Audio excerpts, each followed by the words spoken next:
Blink and you'll miss it. This year's Speed Chess season kicks off with the annual Bullet Chess Championship. 16 of the world's fastest players are fighting it out for $100,000 in the most exciting time control in chess. Oh my goodness! For Hikaru Nakamura, his 5th Bullet Chess Championship title feels almost inevitable. This guy's just a beast. For Firouzja, he's trying to recreate his flow from 2021. This is the champion. But in order to win, one must go through a gauntlet of the best players in the world. Get ready for time scrambles and death slams, brilliancies and blunders. Lock in, the Bullet Chess Championship fires off right now.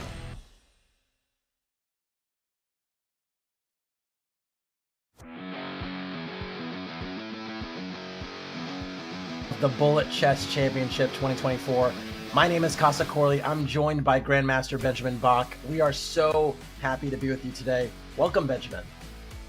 Hello, Casa. Hello, everyone. It's great to be here. And yeah, day 2 of the Bullet Chess Championship. Casa, unfortunately today, we already will have to say goodbye to some of these amazing players.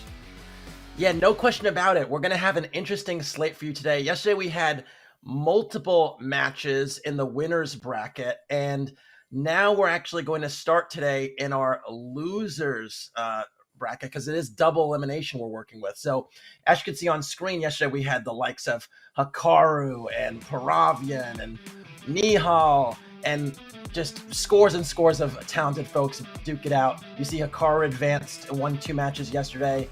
So did Nihal, and Sam Savian and Daniel Naroditsky also won 2 matches in a row to make to the winner semis. Folks that lost in the very first match they had in winners round 1 are now in losers round 1, and that's our star-studded field starts today. We have folks like MVL and Fabiano Caruana and Anish Giri in the losers round 1 matchup. Benjamin, it's just star-studded with talent.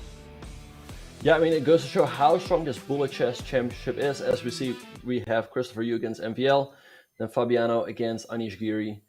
And yeah, but let's have a look at that matchup between Anish and Fabiano, because it's not very often that we see 2 super gems in classical facing off in this event.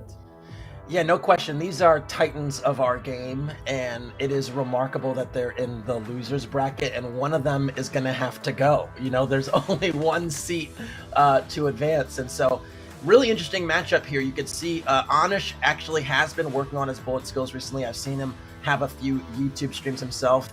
Fabi has also picked it up in recent years and gotten a lot better at bullet, but you see his scramble strength is a little bit weaker than his typical strength. So we'll see if that bears out in this match, where you see Anish actually picks it up a little bit in those time scrambles.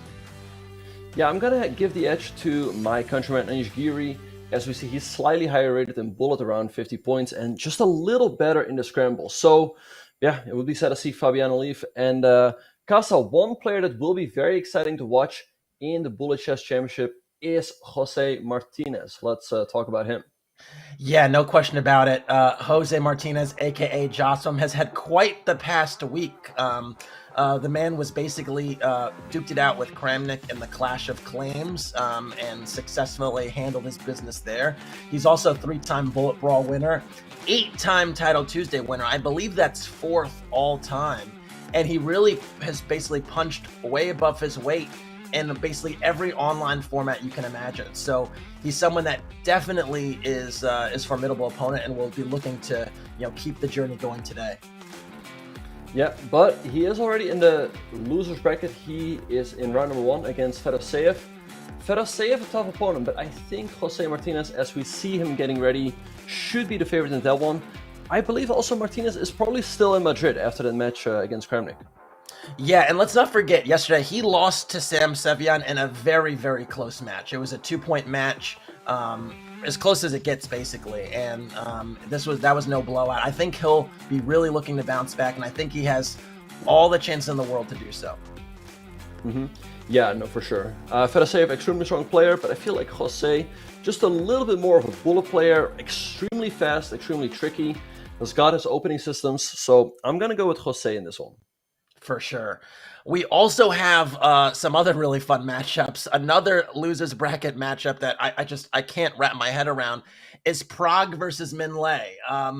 Prague, we know, played in the candidates, really acquitted himself nicely. He played some really good chess there.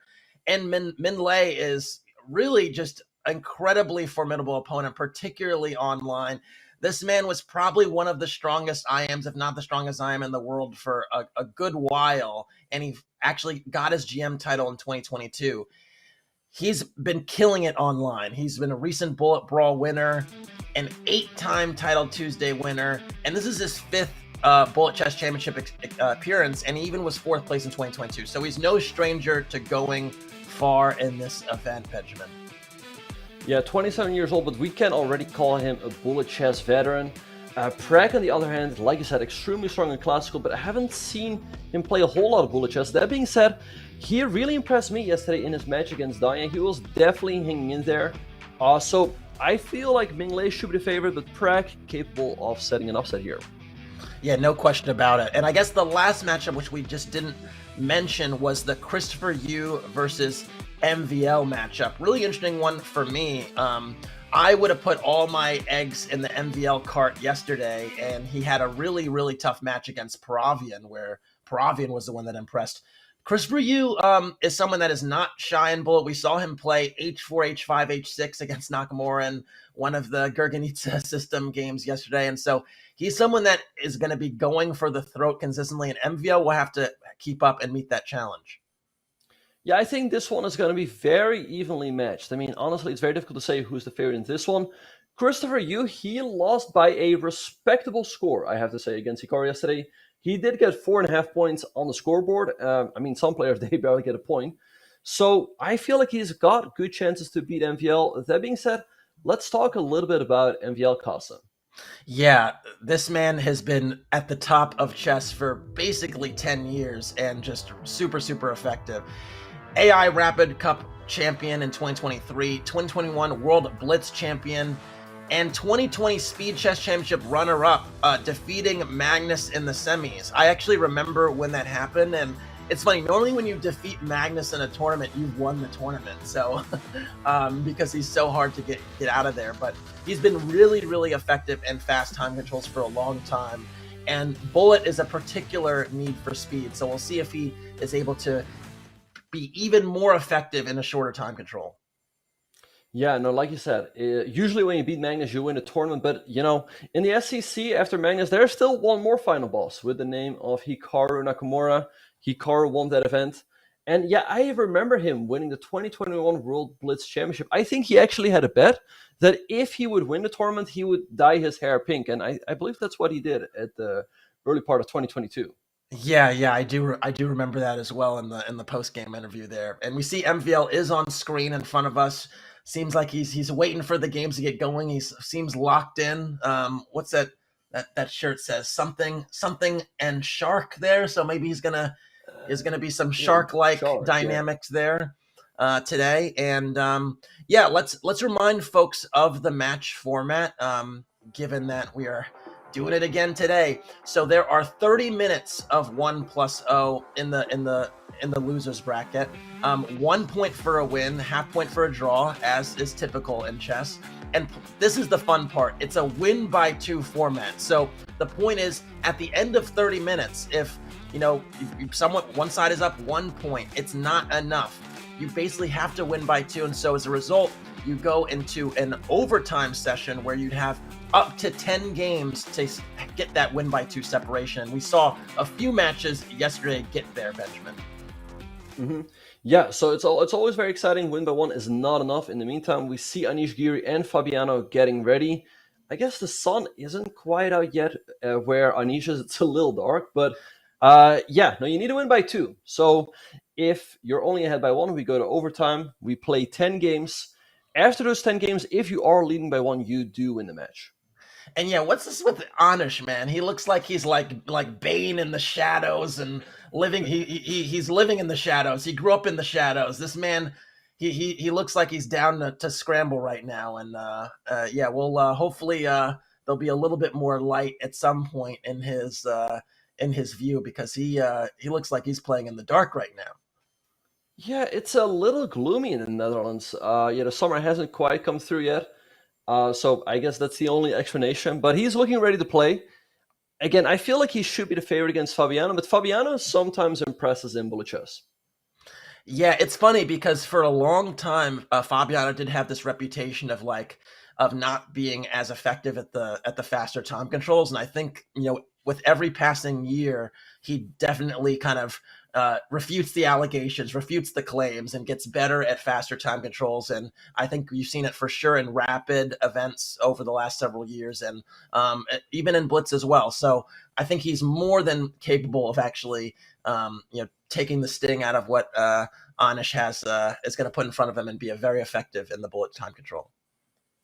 Yeah, Anish, I'm sure he has practiced quite a bit going into this tournament. He played some practice match against Naroditsky, I think a few games against Hikaru. Fabiano, I don't know how much practice he has done for this tournament. So, yeah, I feel like Anish should be the favorite. In the meantime, yeah, we also see... so, Casa, we have 4 matches right now. Let's do some quick predictions. Yeah. I'm going to go with Christopher Yoo. I'm going to go with Anish against Fabiano. I'm going to go with Josvim against Fedoseev. And I'm going to go with Ming Lei against Pragg. What are your predictions? Okay, I would have agreed with all of those except the first one. I have MVL beating Christopher Yoo. I have Anish beating Fabiano. I have Jose beating Fedoseev. And I have Ming Lei beating Pragg. And we are about to get underway any moment now. So get your seatbelts ready, buckle up. It's going to be fast. Again, we have 4 matchups going on at once. So just to remind you, we're going to be doing quite a bit of pivoting, but we'll try to stay with a match for a few minutes at a time, then shift to another one. And we'll also update you with the scores in other matches. So 4 games at once, a lot going on, but we're going to try and keep you abreast of all the updates we can while the games are underway. Yeah, and just to remind everybody, this is the first round of the losers bracket. The other players who lost yesterday, they will be awaiting their opponents in the second round, and that includes players like Alexander Bornik, Firouzja, Andrew Tang, Boravian. So there's going to be a lot of action ahead. In the meantime, the players are completing a last few fair play checks. We talked about this yesterday. The players have to share their screen, have to show their the task manager, display settings. I've gone through it myself as a player. We're just making sure that everyone is playing fair and square. Yeah, 100%. One thing I am curious about, by the way, we have games underway.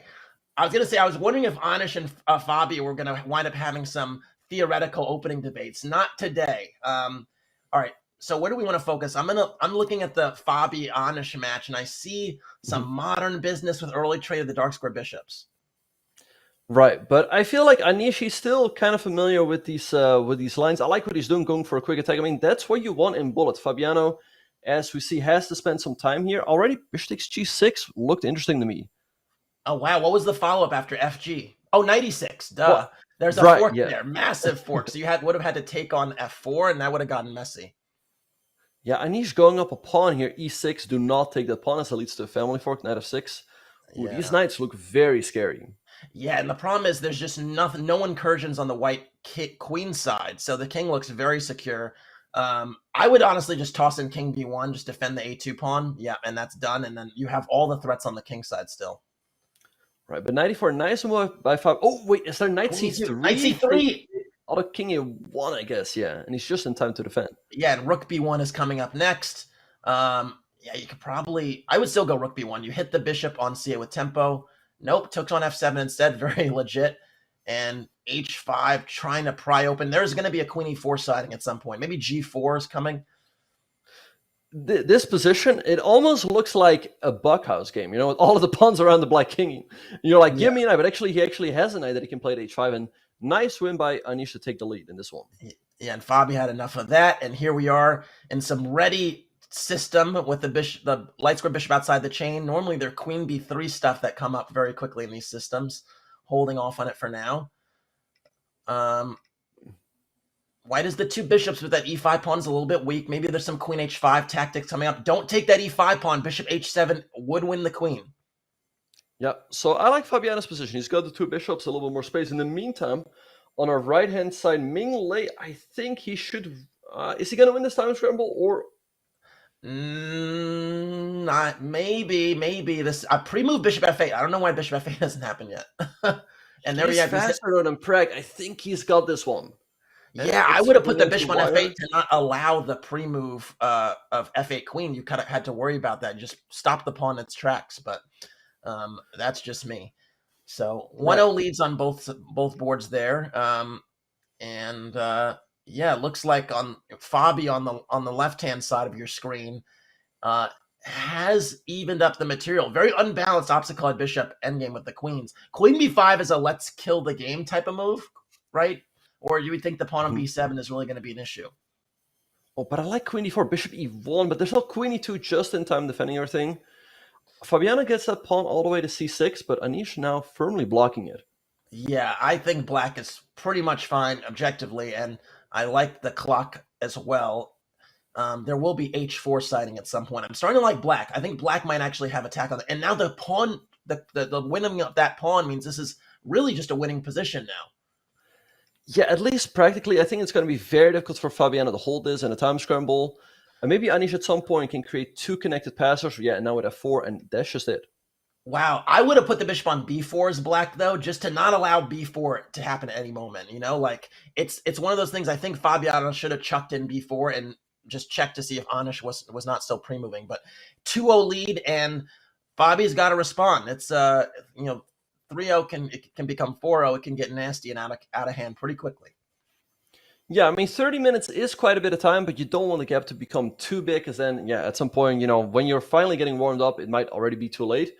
Fabiano playing a lot of modern defenses with the black piece. Perhaps he's being inspired by Hikaru, who always plays it. Yeah, I was going to say that we had so many of these Tartakower, Caro-Kann type of structures yesterday, and Hikaru employed them with great success. And maybe he just wants to get a lot of moves in quickly, and that's what you can do in the system. But I do think that white's position is easier to play, and then c4 hits the a5 pawn.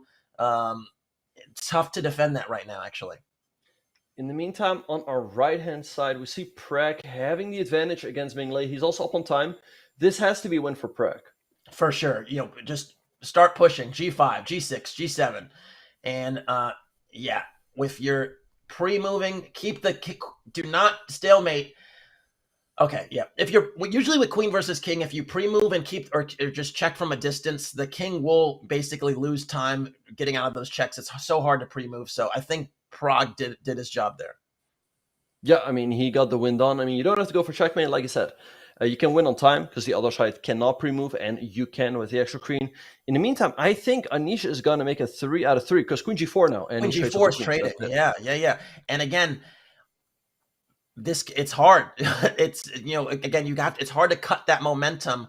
I think Fabi has to just play different systems and see something and see if something sticks. I do like what he's trying here. You can maybe get some quick f4, g4 business in these closed Sicilian type structures. Black is objectively fine, but usually you have to make a lot of tough decisions. Although I think Anish is navigating the line thus far very well.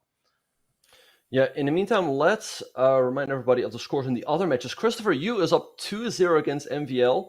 We have Jose Martinez and Fedoseev tied 1-1. And we see Ming-Lei and Pragg. They are 1-1 as well. But yeah, Christopher Yoo out of the gates, very strong. Yeah, for sure. And I mean, it must be said, again, he did nick Hikaru for about 4.5 points yesterday. So he definitely was not a pushover right at the start. So anyway, we do have right now in front of us Fabi in another kind of tough spot. You like black's bishop a little bit more than white's. The rooks are more active. I think this might be win number 4. We might have to change the channel, if you will, and go to another match here because I feel like Anish just has a much more pleasant position. Mm-hmm. Yeah, is there any matchup that stands out to you that you want to go to? I'm very curious about the Ming-Lei Pragg matchup, so I would dart over there. But we see it's 4-0 to Anish thus far, so hopefully Fabi can stem the tide. But right now, Anish is in a nice flow state. Yeah, I did not expect that. I mean, I did consider Anish to be the favorite, but I didn't expect it to be 4-0. But yeah, let's go to what about Fedoseev against Jose? Because I'm a little surprised that Fedoseev is leading in that one. Do you want to go to that match? Sure, I'm cool with that as well. It is early days, but I think that's a good one as well. Yeah, Jose looks like he's recovered reasonably here. I do like Black's position a lot. There's a nice grip here. Look at all of White's pawns, and that bishop on a1 totally buried. This one Jose should win, and the time advantage as well. Right, actually we have Penguin in the chat saying he's actually so good. I think that is about Anish Giri. Yeah, Jose Martinez, he is up on time. He's up a couple of pawns. This has to be a win for him against Fedoshev to tie it up. Yeah, looks like a everything must go sale. The H pawn is moving. All of the White's remaining pawns are weak, and rook takes e2 might happen any moment. Yeah, h2 and then rook e2 would have followed. Jose's leveled it up, and yeah, nice recovery from Jose. Right, and yesterday we were watching Jocelyn against, what was it? Wait, Sevian, and we did not like his setup against the Caro-Kann at all, but I like this much better. This is Jose's main line against the Caro-Kann, and he already has a nice position out of the opening. It's funny because he played this essentially exchanged Caro-Kann with the knight on c3, which we were both. It was hard to look at times because in this Carlsbad structure, that knight on c3 is misplaced. That being said, he did switch to advanced Caros later on in that match and had more success. And I see he's trying to do the same today. And it looks very complicated, although Fedoshev seems to have things under control. I like what he's doing. This 9h6 needs to improve a little bit, but in general, queen takes f2 is a tactic there, rook e2 covering. In general, this knight on g4 is a monster now, and the king on g1 is a little airy, so that's why you saw g3, king g2.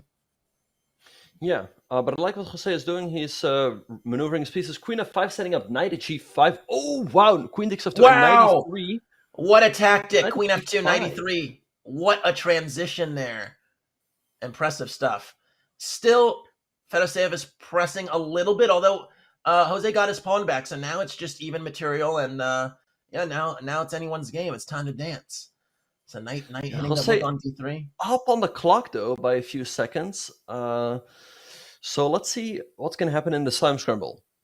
Yeah, just the difference in the quality of the rooks here is massive, although getting in g4 is kind of huge. Trading some more pawns, still like Fedoshev's position a little bit, but knight takes f4, trading more, getting more piece off the board, or at least trying to. And but there goes the rook, and Fedoshev up on time. He's got this one. It's going to be checkmate very soon. Yeah, rook h3 is mate. Knight f4 is the only way to defend. Does he toss it in? No. Okay. All right. It seems like Fedoshev has won that game and takes a 3-2 lead. In the meantime, Christopher Yoo on our right-hand side also is leading against MVL, but also only by a point. I'm so confused. Yesterday we saw MVL play e5 with black against e4. That was shocking to me. And here it looks like he played a Caro-Kann. So I'm really perplexed. And it seems like White has just a lovely position. This knight's coming at f4. It's about to snack on something. The e6 pawn, g6 pawn, they're both awfully weak. Yeah, this looks extremely scary for black. Knight f4 is next, hitting e6 and g6. Oh my goodness. But we see Christopher Yoo, he's like, he's bopping his head. Do you think, it seems like he's in his own. Is that the knock away? You bob your head, you show that you're in control. I don't know why I would a little bit surprised the knight on g6 had to go, but MVL very astutely traded that active piece, and now it's a mess again. And I think MVL's holding it together so far. Yeah, nice trade there for MVL. The knight on g6 definitely was very scary, so good for him to trade it off. In the meantime, Jose looking pretty good to even this one up. He's up a pawn, up a couple of seconds. Let's see if he can get the job done. Yeah, these knights are dancing around, and everyone knows knights are a nightmare to deal with in speed games. Bishop c7. That's a clever tactic by Fedoshev to win pawn back. This looks much better for White, actually. The king can go to h5. There's some rook c7 ideas. Very dangerous position to defend with no time. Oh, but rook b5. That's a nice move by Jose to force the rook trade. No, rook f6. Correctly, rook f6. I would have gone h6 there. You could have traded the pawns. This one I think is going to be a loss. How do you defend this with no time? Rook e7, rook e7. Yeah, now you win 2 pawns, and the king walks up the yellow brick road to g6, rook e7. You bring the rook back, and then you go f7. Yeah, f7, you can pre-move f8, you get a queen, and that should be it now. So it looks like Fedoshev is going to take another game. And there he goes. Wow. I'm surprised Fedoseev took the last pawn there. I would have had no business doing that. I would have been too worried about stalemate, but these folks are way better than I am at conducting fast checkmates. All right, so 4-2 for Fedoseev. I mean, yeah, Jose losing a piece here. I mean, the queen and the bishop are under attack. Yeah, now queen d7 and just trade. Yeah.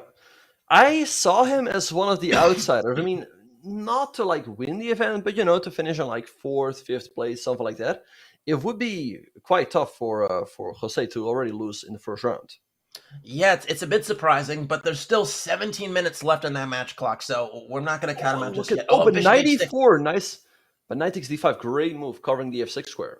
Yeah, there are too many pieces hanging here, and I think after queen d5, queen f7, just a piece up still. Yeah, he's gonna lose this one. I mean, he's down a piece against Fedoseev, and there he goes. 5-2 for Fedoseev. It's definitely still early, but Jose has to be careful that he doesn't let that gap become too big. Yeah, just to give folks an update on the matches that are not on our screen, Anish is up 5-1 against Fabi, and Minlay is up 4.5, 1.5 against Prague. So there is still a little bit of separation here, and actually, Jose versus Fedoseev is looking kind of bad. Actually, again, these knights are hopping around. The rook on a7. This is trouble. Rook e1. Oh no, the king is on an excursion way too early. Yeah, this is not a type of position you want in bullet chess. Very easy to play for white and very easy to create threats. C5 is king is on this area. C5 is coming now, and he's also down on time. Bishop f4. Yeah, a5 just consolidating that knight. Bishop f4, as you mentioned. E5 here would just break through. I love this E5 move. Just open up the position for the rooks. Come on, get an E5. To his credit, is hanging in there. There we go. Finally, E5, opening things up further. C5, queen should come to D3, pin that knight on G6. Oh my gosh, this is, white has look at those knights. 3 pieces on the 6th rank. Like, 3 pieces on the 6th rank. This is like, you have your feet up in their couch in their living room. This is a lot. Right, and he just picks up the bishop on c8, and now he can pick up the knight on e8. Wow. And this is, I think, a little bit of tilt here because, okay, queen trade happened. Jose is shaking his head being like, what happened there? But there's still plenty of match to go. You just got to sort of reverse the tilt. I think we should stick with this one just for a moment. And then after this game, probably switch over to our closest match, which is Christopher Yoo versus MVL. Yep. But yeah, Jose currently down 4 points. That's definitely not insurmountable. But like you said, I mean, he has to catch up sooner rather than later. There's still 15 minutes left. Oh, no. Another piece dropped. Yeah, now it's more trades. Queen d4, not giving him any piece. Bishop d3 or queen b6. Yeah, a piece up, you just trade, folks. Now the knight's going to come to d4. That's going to fork the queen, the bishop. More trades are happening. I would take on b3 and go queen d4. It's just not fun right now. Yeah, down a pawn, not a good position. Still not over because Jose has a lead on the clock. But Fedoseev, very nice moves here. Rook d4, rook d8. Yeah, rook d2. And more pieces are going to be traded. Okay, hold on. This knight is hopping. Knight hit the queen, maybe looking at f6. And the knight is jumping. Okay, yeah, I think good decision to keep the queens on the board. Jose up 5 seconds. Let's see if he can nurture that time advantage. Yep, he's trying.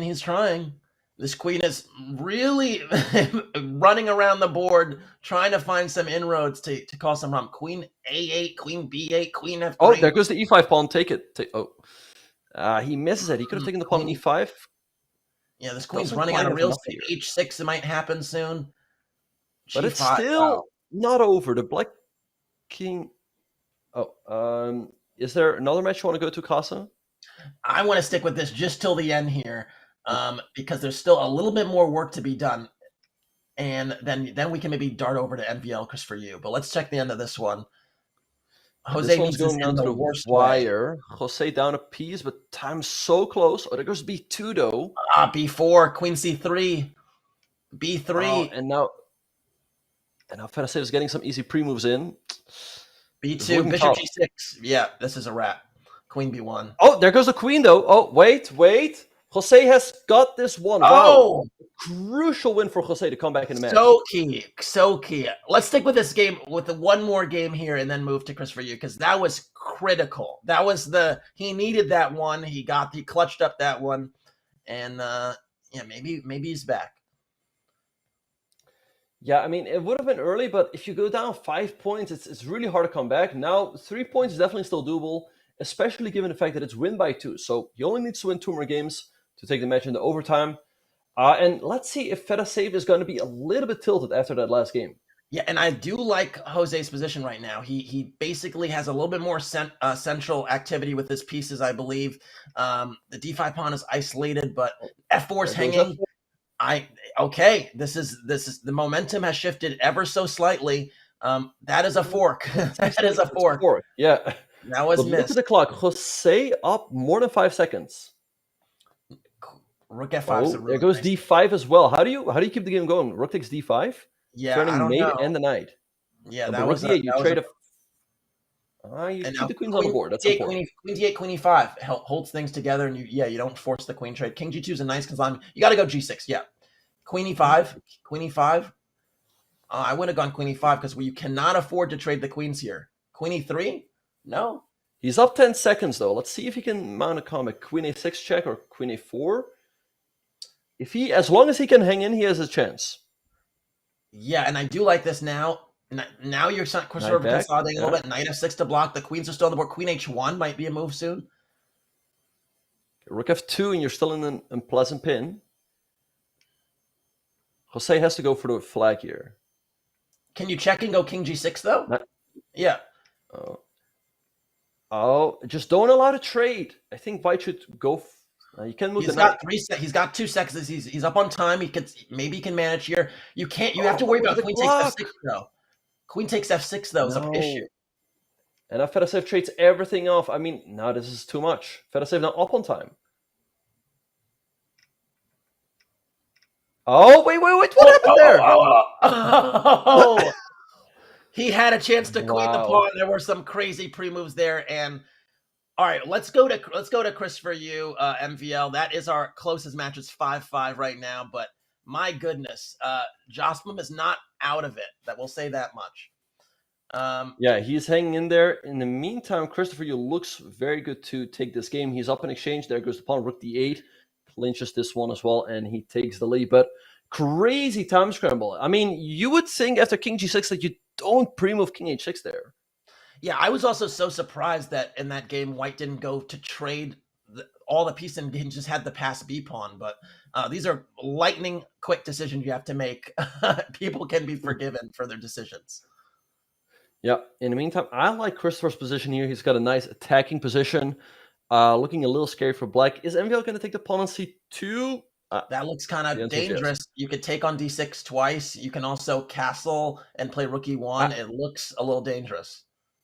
I don't like the fact that he took on d6 once, because that allowed black to develop the knight f6. Knight h4 to f5 looks like a good idea, so MVL stops with bishop g4. Yeah, rook f4 looks interesting. Yeah, or just doubling the rooks. I still think White has a dangerous attacking position for Bullet. Yeah, in Bullet, this is very difficult to handle. Knight g4, take. I don't know. What is the queen h4? What is the queen on h7 doing? Seriously, it's defending. Yeah. Okay. Checking queen h4. What do you do here? Oh, rook d5. Nice move. Knight f4. Still h5 is loose. Queen h4 back. Okay, trading queens. The worst is over for black.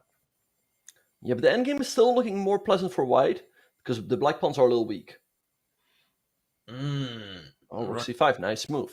How do you feel about the endgame? I don't know, but slide edge for Christopher on the board and on the clock, and he is the faster player, I believe.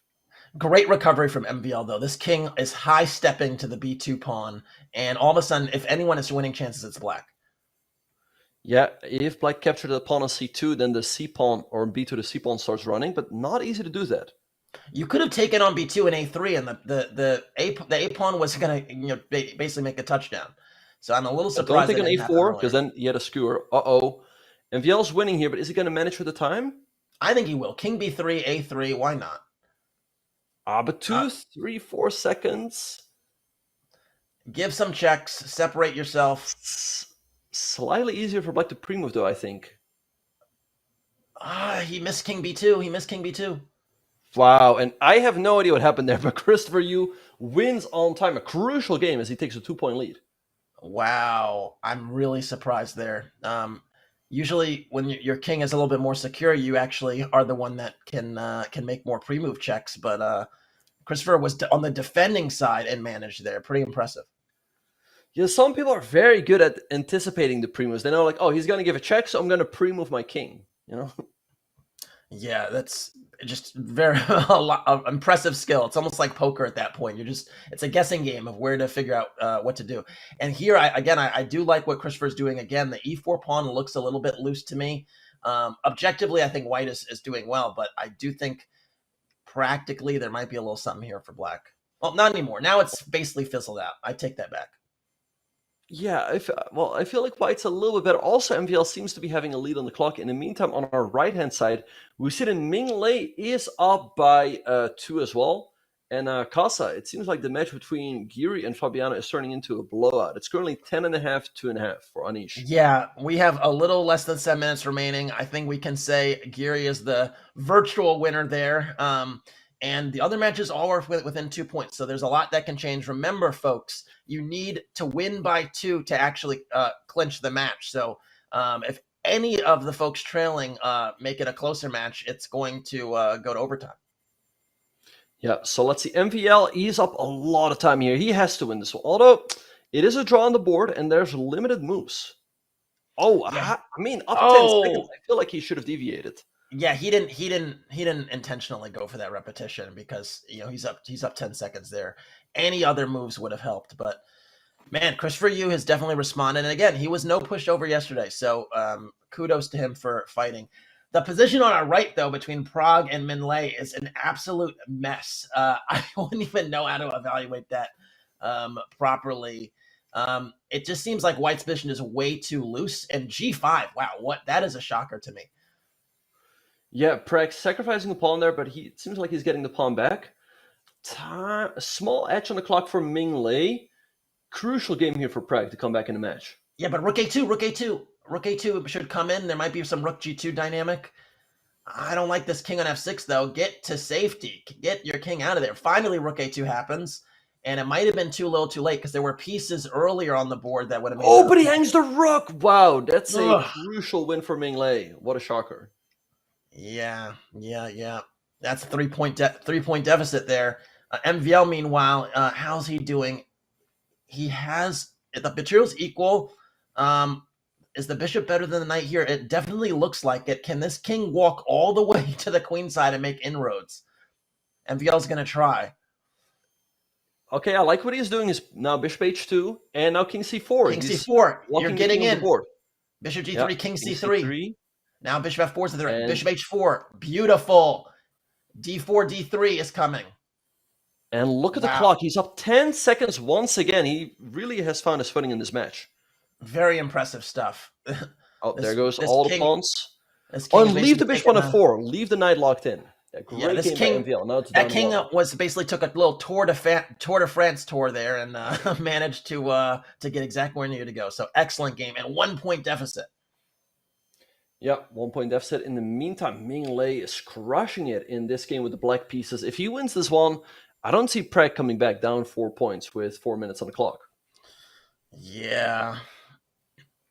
All right, so show us something here, Pragg. Knight to e4, maybe h5 can happen at the right moment, but this a pawn is just way too adversarial, so menacing there. I think you have to try king g2, h5. Yeah, and Pragg starts with h5, king g2 now, rook h1. Let's get it going. But nice play here by Ming Lei, parking his queen on f5, where it's always going to be annoying to deal with. There goes the a pawn, though. Yeah, still chances here. That giving up that a pawn a little bit too early, and the rook comes back to h1. There might be something here. Right, but look at the clock. Ming Lei up more than 10 seconds. This has to... Oh, wait, he just blundered. Look at f8. Look at f8. It's a pin. Can you get out of these checks? G5. Yeah, but 4 seconds for Pragg. I don't think it's enough. Taking g5? Nah, you pick up a lot of pawns here. Nah, you're not making this in 2 seconds. Yeah, 2 seconds is just too much to overcome. Too little to overcome. And there goes the queen. I think that's it. I think Ming Lei is going to clinch this one, up 4 points, 3 minutes on the clock. In the meantime, MVL looking great here. Again, way up on time. And look at those pawns on d6 and c5. We gotta go to Fedoseev Jospin because they are 7-7 locked in a tie, and we need to get that one on the screen as well. Christopher Yoo, MVL, and Fedoseev Jospin are the matches to look at, and we see here Jospin looks like he got another advanced Caruana. H5 is pending. H5 is coming. It happened. The knight is going to now try to get to G5. That's why the queen steps back, and there's going to be in there. So hold on here. Knight G5. There we go. There is an attack brewing. Knight takes E6. Knight takes E6. Knight E6, Queen G6 was killer. Yeah. Now Knight F4. Knight F4. Still huge Rook advantage. C1, take over the C file. Now don't go King G2 because you allow big for Queen G5. Also look at the clock. Up so much time. Rook C1. Yeah. Take over the C file. Trading queens still is great for white. B4. Yeah, there we go. Clear the file. And if A6, A4. Okay, B5. Okay, yeah, this looks great. Take on C6. Up a pawn, up 10 seconds. This has to be a win for Jose. Oh, there goes the black king, though. King now getting to E4. It's getting a little bit out of hand, though. That king was not meant to get that far. I think the worst is over for Fedoseev. But look at the clock. Still down 10 seconds. Can Jose clinch? Rook D2 setting up 94. Yeah, 94. That was such a cheapo, but Fedoseev fell for it, and Jose takes the lead. Wasn't he down like 7-4 or something? Now it's 8-7. And that's why you keep a nice little time advantage on the clock, because then you have opportunities for these cheapos. So there you have it. We're a little less than a minute and a half remaining, and again, the folks that are down 1 point need to keep it there, because if it's 2, that is enough to lock up the match. So, woo. All right, we got both games on the board. In the meantime, Ming Lei is really running away from Prag. He's up 11-5. That one is practically over. And yeah, as you mentioned, if Jose wins this game, the match might be over because we might not get one more game. Queen G5, hitting G2. How do you... There's no Queen F2 because of Knight H3, so maybe you have to give the Rook for the Knight. Yeah, you have to, because that would be made otherwise. And I still think, White's king is a little airy. There's some Bishop H3 ideas. D6 now, this looks quite scary. Yeah, D7, C5. This looks very easy for White to play. C5 or push. I don't like the Rook going passive. I would have started with H5 personally, but... The FC... Oh, he takes... Okay. Queen B8. Wait, what do you and play? Then C7. C7. Oh, Rook D8, Rook C8. Great defense by Jose. Maybe just H7. Wait, what is the move here? Queen G4. H3 you cannot take. Wait, I think it was Queen G4. Queen F6 is a blunder by Jose. Okay, I have no idea what's going on. Maybe just H5, create some luft. Yeah, and you cannot take. And Queen C6, and you pick up the pawn. Or Queen C4, Queen C4. You give a bunch of checks. And now pick up the pawn, and he's up. Wait, but he doesn't see it. He doesn't see it, it seems. Maybe he's just giving a few more checks, and then is going to do it. He goes for the draw, maybe because of the time situation. And Fedoseev is hanging in there as we go to overtime. All right, let's take a look at this game on the right. If MVL loses this, he's out, and Christopher Yoo is in pole position right now, up a queen for 2 pieces. Yeah, but he is down on time. Can he get the job done? If he gets rid of the D-pawn, this should be a win. For sure. It remains on the board for now. And it is super hard to defend this. I'm surprised that MVL has held together as long as he has. And he's won the F5 pawn. Oh, he hung the knight! Oh! But 3 seconds for Christopher Yoo. Can he get it done? He keeps the queen and the rook on the board. Rook H3. Queen F2. Oh, no, he's going to lose. He's going to lose. It's going to be one for MVL in time. And he ties it up. Wow. Wow. All right, folks. We have 2 overtimes going on right now. And you can see on the right-hand side, Jose and Vladimir Fedoseev has already started. Seems like Fedoseev is in the driver's seat with the 2 bishops there and the active rook. We'll see how that develops. And on the left side, we have MVL going back to his roots. This is a Grunfeld-esque position if I've ever seen one, with the split pawns on the queen side and the bishop on G7. So MVL is not messing around anymore. Yeah, I'm a little surprised that Christopher Yoo switches away from 1e4. That really feels like his bread and butter. He gets those nice attacking positions. Whereas here, MVL feels very much at home in the Grunfeld. Oh, yeah, and look at this king on H1. It is exposed. That F-pawn is moved. There's a lot of targets in the position. You got to like MVL there. Yeah, but let's also keep a look on our right-hand side. We have a crucial time scramble between Jose and Fedoseev. If Fedoseev wins this one, he ties it up. Apparently there's a move here for white, but Rook H2 looks very scary. Rook Oh H2 and no! G4. And Bishop G4. Yeah, you have to sack the exchange there, and this is going to be a winning position. But time, as usual, is going to factor in, and this E pawn is motoring up the board. You got to shake No, that. I don't king, think though. Jose is going to save this one. And Rook A5, there goes the 9 on Rook E5. Yep, that should be a win for Fedoseev. Yeah, because also the king is now locked in on the A file, and it's all tied up in that one. All right, again, it's win by 2, folks. So they're going to keep playing until someone wins by 2. At least we're going to have 10 games of that, and if it still is not a 2-point separation, it's going to be next dub wins. But usually it gets resolved before then. MVL right now is locked in a really tight rook ending here. What is the time situation? They both have 15 seconds. Looks very drawish, if I may say so, and I think it will fizzle out unless there's a kamikaze of checks. Well, it's going to be Rook versus Rook. Let's see. And Christopher Yoo going for the win. He is faster. He is faster than MVL, and Rook versus Rook, that's what it's all about. Let's see if he can clinch this one. Christopher's had 2 chances to trade. Oh, he allows a Rook trade. Yeah, he denied a Rook trade twice to try and go for the flag. The third time he actually did trade Rooks. Wow, we got 2 tied matches, folks, in overtime. What more can you ask for? Yeah, wow, what is going on? Yeah, here we have a Caruana. MVL allowing the double pawns on the d file, so d4 now is a little bit weak. And on our right-hand side, it's also approximately even.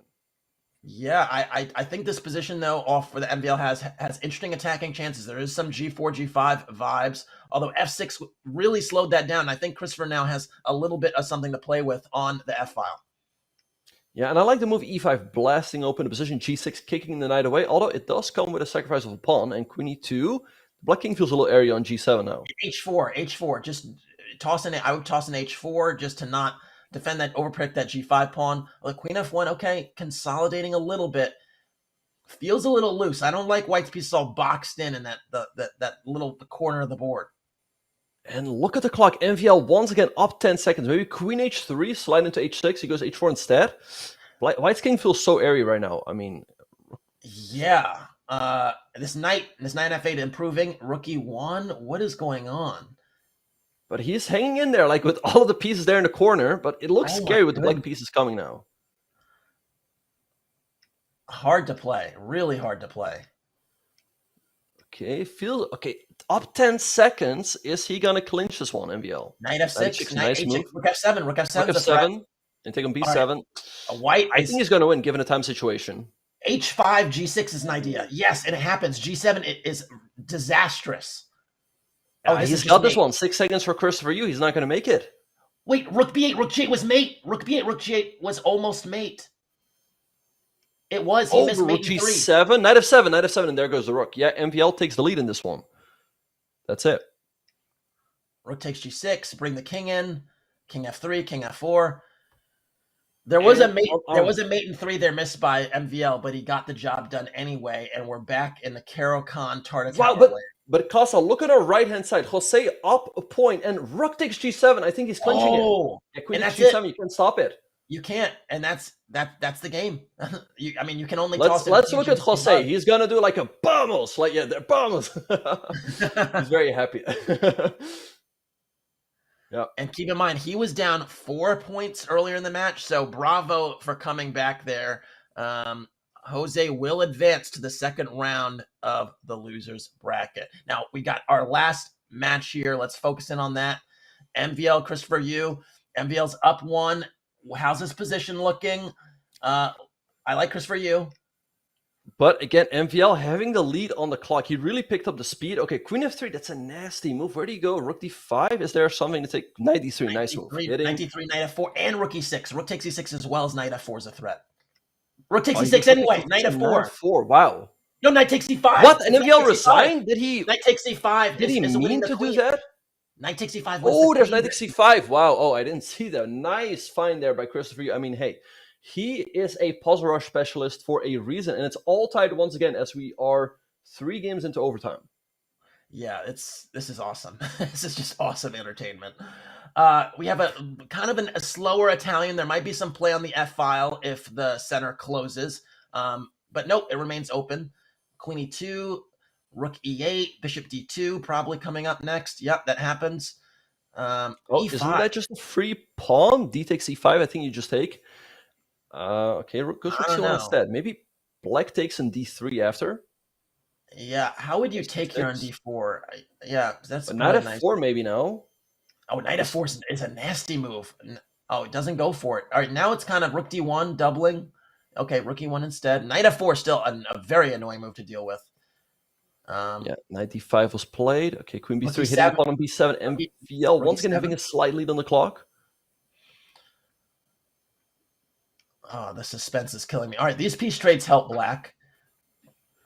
I'm a little surprised Christopher Yoo hasn't made some. Okay, and there we go. He makes some for his king.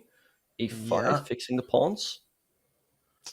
Knight f4, trying to get into some checks. Knight e6, perhaps. Feels slightly easier to play for white, as the black king is a little airy. Yeah, I would have tossed in g3 one of these moves, though, because this diagonal's looking mighty weak. Queen c8. Again, like, this is annoying. Queen e6 is checkmate. Oh, man. Oh, he had to go to e4. Wait, no. Yeah, e4 and queen e4. Yeah, king no, e4, king f3. No, but then queen e2 would have been mate. And queen e2. Yeah, it's just so hard to handle in bullet. All right, Christopher Yoo again, going h4, h5. Okay, these trades probably are fine for black. This king, though, where are these kings going? They're going to stay in the middle or castle long? Yeah, queenside castles happen, but MVL going up a pawn, Christopher Yoo getting the bishop pair, though. Let's remind everybody this is only the fourth game in overtime, so Christopher Yoo can still be behind by 1 for a while, but at some point he is going to have to win a game. Knight a5. I would have played knight a5 to unlock a7 pawn. Trades are going to help MVL here. Knight e3 is a huge accomplishment. Now there's no pressure on the black king. More trades. Take on d1. Queen f4. Is that... I think MVL is getting closer and closer to that point here, and he's a little bit up on time as well. Bishop f6, keeping everything tidy. Knight e5. Oh, but queen b5, hitting b7. Okay, knight c6 to defend. Yeah, time approximately even. This is a crucial game in the match. Knight e5, trading more pieces. Here. a6, creating a nice square for his king. I feel like practically he's going to win this one. It looks very tough for white to hold. I agree. These pawns on the king side are a bit much. Oh, but bishop c4. Wait, he allowed a draw. Take on. Wait. F. And now this should be a draw. Or can Christopher flag him here? King c4, king b5, a4. Yeah, I think you can just pre-move with the bishop. Bishop e7, bishop f8. Or is MVL... MVL's up on time. Christopher, he has to trade us some pawns sooner rather than later, and that's what he's going for, a3, b4. He's got the draw in his pocket, but I don't think he's got more. Yeah. Yeah, wow. We are about to enter game 6 out of 10 overtime. If MVL wins, he wins the match. We got a ready system here. How does Christopher handle it? Yeah, he goes for bishop f5 and e6 setups. Okay, bishop e2. I expect now from MVL. I feel like black's generally doing pretty fine here, but white keeps all the pieces on the board. Yeah, and slowly but surely there's going to be some knight c4 business, perhaps. G4, very aggressive here. Normally the bishop has the h7 square. The G4 stuff is not going to be so dangerous, but it's bullet after all. I'd still go knight c4 if I was white. Yeah, I don't know how I feel about g4. I feel like it's slightly overextending the white position, and it's going to be difficult to deal with in bullet if you create too many weaknesses for yourself. You can maybe take on e4. Nice transition for Christopher, actually. Trading the e-pawn for the c-pawn, getting some activity for the pieces. Makes a lot of sense. Now the knight can come to c5. Knight dc5 looks nice. Or knight c3 also looks nice. Move. Active pieces. He's got a nasty pin now along the d file, and he takes advantage of it by capturing the pawn on b5. MVL once again having the lead on the clock, though. Take on a3. Yeah. This is the game for Christopher to come back. Yeah, knight b5, knight c3. Oh, knight e2. There goes another pawn. Yeah, get that b-pawn rolling. Oh, and he just resigns? Why? That feels very early to me in bullet. I agree. I don't know. Maybe a lot of respect given there. We have another exchange Caruana, but with knight e5 trying to get the bishop pair early, and it's a tied up match. Again, it's win by 2, so we're going to get at least 2 more games here. We're going to get till at least 8 games in overtime, which is remarkable. When is h4 coming? Okay, there we go. You got to get this h4 business in the Carlsbad structure. G3, king g2. These are the bullet moves you make. Right, knight f6, nice move by MVL, firmly stopping the g4 push. Oh, and is he gonna? Yeah, he gives up the queen for the two rooks. But if he gets rook e7, he gets a pretty strong attack against the black king. Yeah, this is unpleasant because even if you stop rook e7 for the moment, there is rook be1. So yeah, I like rook e1. No, not yet. Take on g3 and then rook e1. King g2, and King I think you G2. defend everything. Yeah, king g2, knight e3 check will be played. But queen e7, nice move by MVL, sliding into e3 now. Oh, queen. Oh, there's rook h, rook f8, and rook.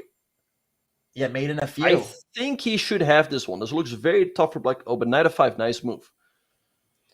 Wow, this is hard. This is hard to defend. King g2, Yeah, knight MVL f5. up on time. I think both sides are happy with the draw. Christopher had the edge on the board, but MVL having a big lead on the clock.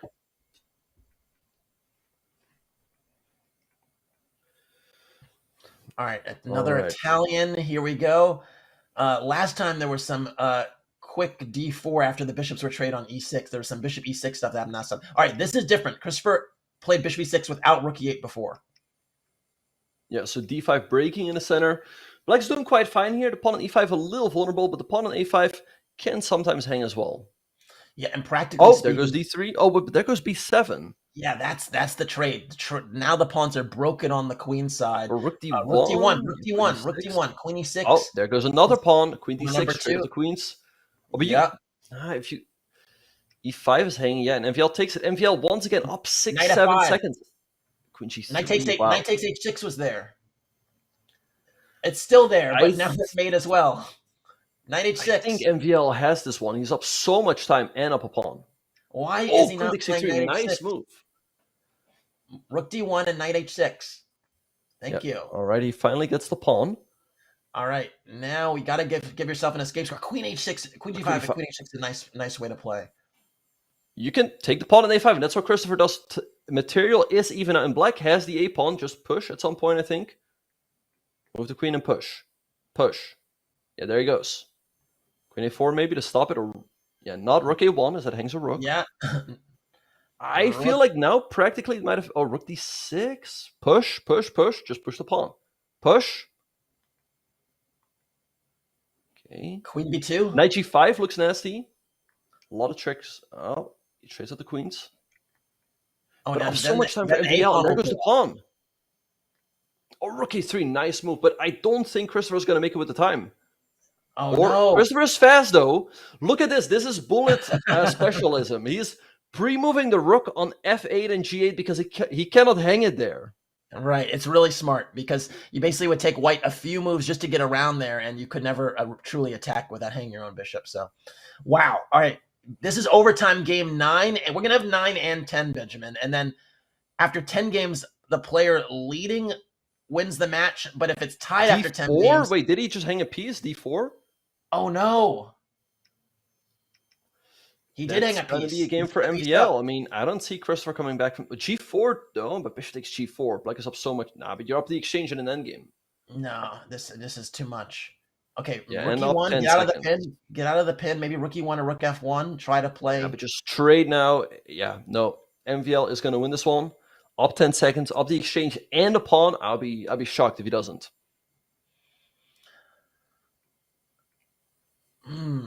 F4's hanging, knight e2, rook c2. I just trade everything off. Yeah, MVL takes the lead with only one game left in overtime. So actually, Christopher is in a must-win situation. A draw is not enough, and it's over. Yeah, and if he gets this win, if it's tied after 10 games, the player to win the next game will win the match. Then we go to an ultimate sudden death. So this is a must-win for Christopher. How's he going to handle it? Okay, I like his position. He's got a lot of pieces on the board, very active piece play. I would have maybe moved the other rook to a8 and go f5, but bishop f4, I don't like the piece trades. Yeah, I would have gone for knight f4 instead. I like my dark square bishop there, but hitting b2 maybe. Rook d2 is a little awkward. This bishop's going to have to... All right, I like the potential he has on the queen side. Maybe there's some sort of minority attack vibes. Oh, dc4 I don't like at all, though. Now white might have a free hand on the king side. Yeah, and d5, nice punch in the center by MVL. This looks tough for black. Rook d1. I feel like there can always be tactics towards the black king. I agree. Then knight h5. Then knight h5. Looking at the g7 square, queen d4 threatens mate. Oh, wait. Apparently this is not good. Why not? I have Oh, it was Queen C7 and the knight is Queen trapped. B6. The knight is trapped. The knight is trapped. Oh, there was Rook D5 there, I think, which would have been crushing instead of trade on Rook E1, Rook B1. Christopher has a chance here. He has a chance. But he's down on time. He's down on And his time, and king is good position for exposed. MVL. Rook A7. I don't think he's gonna make it. I think MVL's got this one up so much time and a better position.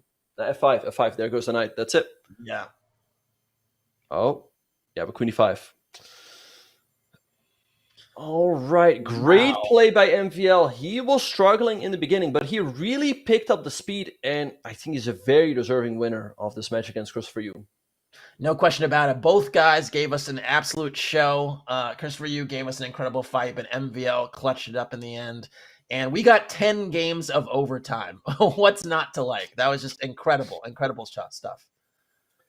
Yeah, no, absolute insanity. All right, so Casa, let's have a quick look at the bracket as things are filling out. We have all of our pairings ready for round number 2, so let's have a look. Yeah, for sure. We had MVL, as we just saw, beat Christopher Yoo, and now he's going to play Bortnik in round 2 of the losers bracket. Anish Giri won very convincingly against Fabi, 12-5, and he's going to face Firouzja in the next round. Jospam clutched up his match, beat Fedoseev, and is going to be facing Andrew Tang. And Minlay very convincingly beat Prague and is going to face David Provyan. These matchups are going to go crazy. I don't even know where to go with it, Benjamin. Yeah, I mean, let's say MVL, you beat Christopher Yoo in a 10 game, 10 games into overtime, and then you're facing off against Alexander Bornik, one of the best bullet players in the world. Casa, let's do some quick predictions. I'm gonna go with Bornik, Firouzja, Tang, and Paravian. What are your picks? Yeah, I'm going to go with Bortnik, Firouzja, Jospam, and Paravian. I think Jose definitely showed me something different than he did the first day. I think he's coming back a little bit with a vengeance. So those would be my picks. And yeah, we'll see what happens. There's going to be a lot of fun games coming up. So excited about it. Yeah, no, for sure. So yeah, Casa, I think we are going to a quick break soon, or do you have any last words? No, we're gonna go to a break. We're gonna expect to tune into some really fun games coming up. It's gonna be incredible. These guys that won in the losers round 1 are now gonna face absolute monsters in round 2. So stay tuned, buckle up, and we'll be with you in just a moment.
Welcome back to day 2 of the Bullet Chess Championship 2024, and I am here to deliver some incredible round 2 matchups. We got Benjamin. We're going to have incredible games here. We're going to have Bortnik, MVL, Firouzja, Giri, Tang, Jospin, Paravi, and Minlay. Who are you liking from these incredible matchups? Yeah, let's have a look at the bracket. But yeah, it's, again, kind of sad that some players have already left the tournament and some more will be leaving after this round. I mean, I definitely have to give the edge to Alexander Bortnik, a true bullet specialist, incredibly fast with the mouse. Firouzja, I think, is the favorite against Anish, just a faster player. Tang against Jose has the potential to be very close, but I think Jose is the favorite there. And then I think Praggnanandhaa against Minlay. I think that will probably be our closest matchup. What do you think? Yeah, I tend to agree with you on most of that. I do think that I'm going to go Jospin here instead of Andrew Tang. I know he's everyone's favorite hyper bullet and bullet specialist, but I think Jospin built up some momentum and he's gonna take that forward in this game. And we're gonna get started very, very shortly. So you see the guys on screen; they're locked in. Bortnik, MVL, Giri, Firouzja, they're ready to go. Giri's still like Bane in the shadows. I'm trying to figure out if this was a deliberate approach. Yeah, and we are off. We see Bortnik going for the, how do you call this against the Caruana? C4, E, what's the name? You know the name? Yeah, so I don't know the name. I feel like it's like it's like this pawn sack line. In my head I call it like the Kamsky system because he employed this with black for many, many years. But it seems like Bortnik is really holding on to that pawn and is not going to give it back anytime soon. Usually black tries to get some compensation for it though. Right. What I like, though, that MVL is doing is that, again, he is playing quickly. I mean, Bortnik is extremely fast in the time scrambles, so MVL probably knows that he has to take an early lead on the clock and try to take that into the endgame. I'm just so surprised that we're seeing everything that is not a Sicilian from MVL. Like, he went Caracan, he's gone to E5. It's like bring the dogs out. Bring out the Najdorf. We know you can play it, and we know you essay it. And Bortnik basically won this game without much of a sweat. So we'll see if MVL brings it out later in the match, but that was a pretty smooth victory from Bortnik. Right, and Bortnik now defending himself with the Alekhine defense. I know he published a course recently on this one, so he knows the ins and outs of it, but white generally is considered to be a little bit better. The advantage for black, though, is that you can get a lot of moves out quickly. Yeah, no question about it. White has a little bit more space in the center. There's not a very convenient pawn break, and now white has the 2 bishops as well. So queen f3 happens. Yeah, there'll be a take. There'll be some bishop d2, rook d1 vibes, maybe h3. Yeah. So yeah, that game is rushing along. And this other game, what is the king doing on f3, Benjamin? And Anish Firouzja? My gosh. It's just sitting there. The first game of the match. So let's see who's going to start off with a win. Queen c7. Firouzja up a little bit of time. Queen c7 was checkmate. Oh. There was a queen g7 mate sighting. Now, piece up. I like Anish's chances. Although the time, look at that. Can he 1 make second it over the time? He's got 1 second. Just get rid of the pawns. No, yeah. Get rid of the b pawn. He was so close to a draw there. If you had taken on b5, the king takes g4, but just not enough time. Oh, yeah. Bortnik, in the meantime, takes a 2-0 lead. Yeah, MVL again. Now it looked like he played like a Petrov or a exchange French. Position. Exchange French. Yeah, I didn't see the first few moves, but man, I'm wondering when MVL is gonna crank out the other stuff, the stuff we know he could play super well. This one's pretty much gives me Berlin vibes. Very symmetrical position. Yeah. Queen d2, rook e1, very much like rook e1 Berlin's. Yeah, but just slightly more pleasant for white because he has the more active pieces. Black a little tangled up. Very hard for MVL to move here. Bishop e8. The computer doesn't like that one. Rook takes e8. Rook takes e8. Yeah, rook takes e8. Bortnik is so good with the tactics. Sometimes he finds these tactics out of nowhere. Bishop takes g6, 100%. Bishop g6 for sure. And then MVL just resigns. Wow. Yeah, the pawns drop like flies. That king was going to be on the run, and that knight was going to run up to e5 and deliver mate. It's dominating performance so far from Bortnik. Yeah, already a 3-0 lead. I feel like MVL should play some of these games out a little bit longer. Yeah, and we do. What was this? I didn't see the first moves of this one either, but this is a little weird. This again was an Alekhine, but an Alekhine gone really well for Bortnik. He's got a 4 versus 3 majority on the king side, and White's got the double pawns on the queen side. Yeah, it looked like an Alekhine turned into like a knight c3 Petrov, and yeah, the pawn majority is huge for black here. The 4 and 3. If all the pieces get traded, that's a winning pawn endgame. So the king on f6 is super active. The queens are off the board. What's not to like? And just for the record, it's funny. MVL and Bortnik are on their 4th game already. No other grouping has finished their 3rd game yet. Yeah, I feel like MVL has resigned some of these games pretty early, like when he would lose a pawn or maybe lose a second pawn, he would hit the resign button. Whereas you see a lot of these other players, they play it out till checkmate. Bortnik taking a 3-0 lead. Now, remember that MVL also started off a little bit slow against Christopher Yoo, but he found his footing later on. Yeah, and it's funny. I don't know if this exchange was that was lost was deliberate or not, but black is excellent compensation. Take an e2. Oh, you don't stop the pawn. Bishop f2. Bishop f2. Bishop f2. But what's the window? No, you just queen and you bring your king in. Your knight is going to be a better piece. Oh, but knight at e3. Knight at e3. This looks nasty. Taking g2. Knight takes g2. But there goes the white king. Oh, he's stopping it. King e5 and knight e3. This should be a win for Bortnik. But 13 seconds. Let's see the speed. You don't hold this one in time trouble. It's just there's just too many things to worry about. King d6, king c5. 10 seconds against 7. Oh, no, but there goes h3. But this is great stuff by Bortnik. He should have this one, given his speed. h3, h2, and there's nothing you can do about it. Wow, and MVL just resigns. I feel like he resigns these a little too early. I mean, I'd say play it out if your opponent has 7 seconds. That one I felt was justified, though. The king was tucked in the corner. There was a pawn that was about to get to h1. I think that one was a little more justified. I think we'll stick with this one for this game, and we might have to move on to one of our other 3 matchups. Let's keep in mind, we have 4 games going on. Just to update you on the other boards, Firouzja's up 1.5 half against Anish. Andrew Tang's up or is trailing 1-2 or 2-1 against Jospam, and Paravian's up 2-1 against Min Lei. Yeah, Bortnik is crushing it so far against MVL, up 4-0. Do you want to have a look at that match between Jose and Tang, as Jose is in the lead? I do, and I did say I think that Jose is going to score. Would it be an upset? I feel like maybe a slight upset. Wow, and he just checkmated Tang. Wow, was that maiden one was missed pointing there? Towards the black king? Yeah, yeah. Apparently, so Jose takes a 3-1 lead. Still very early, but Jose is showing that he came out of play. Yeah, and I think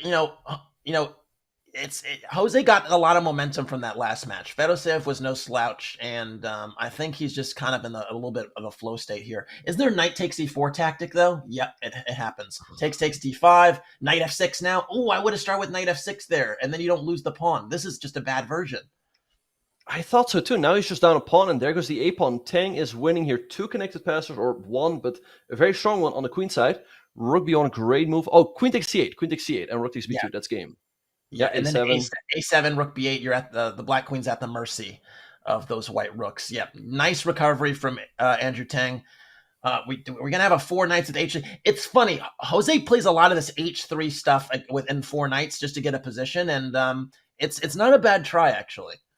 Castling long. Yeah, like if black doesn't know what they're doing, then white can get an advantage. Yeah, he kept playing this against me at blitz. So at some point, I decided to check this line.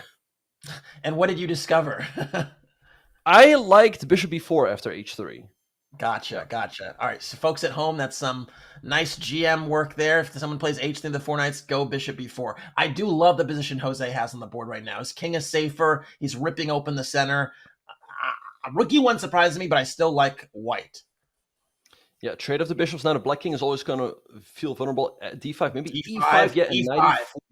Then d6. Or d6 and knight takes e5. Bishop f5, this seems like it's clever move by Andrew. Oh, but there goes the pawn. Yeah, knight takes f5. Yeah, maybe just rook takes d6. Yeah, and that's what he does. Jose winning here, but black hanging in there for the moment. Queen f4. Queen g5 or queen e3, yeah. Queen e7, just lift the blockader. Why not? Okay, nice. This going for checkmate. This is messier. Yeah, I like what Andrew has done here. He's created counterplay, but Jose done a great job on the king side. Maybe rook h4 or Queen something? h6. Queen h6. You do not need to move that rook. Take? Queen h7, rook f1.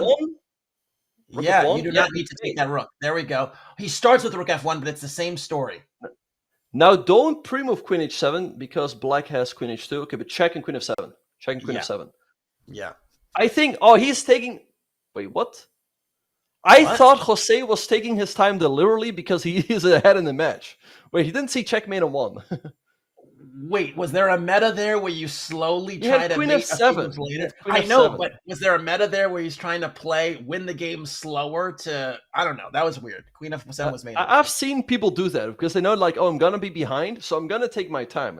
So to Fair get some enough. time off the clock. All right, knight c6 is a nasty fork here, but it's always well met by queen e8. So which would pin. So I don't think it's the end of the world. Now queen d7 maybe to pin. Nope. Okay, sacking the exchange. And Oh wow, what will Queen takes Black G2. have? I love this for Jospin. I mean, the rook's on attack. I didn't even see the Jupe pawn was hanging. I was looking at the other side of the board. That is nice full board awareness. And yeah, now Black has a much safer king, and queen e4 might be happening shortly. Yeah, queen b1's a threat. Yikes. Yeah, this looks scary for white. C3 check. C3 check. Oh, Rook if you takes take C5. rook c5. Yes. So the king. But where do you go? You cannot go to e1. It hangs the rook. Okay, rook takes c5. Yeah. Oh, he hides in a corner now, though. Oh, and by the way, keep in mind, white is turning mate on e8. That's why I play rook c8 back. You know rook what it was? now? I think you start Oh, with free bishop, free queen. queen a4. Wow. And Queen Jose c2 takes check a was the move, 3-point though. lead. There was queen c2 check before rook takes c5, and it would have been a little cleaner, I think. But anyway, still got the dub, 5-2 for Jose, and yeah, in a little bit of a flow state. This is that pawn sack line in the French. A lot of people like to play these days in the advance. Just you don't even try to get the d4 pawn back, and you just go h4, h5. Yeah, this is a typical Jose position. He's got more space, can easily attack. So I like this stuff. Maybe take, yeah, and queen g4 hitting the pawn. I feel like white's got a pleasant position here. Very unpleasant. h5 is coming. Bishop f4. Rook e3. Rook g3. Yikes. Maybe sack on e6, queen d6, queen h, or bishop h6 does it work by any chance? I guess Rook e1. Yeah? Rook e1 for white here. Just deal with that, and then I would even go queen h4 maybe. Oh, bishop h6? Nah, that was not a move, yeah. But if your attack doesn't crash through, I feel like black's doing very fine here. Black's extremely solid on the king side. Yeah, but look at these doubling of rooks. Rook g4, rook g3, bishop e3. How do you break through? There we go. That's how you break through. It's rook not, d3 you can't take that rook. Bishop e3, bishop e3. Yeah. Okay, he's going to rook back, but now Tang is able to alleviate some of the pressure. Jose is still creating some threats. It's still annoying for black. Yeah, the problem is this bishop on b7 just can't really get active, so it feels like you're playing a piece down. Rook f4. Oh, en passant. Very creative by Andrew. Yeah, I like what he's doing here. Now the white king can start to feel airy if queen g7 comes on the next turn. So that's why bishop d4 was played. e3 was there. E3 was there with the bishop on b7. Darn. Oh, I don't like but queen g3. No, this is gonna be a win for Andrew. I mean, now he has the easy pre-moves and he's up on time. But you take on a3 and white is not gonna make it. Nah. Right? I know you could shuffle, right? Bishop a5, bishop b6, and then king g3, king h4. Yeah, but Andrew here, classic bullet technique. He walks the king all the way over to f3, so he's stopping queen h4, king g3 pre-moves, and then walk the king over to c6 to stop bishop b6, bishop a5. Nice stuff there by him. Yeah, classic bullet technique, folks. Yeah, I called it yesterday, bullet triangulation. You walk the king this way, then you walk the king that way, and then it's just a few seconds, and that's enough to win. Yeah, Andrew, in the meantime, has a nice position here out of the opening. He's I perhaps spoke too soon. The pawn c2 is looking pretty scary. Yeah, looks like it's going to stay alive. Rook c1 probably, and then e4 if you have time for that, or maybe e4 right away. No, knight f3, totally different approach. Yeah, for the moment he's up. Oh, knight a5, nice move, headed to b3, knight e2 to stop it. This looks unpleasant for white. The material's even, but the pawn on c2 is super annoying. Yeah, I do like what Andrew's doing here is just slowly bring his king over, and it might be hard to bring that pawn all the way home. Jose needs to open another flank, and that's why he's playing f5, g5, h5 is probably going to come soon. Yep. All right, they're shuffling back and forth. Now, Tang has a slight lead on the clock now. Okay, perhaps he should have parked that bishop on e4 before white was able to go e4, e5, or he gets the rook to d1. Yeah, I mean, Jose's got this, I think. Go king f7. But he's down on time. He's down 10 seconds on the clock. That's a lot. I think he's going to take the draw if he can. And Tang might try to deviate. Yeah. Check. Taking g2. This is scary. A G3, yeah. King of 5. King F5. But look at the clock. He's just down. Rook Oh, he had G1. Rook E6 G1. there. Rook G1. I don't think Jose is gonna. Wait, is there a tactic? Oh, there goes E5. Is Jose gonna D4. make it on the clock though? Bishop D3 there. 5 seconds for Jose. He needs a pre-move. He needs to stop thinking here and just start pre-moving. But I think he's not gonna make it. Just too little time. Yeah, you're right. You're right. Not enough time. And the pre-moving happens way too late. Yeah.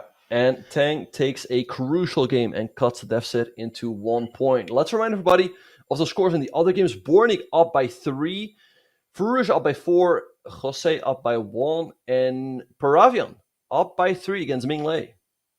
I think one of the lessons from that last game, just far Knight b5. I think he had Knight b5 on a couple. He did have Knight moves. b5, and he had dc5, Queen d5 as well. But now the Knight's coming to f5, kind of dangerous, and the d5 pawn is hanging. One lesson from that last game, though, is you definitely need to play fast when you have the advantage. You're just better off doing that. Wow, Bishop f2 check was missed. Playing fast is a good strategy in Bullet, yeah. Instead of taking and here again, Tang up 5 seconds. Jose needs to cut into that deficit. King f2, king e3, just get that king closer to the middle. Oh, king g3 instead, okay. Maybe h5, setting up ideas on knight h4. Not yet, because the knight is hitting the e5 pawn. g4, g5 might be incoming. No. Oh, knight takes e5. That's a big pawn to hang. And Huge Tang now pawn up a lot of time. Yeah, the momentum is turning just a little bit. Rook a8, nice defensive move, setting up rook f8 check. Yeah. King g3 back. Oh, and look at this. Knight e5, knight c4, winning the exchange back. And he's a little bit better now in the endgame. King e5, king e5, king e5, king e5, king d6. He missed it. Yeah, now black's up a pawn and up 6 seconds. Is Andrew going to clinch this one? Looks tough, though. King e5. You got to go king e5, try to get that opposition. Can you trade in g5? Trade in g5? Or king e3 and then g5? King e3. G5. Oh, and he finds it. And he's got enough time. One king is in the square, G6, the other you king get a isn't. lot of easy pre-moves. G6 and now king d2. King d2, you pre-move king c2. This is going to be a win. Take. Yeah, no, he's got it. And Jose once again takes a 2-point lead. Oh my goodness. The twists and turns. The journey we take. Queen's Gambit declined. Jose had a lot of success. Oh no, excuse me, not Jose. Andrew had a ton of success with this earlier, yesterday actually. All right, this knight is hanging. Bishop e6. Very reminiscent of a last round game between Fabiano and Nepo from the candidates, actually, with this g5 knight e4 business. King b1. Yeah, rook these positions c1. are all double-edged. I like it for Andrew, though, with the knight on c5 and the rook on c1. And he's got some threats now. Knight takes a6 is in the air. Yeah, it's there. And knight e5 and hitting f7. Bishop f5 might be a nice move at some point to trade those light square bishops and take advantage of that weak f5 square. G4 is also interesting, and just to further cement the f5 square there. Queen b3, threaten knight a6, king steps to the side. Yeah, rook c2 is planning to double up the rooks. Maybe f6 now, although there might... Okay, queen b6, which is awesome. Oh, but knight a4, that looks nasty. Oh, rook deadly. c1. Rook c1, yeah. Rook c7, yeah. Wait, how do you defend here? Bishop d8, rook takes f7. I think Tang's got this one. Yeah, and rook takes f7 is a huge pawn. Rook c1 now. Looking at the bishop on c8. But Jose hanging in there, and he's only down a couple seconds on the clock. Knight f7, knight takes h6 maybe. Oh, there goes the h-pawn. Take on h6, yep. b6 is also hanging. Knight a4, knight Pawns c5 dropping back. like flies. I feel like Andrew's got this one. f5, push him, f6, f7. Yeah, there goes the knight. Rook f8. Bishop f5's coming next. Nah, you don't save this against Andrew Tang, the fastest player on the planet. I mean, he's got some easy pre-moves. Yeah, and there goes the rook. King c2, yep. No funny business. No stalemates either. Check, check, check to checkmate. I like the fact that he kept the knight on the board, though. But yeah, a nice win there for Andrew Tang, and the deficit is cut down to 1 point. That was Andrew's best game, I'll say. Just from start to finish, very, very smooth. Yeah, that was a great game by Andrew, and yeah, Jose has to avoid getting into those types of positions. In the meantime, MVL is hanging in there with Bornik. Bornik having a 2-point lead. Firouzja running away with it against Anish, up 8-2, and Paravian up by 3 points against Minglei, and we have 11 minutes on the clock. Yeah.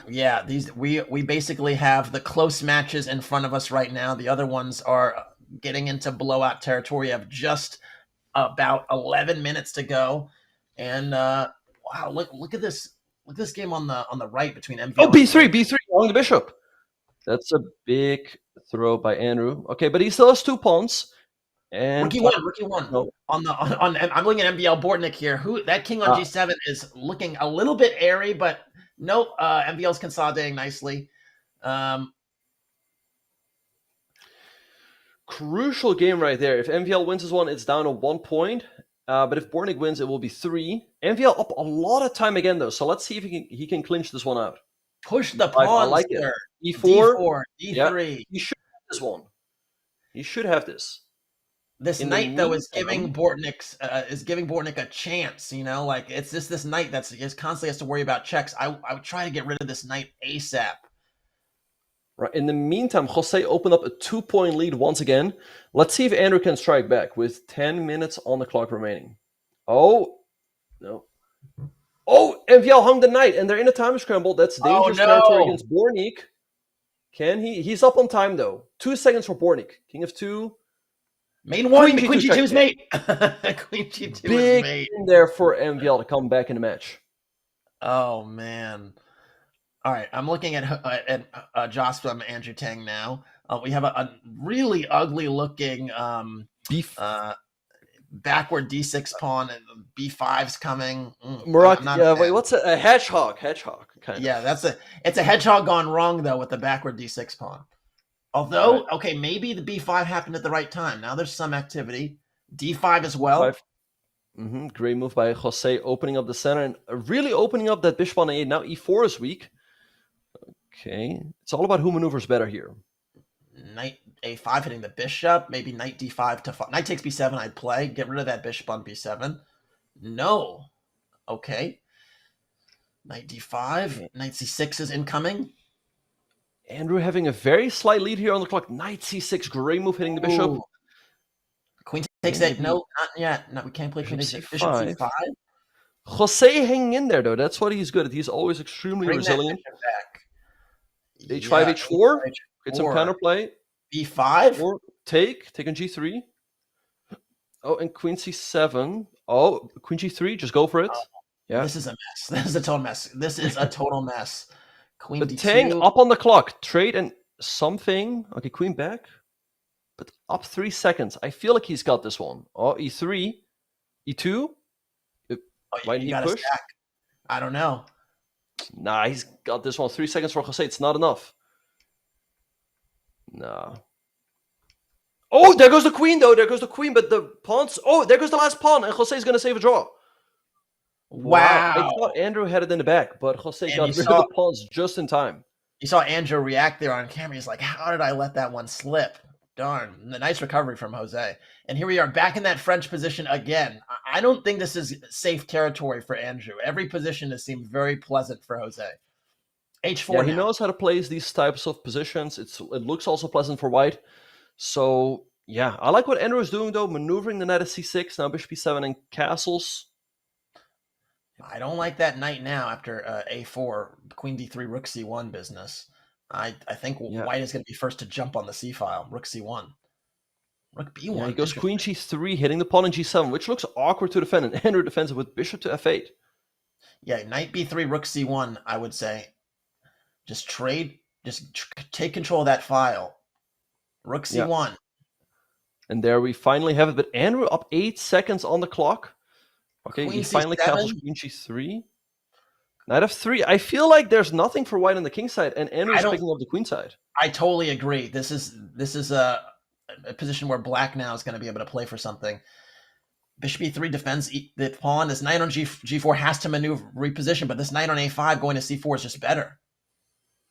Yeah, B3 now. The B pawn is very scary. Rook B3. Nice stuff here by Andrew. I think he's going to take this one also because he's got a massive lead on the clock. Yeah.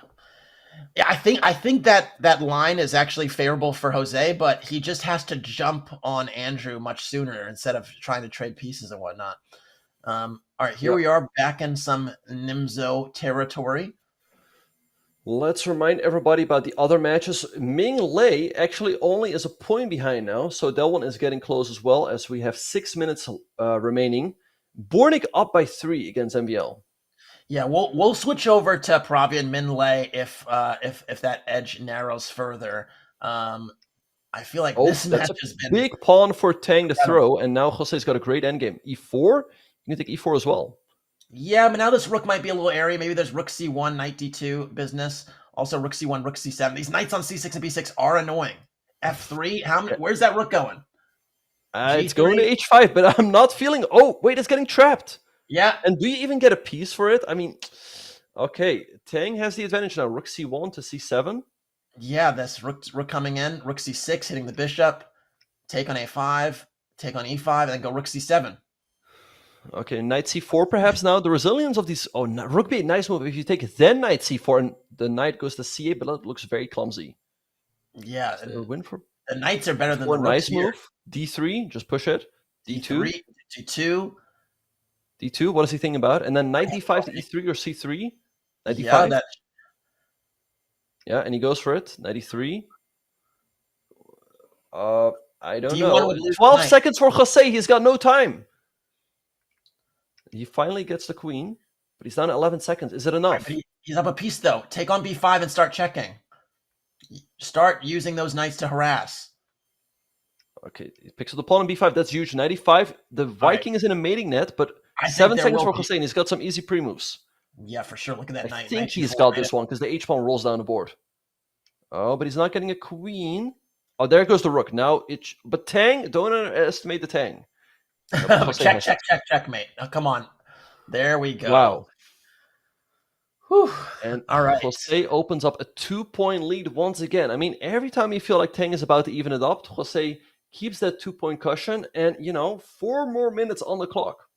And again, I do not like this line for Andrew, even though he's managed to get some points off it. I feel like Jose is getting excellent attacking positions. This one's a little bit different, though. We didn't see knight takes c6 before. Now there's some counterpoint on the b file, queen g3, h4. I'm not a big believer in this attack, but bishop g5 is going to come. Right. Okay, so let's see. Okay, Andrew goes f6. Great move opening up Very the f file for his rook. This looks great for black. Yeah, this is a disaster. The f2 pawn is going to be loose. There's trouble in paradise. Knight f6 back. Queen h3 is an ugly move to play, but you might have to play it. And c4, yeah. Every move with black is coming with tempo, it looks like. Yeah, and he's got a nice lead on the clock, up 5 seconds, give or take. Okay, Jose, if you can somehow get the knight at g6, he's got a chance, but I don't see how you get there. e4, nice move by Tang. Yeah. All right, so this bishop now on e3. All right, at least maybe you could say I have the g file. Rook g1, rook g6, yeah, rook double g1 to the rook. g6, nice stuff. Yeah, take on b6, double the rooks. There might be something here. Not really, but Andrew's got so many pieces on the king side. He's got the 2 rooks there, the knight, the queen also defending along the 7 rank. Okay, queen takes c5. There goes a pawn, though. Yeah, man. How did Jose come back? This position was so bad. Oh, but there goes the pawn. Take an f6, take an f6, and take on d2. He's winning now. How is this viable? The position was so bad. Queen g4, queen g6.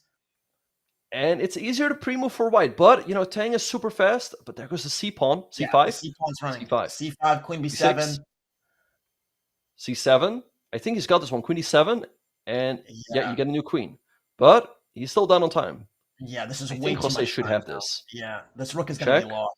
Check, and sack in a4. Okay, walking up. Yeah, and now again, the pre-moves are so easy. And Jose takes a 3-point lead with 2 minutes on the clock. Is there enough time for Tang to catch up? This is a must-win. Let's get the double screen for Tang and Paravian, because that's the other match within a point. If we can get those 2 games up together, just so folks can see, these are the games to watch. Yeah, just to remind everybody, if Tang does not win this game, he will be 3 points behind, and he's not going to cut it down to 1 to take the match into overtime. So this is a must-win game. Paravian is up a point, and he's got a nice position here against Ming Lei. Yeah, Tang is holding it together so far, has a queenside pawn majority to work with, but d5, well-timed break, opening up the bishop there. Really trying to get some counterplay on G3. Knight F4 is in the air, folks. Wow, Knight Tang up a G6. couple of pawns, and I think a smart decision to get rid of the knight on G6, B4 strengthening the queen side. I think Jose's got nothing. I would get rid of that bishop on A8. Trade that bishop on A8. It's too dangerous to me. But rook E5 to G5, great maneuver. G3 saying a knight F4 is a big threat. Knight F4 is a huge threat, and rook takes G3 is a huge threat. What do you do here? I mean, knight E2 hangs the queen. I don't see a move. Rook takes G3 or is that? Oh my goodness! Oh, knight H5 and the pawn is pinned. Rook G2 is a threat. Rook G2, that's game. Rook G2, that's the match. Oh, he misses it. But still Rook G2. Still it's there. It's there. Rook G2, Rook G2, Rook G2. And he finally finds it. And the discovery checks What is the Rook G3 and you win the queen? Oh, yeah. That's it. And there's no time left on... Oh, knight F3. Rook takes F3, great, fine. And take. And everything. If Jose keeps his nerves together, he's going to win this match. Queen F3. Knight F4, yeah. Tang hanging in there, though. But not enough time, though. He's down 7 seconds with the position. And he's getting mated here. Check and... Yeah, Jose's got this one. It's going to be a 4-point lead with almost no time on the clock. Unless Tang pulls off a miracle. Oh. And man, it was that bishop. Wait, checkmate? There we go. Yeah. And it was that bishop on A8. I told you, get rid of that bishop. It was a sniper in the corner. I was going to come to play. Man, that bishop killed Tang at the end there. Wow, but look at this. Paravian up by 2, but Minglei was just in time to start the game. But here he is getting a perpetual, and look at how relieved Paravian is. Yeah, bobbing the head back and forth. Minglei is like, oh, how did I allow this? How did I allow it? No, but what is this, Okay, yeah, Paravian wins this one and moves on in the loser's bracket as well. I mean, look at how relieved he is. Yeah, wow. What a series of matches. Just incredible chess all around. We have no overtime this time, but it was not because there weren't great efforts to get there. I think we got two folks just fighting right till the very end, and man, I need a breather after that, Benjamin. That was crazy. Yeah, so let's remind everybody of all of the results that just happened. Alexander Bornik beats MVL. Firouzja beats Giri. We have Jose Martinez beating Andrew Tang, and Paravian beating Minglei. I mean, I have to say a small upset there. I think Martinez beating Tang, but we thought it was going to be a close one. Hey, that was my prediction. I told you I'm riding with Jospin today. He showed me something in that earlier match, and I feel like he's so much better today than he was yesterday. And I think, sometimes you play someone early on, you need to make that adjustment. He played Paravian, and I think in a very close match that he wound up losing. Or no, was it Paravian? No, he lost. Who did Jospin lose to yesterday to get to the losers bracket? I'm forgetting. He lost to Sevian. Sevian, very impressive yesterday. Right. And he was our surprise yesterday. Yeah, we'll actually see Sevian very soon. Let's have a quick look at the bracket, Casa. Again, we now have our next pairings in the losers bracket. We have Alexander Bornik facing off against Alireza Firouzja, and we have Jose Martinez facing off against David Paravian. And they will be playing against whoever loses now in the winners bracket. Let's have a look here, Casa. What are our pairings? Yeah, folks, we have Hikaru Nakamura versus Nihal Sarin. That's going to be a showstopper. And we have Sam Sevian, the surprise of yesterday. How could I forget? Playing against Daniel Naroditsky, and those are going to be two incredible matches. What are your initial impressions? I mean, if you would have asked me before yesterday, Sevian against Naroditsky, I'd say easy Naroditsky, but Sevian defeated Jose. He also defeated Firouzja, so I still give the edge to Naroditsky, but Sevian, a player to watch out for, and you got to give the edge to Hikaru against Nihal, but Nihal, also extremely strong player. Yeah, I'm inclined to agree with you on both of those, and they're going to be fun matches. But first, calling all disc golf fans, Chess.com now has an official Disc Golf Pro Tour Club. Join the DGPT Community Club to connect with fellow players, compete in tournaments, and unlock special offers like 1 month of Disc Golf Network for free when you join the club. DGN is the home of official disc golf coverage, bringing you live broadcasts of events like the Chess.com Invitational earlier this year. So join the club and claim your offer at go.chess.com/discgolf or use !DGPT in chat now. man, we're going to have some incredible games for you ahead. And I don't know, Nihal, Sarin, Hikaru Nakamura, Sam Sevian, Naroditsky. It's going to be fire. So stay with us. We'll be right back after this break.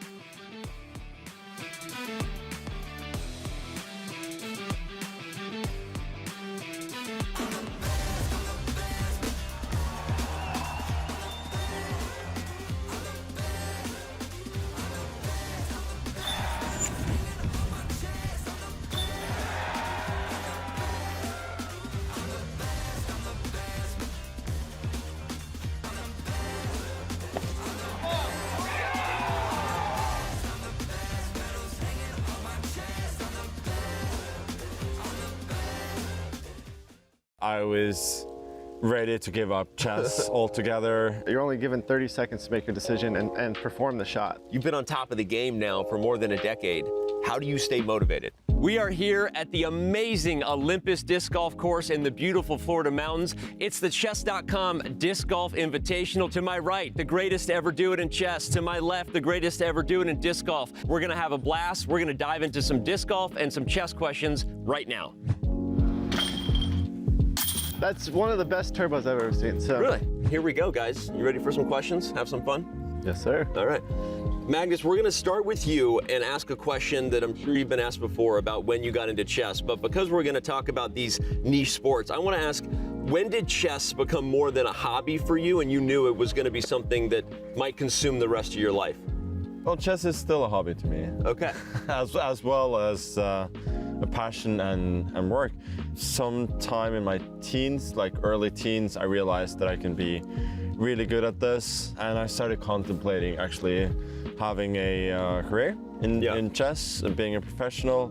And I guess I decided finally when I was 16 that I was not going to pursue school after high school, and this was going to be what I do for the foreseeable future. Yeah. For you, Magnus, speaking of sacrifice, what does that look like to be the greatest chess player of all time? What did you have to sacrifice to pursue that? I never felt like I had to sacrifice too much, in the sense that I do also travel a lot for chess. So I guess that is the biggest sacrifice, like the time that I've got to spend at home. But it's never felt that way. It's been something that I wanted to do. Also, over time, I've become like a little bit pickier with the tournaments that I play, so that I travel a bit less in periods where I don't necessarily want to do that too much. But I still felt like I've had time to be at home with friends, family, you know, to build lasting bonds. So I feel like I've been really privileged and lucky overall.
Welcome back to the 2024 Bullet Chess Championship.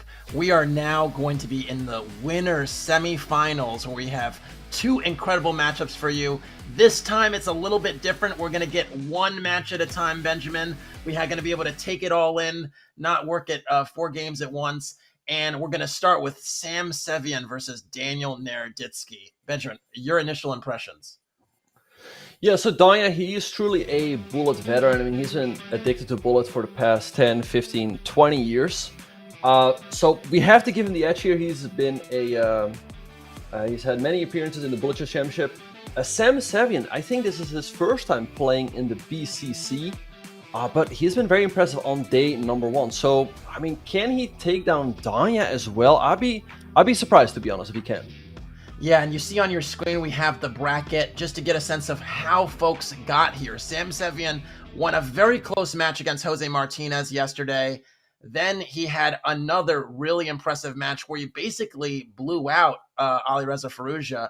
And now the tests, they don't get any easier. They get more difficult. And Sam is locked in. He's tuned in from Armenia because he's actually playing a classical over-the-board event as well. So that's why you see what looks like a hotel room just behind him. And Danya, we know what he's about. He's been here, done that before, and he is one of the best bullet players in the world. And he definitely showed that form yesterday, and he's going to try again to put it all together and face really the ultimate wild card who made it here through the qualifiers, Benjamin. Yeah, I'm curious to see how Sevian will manage to switch from classical to bullet chess. I mean, it's the biggest switch there is. But yeah, Danya, we saw him pacing back and forth. He's perhaps, I wonder if he's a little nervous or something. But yeah, let's look at these two players. Danya, he is 5 years older than Sevian. He's got the higher bullet rating, but Sevian, he has a bullet rating of 3165, nothing to sniff at. He has the higher classical rating, but look at this, Casa. Danya gets even stronger in the time scrambles. No question about it. Although it must be said, when we got some statistics behind the scenes, Sam Sevian pre-moved at a much higher rate than almost any other player in the field. And you can see it now on the screen here, 57%, nearly 58% pre-move, scramble pre-move rate. So maybe that's something that Danya may be able to take advantage of if he's able to basically misfire on a few of those pre-moves. They're also very, very close as far as the move 20 differential there. For folks that are wondering what that is, that's how much time up you are on the clock after move 20. Hikaru is at 4+ after move 20. It's just to give you some perspective there. But what are your makings of those? What do you make of those statistics there? I mean, look at bullet games played. Danya Naroditsky has played over 140,000 bullet games. Sevian, just a little more than 1,000. So Danya definitely having more experience, and that's why he's so good at this format. But yeah, Sevian, I mean, he really impressed me yesterday. So I'm curious to see what type of game he will bring to the table today. But I have to go with Danya here. Yeah, I have to agree with you. I'm gonna agree that it's Danya that wins a close one. I don't think this is gonna be anything blowout related. Sam proved himself for sure yesterday, and I expect him to bring that same energy to the table. But let's actually give you a little sense of what the match format is, because it is now a little bit different. Now we're in the semis. Instead of 30 minutes, we have 45 minutes, so an extra 15 minutes of 1+0. 1 point for a win, half point for a draw as usual, and players must win by 2. Just like on the basketball court in the streets of New York City, you gotta win by 2. If it's 10-11 at the end of the 45 minutes, they will play an overtime period to get that win by 2 separation. And well, if we get through 10 games of overtime, then we'll get to a sudden death dynamic, which would be incredibly wild. So anyway, that's the format. This is where we are. And yeah, if I had to make a prediction, I'm going to say Danya wins this one, maybe by 3 points. I'm going to say it's a close one. Yeah, well, I feel like Danya's probably going to win by a bigger margin just because of his massive experience in bullet. But yeah, the 45 minutes instead of 30 minutes should generally favor the stronger player. I mean, if a match is short, if you start off on the wrong foot, you only have so much time to come back. But now there's a lot of time. Also, I mean, Sevian has just played a classical game today. So I wonder if that's going to make him feel warmed up or perhaps a little bit tired, as it is already getting quite late in Armenia. So I'm very curious to see how he's going to deal with all of those factors. You know what? You're making me rescind my my consideration here, because basically you added some very important factoids there. First of all, he has played a classical game already, and the extra 45 minutes. When you have extra time, extra possessions, it creates less variance, and so I do think that the stronger player will prefer to have more opportunities, more bites at the apple. And for sure, Danya is the stronger player. So maybe there will be a little bit more separation than I initially stated. But we'll see. Sam and Danya are going to sit down momentarily. And when they do, the matches will begin. So, man, how do you think the opening is going to go? How do you think Sam is going to attack Danya and vice versa? I think Sam is going to play very principled chess. That's where he has the biggest edge in the opening, because he's a very active player in classical. And in classical chess, I mean, opening preparation is super important. In bullet and blitz chess, not as much. So I think Sam is going to try to get some advantages out of the opening. He's going to go e4, I expect. And I don't know if Danya will stick with the Alekhine. I mean, I'd be a little bit surprised. I mean, I think maybe for a game or two. But if Savion keeps getting big advantages, then Danya is going to switch it up and perhaps play something more solid like e4, e5, or the Sicilian. Well, we'll see. They're definitely in their seats now, and the games are about to get underway. So any moment now, we're going to get kickoff. And, here we go. Danya just making sure he has everything set up there where he is. Got the headphones in. He's locked in. And, we'll see. All right, we have d4 on the board. And with that, the games begin. Yeah, and Sam a little bit late. He goes for a French. I don't know if that was planned or if he did not expect the move knight c3 on move 2. Danya intending to play a above London. Yeah, he has a mainline French here. He does have some course work on the Jabava London for folks that are interested. Knight e5 now, looking at that bishop on c6. You do get that bishop pair. Black has a kingside pawn majority, but that bishop pair might give white some attacking chances. Yeah, I think a slightly better position here for Danya. He's got the bishop pair and an open board. Also, slight lead on the clock, so I think he can be satisfied about the outcome of the opening. Bishop b1, maybe setting up queen c2 in the future. Now the bishop on f3. That bishop on f3 is really nicely looking at the queen side. Very annoying to deal with. And that's why Sam's trying to trade that bishop pair. The bishop was trapped because you could not move back to g3, as Sam could take. And now I like that he took the queen and queen d3, but Danya keeping the queen's on with queen e5. Yeah, knight d7, maybe queen f5. Try to trade these queens somehow. a6 or b6. No, queen a6. Insisting on a queen trade. Although, how do you feel about takes and bishop b7? All right, he takes on b7 right now. I like what Danya is doing. He's also ahead on the clock. If you take on b4, white's getting some scary pawns on the queen side. Yeah, it's very hard to coordinate the rooks here, and this pin is annoying. Bishop b5. strong. Bishop b5? Bishop c7. Bishop c7 as well. Bishop c7 would have won the looks like a good move. I think Danya has his first game. I mean, I don't see where you go with the rook. Yeah, rook and you F4, follow taking bishop rook b5. f4, bishop b5, and it's a winning pawn endgame. It should be, yeah, but black does get the pawns to e5 and f5, and I don't know, I feel like this has to be winning, but it's not that easy to convert. But e5. Yeah, takes, b4, b5, king b4. You just go king b4 and c5, and then you bring the king back. Okay, Sam also, he has a protected passage, but Danya breaks it down with g3, and he takes the first game. Yeah, very nice job there. Sam Sevian had the advantage in the early going, but Danya did not break down, and that was a nice first win. Woo, okay. Right, and we're off to game number 2. I don't know what the opening was here, but it feels like Danya's doing pretty well. He's up a pawn, and Sam has to prove the compensation. Yeah, he's going to go queen h4. No, queen g3 instead. I thought queen h4 try to threaten mate. Knight's going to come to g5. Queen g7 is mate. Knight g5 still.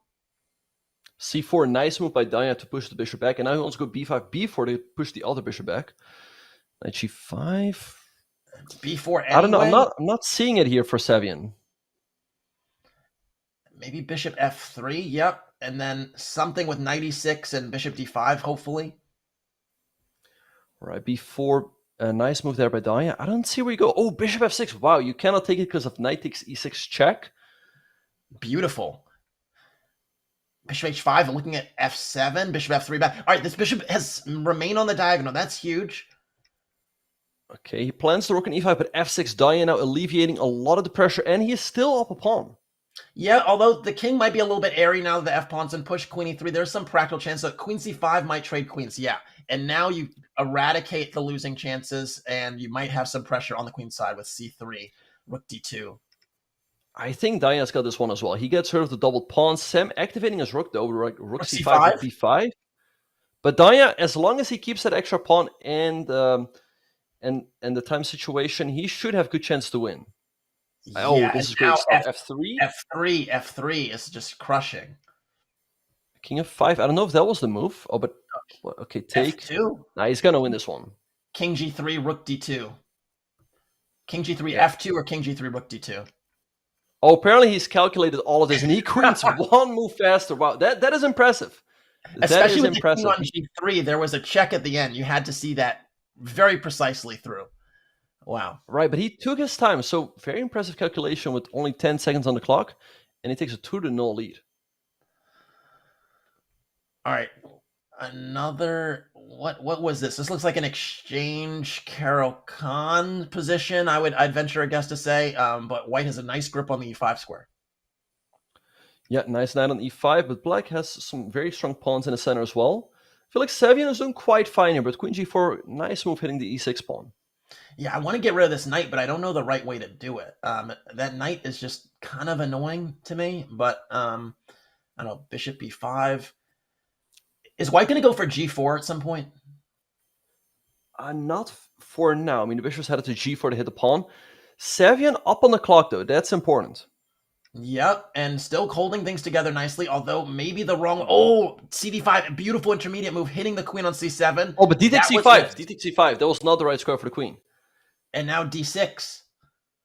I think he missed that the queen on h3 protects the bishop on e3. That's the only explanation. Bishop g4, and white's crushing. Diana is going to take a 3-0 lead. Queen e6, d7, or rook c8. Yeah, he's fighting here with bishop c5. Nice move, and there we have a 3-0 Diana. Wow.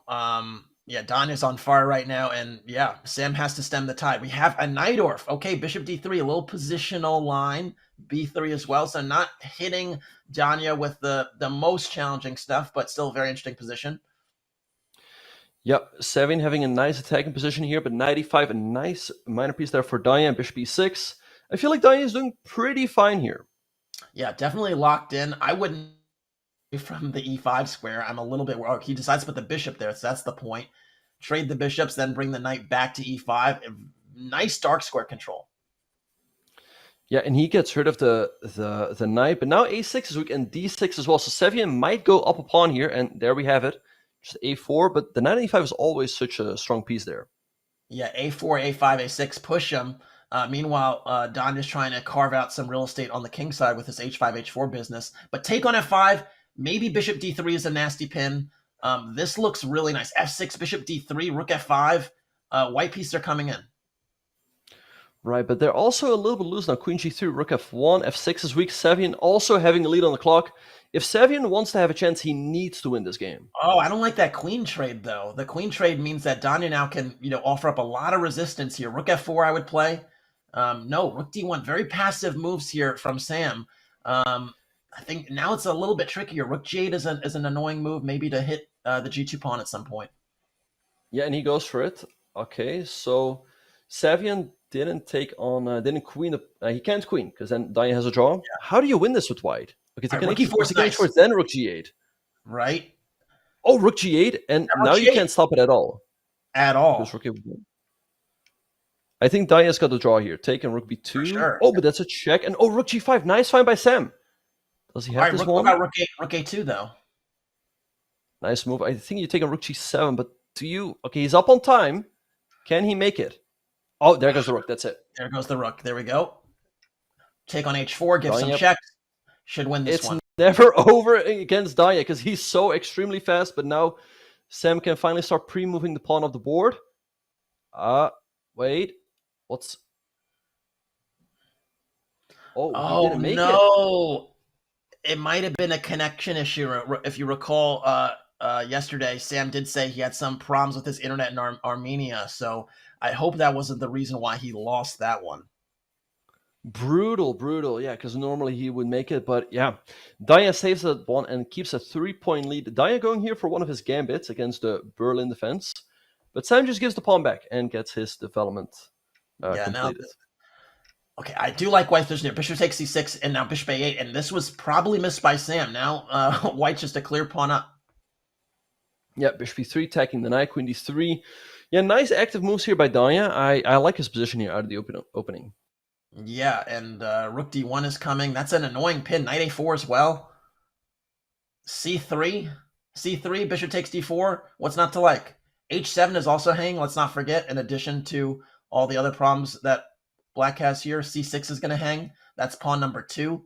Nice little advantage here. And yeah, now queen c4. I would even be looking to trade queens. You have more than enough time.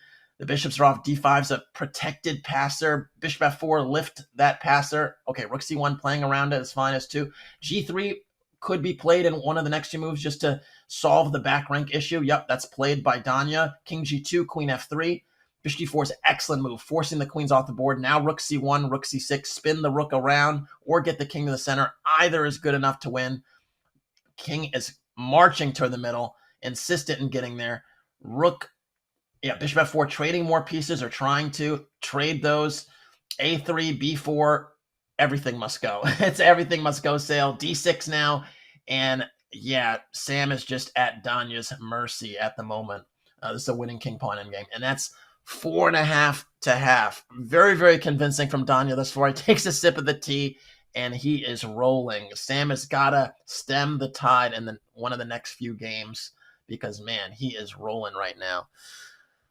So, let me see. Let's get this next game up. Here we go. We have another very weird position. White has the bishop pair, but a little double pawns are kind of an issue. And wait, what was the tactic there? There was some bishop takes c3 dynamic. Okay, nice tactic from Sam. He does get 2 pieces for the rook. This is a position he has to win. Rook g1, bishop e3. Get that bishop to e5. It's a beautiful outpost. He's getting it there. Bishop f6, bishop e5 check, f4, cement that bishop. h4, open the flank for the rook. Come on, Sam. This is your chance. Trading the rooks. I don't know if I would have traded the rooks. This will allow Danya some resistance, but okay, knight f6 is nice. The rook has no open files. f4 is calling bishop d6, king e5. Let's go. Now the rook gets behind. I would have gone bishop d6 first, but the knight does hop around. It is looking at the g6 pawn. There are a myriad of targets here. So there is a lot to play with here, and we'll see what happens next. 30 seconds should be enough to win. It should be enough to win. All right, we get a queen. There should be no stalemates here. Do not get caught in a stalemate. Queen e6 check. All right, I'm a little bit worried. I hate when you take all the pieces, but okay, it worked out. 4.5, 1.5, and we are back in game 7. All right, a little Scandinavian action now from Sam. Okay. All right, so he's maybe feeling himself a little bit. There is this knight d5 move at the right moment. Knight e4 as well. You trade a pair of minor pieces and you force that queen back. Knight f4, knight b6. Okay. Some of these trades probably favor black in the long run, although those double f pawns are kind of ugly, not going to lie. And h4, h5 is coming. Danya's attacking. Rook e1, looking at the king on e8. g4, h5 is coming. Oh my gosh, this king is weak. This king is an emperor with very few clothes. h5. When is h5 happening? I'm waiting on it. And now, wait, bishop h6. Bishop h6 is an idea. Okay, Danya defends against this bishop h6 check idea. All right, Sam is back. Sam is adjusted to the terms and conditions of the position. I'm starting to like Sam. dc4, bishop d5. There is some life here for Sam. The pawns are kind of stymied. And Benjamin is back with me. What do you see? Yeah, apologies everyone. I disconnected there for a second, but yeah, Danya having a big lead in the match, but Savian is fighting back here. Can he win this one? I think this one is crucial. Yeah, I think I like the chances here. Rook f3 check, f4. The f pawn is being pushed. It should continue down the board. Mosey it down the board. Bishop g6, f3. All right, that's no Very- more pawns. You have enough pawns. Push the ones you have, sir. Push them down the board. You have enough pawns. All right, trade everything. and that Savian should getting be- some trades in here. There should be one, but Daya still has an outside passer potentially on the queen side that he can use to make them spend some time. Yeah, I think this. Oh, I'm so worried about the C pawn. I'm so worried about the C pawn. Okay, Sam taking a lot of time here. It should be okay. He gives up his. Oh no! Daya did the Rosen trap. Oh, I The saw Rosen that. trap. I saw that a mile away too. Oh my goodness. Oh Yeah, man. it's where your opponent expects you to recapture, so he pre-moves f5 and he goes king a8 instead. That's the Rosen Oh trap. my goodness. Oh my goodness. Oh, Eric Rosen is. If he sees this, he's gonna smile. Yeah, he's gonna be It's- happy. oh yeah, he's gonna see this. Someone is gonna let him know. And man, trauma, drama, and trauma. That's what that is. And yeah, Sam has to recover. That is a tough one. All right. I suspect there's going to be an exchange sacrifice on f6 at some point. This knight on c3 is not great. It needs to reposition itself. Knight e3, knight c4. Nice maneuver. Maybe b5 now. Ooh, bishop takes e4. Very nice. Nice position here for Daya. Up 2 pawns. I don't think Sam has enough. But wait, maybe knight f5 was there to try to do. I mean, a4 just doesn't cut it. Maybe now just. Well, where do you go with the king though? I mean, queenside castles allows rook c4. Oh, knight h5. There goes an exchange. Yeah, and that's too much. That's too much. Now I think black could just, chill. Rook c8, maybe castle. Actually, castle. Well, no, it's that's not the over worst. yet though. Knight g4. This is still annoying. The king on the 8. Check. Oh, but he blocks the queen c7. Yeah, maybe rook c4 is a threat now. No, d4. Wait, whoa, Oh, rook h4. Rook h4. There was rook takes h4. And queen f8 mate. Take. Oh, that was disgusting. But this knight is being pushed back, and black is slowly consolidating. Yeah, great stuff by Daya. Bring the king to safety. Queen c5. The knight is pinned. Yeah, you can just take, because if it check, there's queen e4. Oh, he gives up the queen, but this looks all very safe. Rook to e3, d3. Oh, he's got 11 seconds, though, but it should be enough for Daya. Yeah, d3, d2, d1. Let's go. 9 seconds, still not over. And there goes another pawn, e4. You can push that pawn as well. Yeah, now the king just needs a little bit of shelter, but it's so hard to defend this with no time. Yeah, Daya's got this one. And he's my so God. fast. Yeah, blister. Okay, he's going to get the queen finally now. Yeah, and he's going to go... Yeah, but also look at the clock. Daya up on time. Yeah, impressive stuff from Danya. Really impressive stuff. And look at Daya there on the camera, like so locked in, so determined. Yeah, and we're back in Jobava London vibes. Again, he did, I think, make a course on this, and now Queen D2, Bishop H6, Bishop H6. Come on, it's bullet. There was still happening. knight takes e5, so I think that's why he played rook to e1, and now we have some sort of French structure. But oh wow, Savian going for an exchange sack.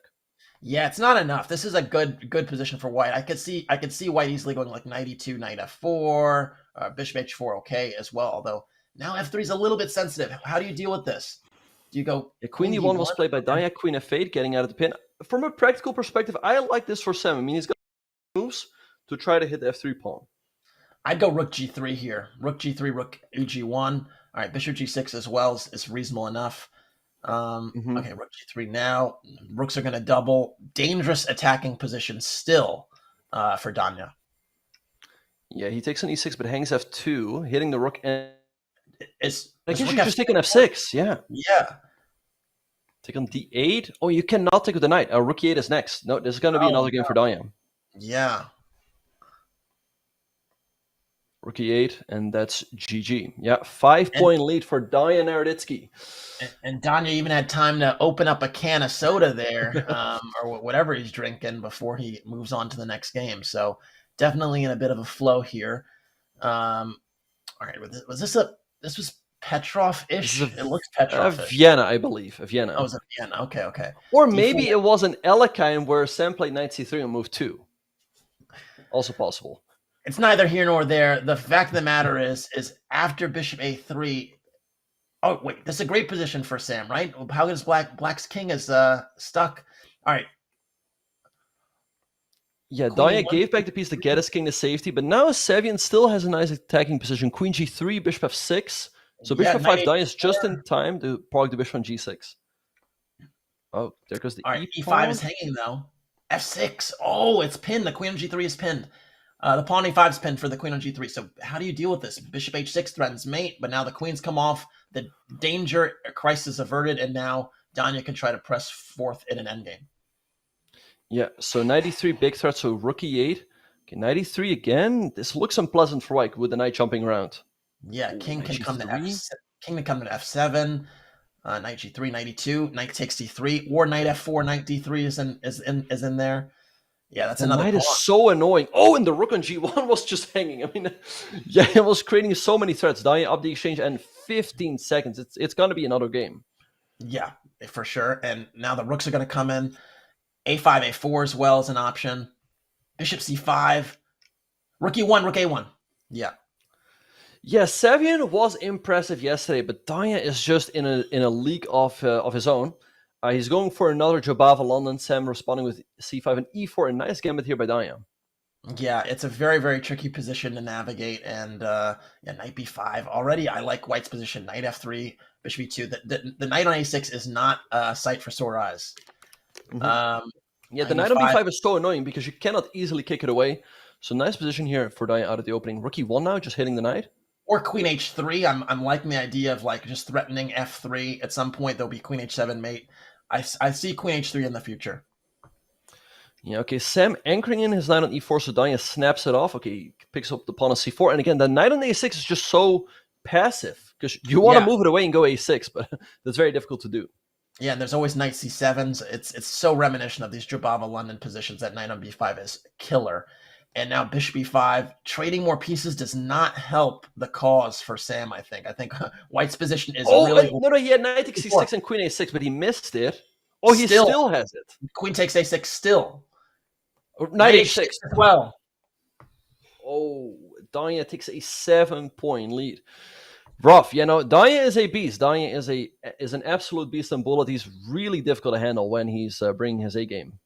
Yeah, and we have a kind of a Sicilian that turned into a Banco style position.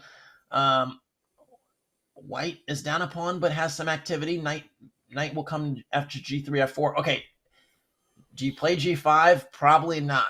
Kind of dangerous. Either way, Savian is going to sacrifice something. He's going to take on g6 with the bishop or the knight. He's setting it up. Now knight f8.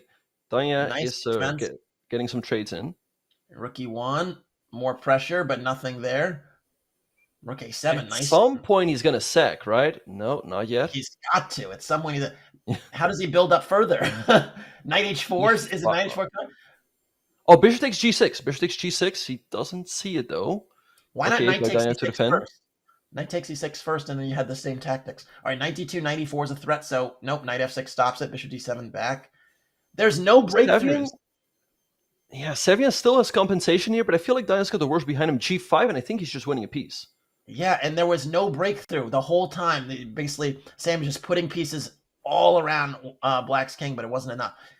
This is still annoying, though, with the white pieces around the Black king, but how do you proceed? I don't see it. Queen e2, rook e7, maybe? Queen takes d6, but then, yeah, Danya trades the rooks, and the white king also getting a little area on g1.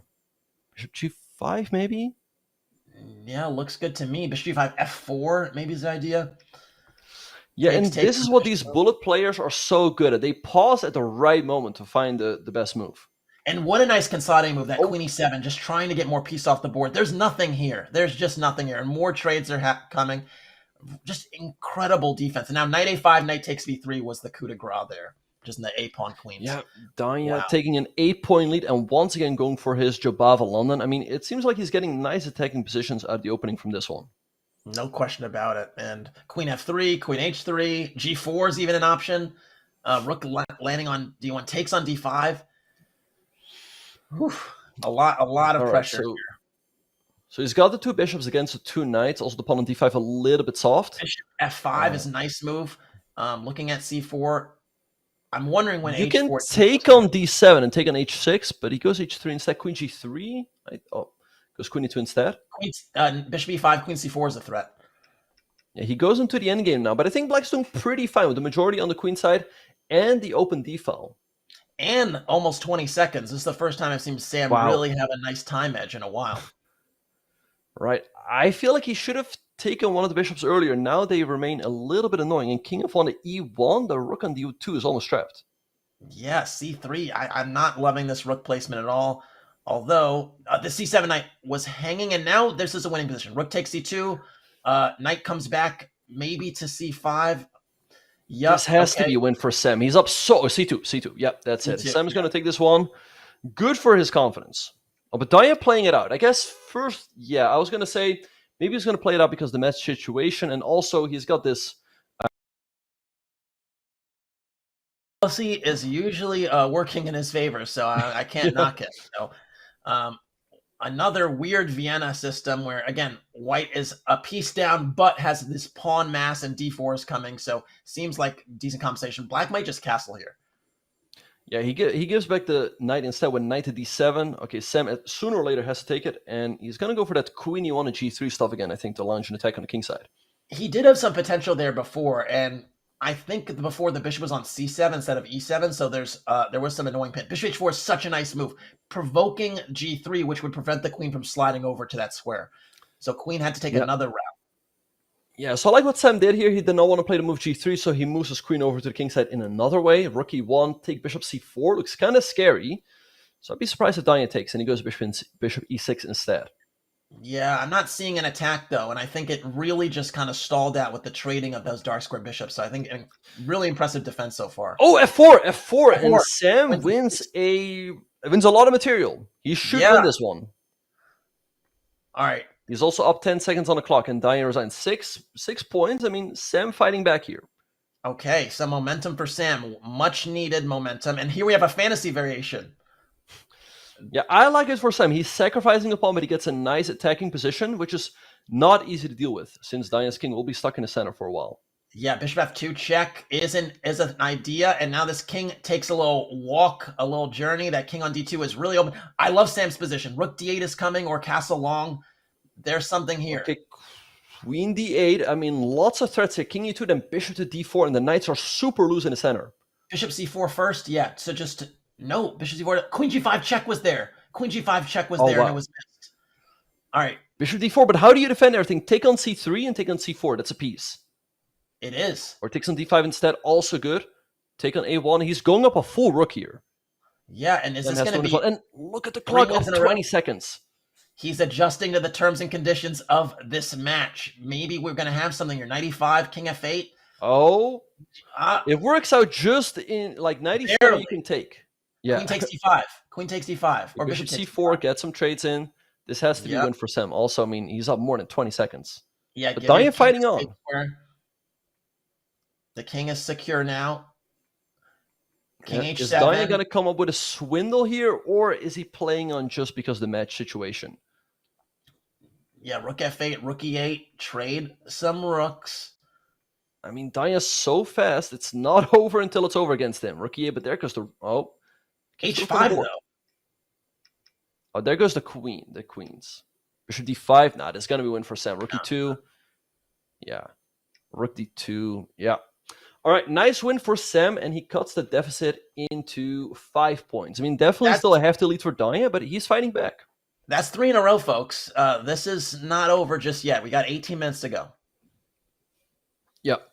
All right, so let's see if he can win another game in a row. Danya going for the Nimzowitsch Sicilian. I like Danya's position out of the opening. He's got a lot of space in the center. This is the best Nimzowitsch Sicilian I've ever seen with black. You have a Maroczy bind situation on d4. Got more space. What's not to like? Yeah, usually white has more space in the Nimzowitsch Sicilian. It's kind of funny. Danya, he played in a Blitz tournament in St. Louis. And he said he played the Nimzowitsch Sicilian. And I told him, like, oh, you basically played the delayed Alekhine. Yeah, that's what it is. That's what it is. Danya is in just a great position here. And it's hard for white to even break out. Like, there's no pawn breaks. The queen is just darting around without much real estate. And to add insult to injury, also a pawn down. I think this is a disaster. Yeah, and up 7 seconds on the clock. Danya perhaps had to shake off a little bit of tilt after a few losses, but he seems to have found his footing again. Bishop g4, nice move. He should take this one. Yeah, my face right now, it's just this is not the position you aim for. Although with bullet, anything can happen. So hold on. It's not over yet. There's a little bit of a blockade on the e4 square here. They're opposite colored bishops. There are some chances. Maybe c3, queen e2. All right, these trades I don't pawn like. in 13 seconds. I think it's just too much. Oh, bishop takes. Oh, there goes the bishop. Wait, it's not over. Can Sam take another game? He might just take another game. Bishop d5, get the rook into position. Oh my goodness. F5, nice move by Danya. Uh-oh, it's going to come down to the wire here. I think Sam's got a real chance to win this one. Rook f5, bishop h5, excellent move. Hitting h5 so you could take with the bishop, and then rook takes d3. Plan the bishop on f5, rook g6, and king up. Yup. Yeah. You get some pre-moves in here. 9 seconds, I feel like should be enough. It should be. H5, king g5, h5, h6, h7. Danya going for stalemate tricks there with the king in the corner. Oh, yeah, and I told you. Oh my God. That was unbelievable. Yeah, but he's setting it up. I mean, I don't know how he does it. No, that one you can't take. No, that's not a stalemate. Rook f6. Yeah, and Sam takes a 4th game in a row. Now it's only 4 points. I mean, it was 8. 4 in a row, folks, for Sam. 4 in a row. All right, this rookie one Berlin stuff, I am tired of it. But maybe in Bullet it is something that'll be a bit more of a serious winning try. Who knows? I think the thing is Sam also knows this well. Yeah, Sam having a comfortable position here out of the opening. Perhaps Danya wants to slow it down a little bit, but yeah, that last game must have upset him a little bit. He was playing a great game, up on time, up a pawn, and all of a sudden he hung his bishop. What is f takes g3? Is there an attack here? Because to me, it just looks like the pawn structure is compromised, but maybe g5 is coming in. I don't know. I don't know how I feel about the queen on a3. It feels a little off. Maybe bishop takes h6 as a move here. Because bishop c6. Oh, nice exchange site there by Sam. Oh, yeah. And now here we go. Bishop b6 or bishop f6. Looking at the d4 pawn. Or bishop g5, hitting everything. Queen takes b4. The d4 pawn is also going to drop. I feel like he's being a little too shy. I think he could have just taken the pawn on d4 there. Yeah, but this king is still going to be very, very loose on the dark square. So I'm pressed. The queen e3 would force a queen trade. That's not good news for Sam. No, not at all. And I think it's forced, right? If you avoid the queen trade, you get mated. Wait, but Danya... wait, what's happening? The move is not coming through on... realize it's not... There. Oh, there was a bit of... There was a bit... What was going on there? I don't know. I think the move came through a little bit later, but yeah, Danya's just winning here. Up the exchange, up 12 seconds. He's got this one in the back. I don't know, bishop e3, bishop e3, king up. King e6, king d5. The king is coming in now. Yeah, but he's just in time to bring his own king back, and... Oh, but... Not a whole... Okay, wait. Sam is getting 2 connected passers, but a6. King c6? Rook a1 or rook b1. Yeah, no, you can't stop the pawn. a7, 8 is incoming. Bishop g1, nice try, but you just take the bishop. Yeah. All right, Danya steadying the ship, taking a 5-point lead again. Let's see how Sam responds to this one. Okay, Casa, the mystery is solved. Sam does not play the Vienna completely voluntarily. He's playing 2 knights e3 against the Alekhine. Okay, all right. So this is how we're getting these really weird positions. I like Sam's position though here. This king on e8 can't castle. White's bishop g7. The rook is trapped. Yeah, this didn't look good from the beginning. Now though, Danya might get some stability. The king goes to g7. Sam has to break through with f4 probably to get the so bishop e6. Clever move by Danya to stop it. But knight d4. Knight takes e5. Trade, knight takes e5, knight e4 back, queen h4 incoming. Look at the clock. Sam is up so much time. He has to win this one. He's up in exchange and 20 seconds. Yeah, and again, prepare the f4 break. Prepare the f4 break.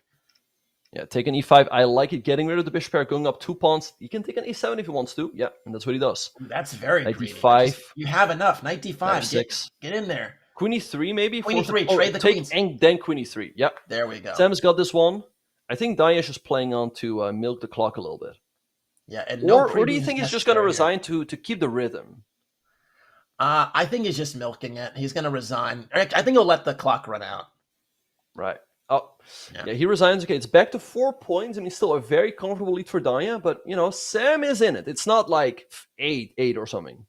At all. Yeah, it's not a blowout at all. And here we are. There's still plenty of time left to make something happen. I don't like this position for Black, though. It looks a little bit like there's some weaknesses, particularly the f5 square. It looks really gross to me, but maybe it's not as bad practically as it looks. That's why he recaptured with the f pawn to cover the f5 square. Still looking better for white because black's got so many weaknesses, and also the king is feeling a little bit airy. Do you play f3 here? Try to Rook undermine with c8? f3? Wait, there goes the knight. Wow. Danya just being very pawn grubbery, very greedy with these pawns.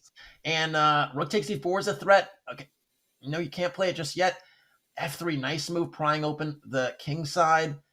Queen d8. Danya, rook f7, nice defensive move. He's Sam up a little bit of time. Do not trade queens here. Do not trade queens here. Oh, he goes for the queen trade. Okay. Bishop e5, nice outpost. King f6, rook c6, rook d7. These rooks are being doubled. Yeah, and at some point, Danya is going to push those pawns on the queen side. It's just a matter of time. Rook d... Okay, I was going to say he's going to go to d2, but Danya stops at rook d7. Yeah, again, these rook trades are going to help white's defense. That's why the rooks are staying on the board. But, Danya's defending really, really well, it must be said. And look at these pawns mosey up the board. Oh, bishop h6, nice move, and he's now blasting open the f-file. The white king is all of a sudden feeling a little airy. Take with the pawn. Yep. How do you attack here, though? Oh, he just takes rook a6. It's checkmate. But it's not rook over d1, yet. Rook d8, rook d8. King g6, great move for rook d2. Picking up the pawn. Rook takes f2. Rook f1 now. Rook c1. Rook c1, yeah. Yep. That's it. Danya fighting on, but it's too much. Yeah, Sam wins another game, and it's down to 3 points. 11-8. Are we going to get 11-8? We are. We're going to get 11-8. It is a 3-point deficit. He's cutting in. He's coming back. At some point, it was 10-2, and I thought it was going to be a blow, but Sam is doing a great job fighting back here. He's only down 3 points now. Yeah, and again, this is a position pawn down, but a lot of activity. D5 is a great move by Danya. Knight g5. And let's remind everybody that it is win by 2, so if Sam makes up 2 more games, he would take the match to overtime. That's right. That's right. How do you feel about the weakened king side here? I'm starting to like white's position a little bit more. Their light squares are a little bit weak. White has the 2 bishops, annoying pins. I don't know. This one feels a little bit different. Now the bishop comes back to d3, looks at the g6 pawn. There's threats on g6. I like white's position a lot. It looks very difficult for black to defend. I mean, already you see knight c5. Knight takes c5. Knight d2 a little bit more reserved, but still f4. F4 wins a piece. Or h. H1 instead also good. Wait, does this work?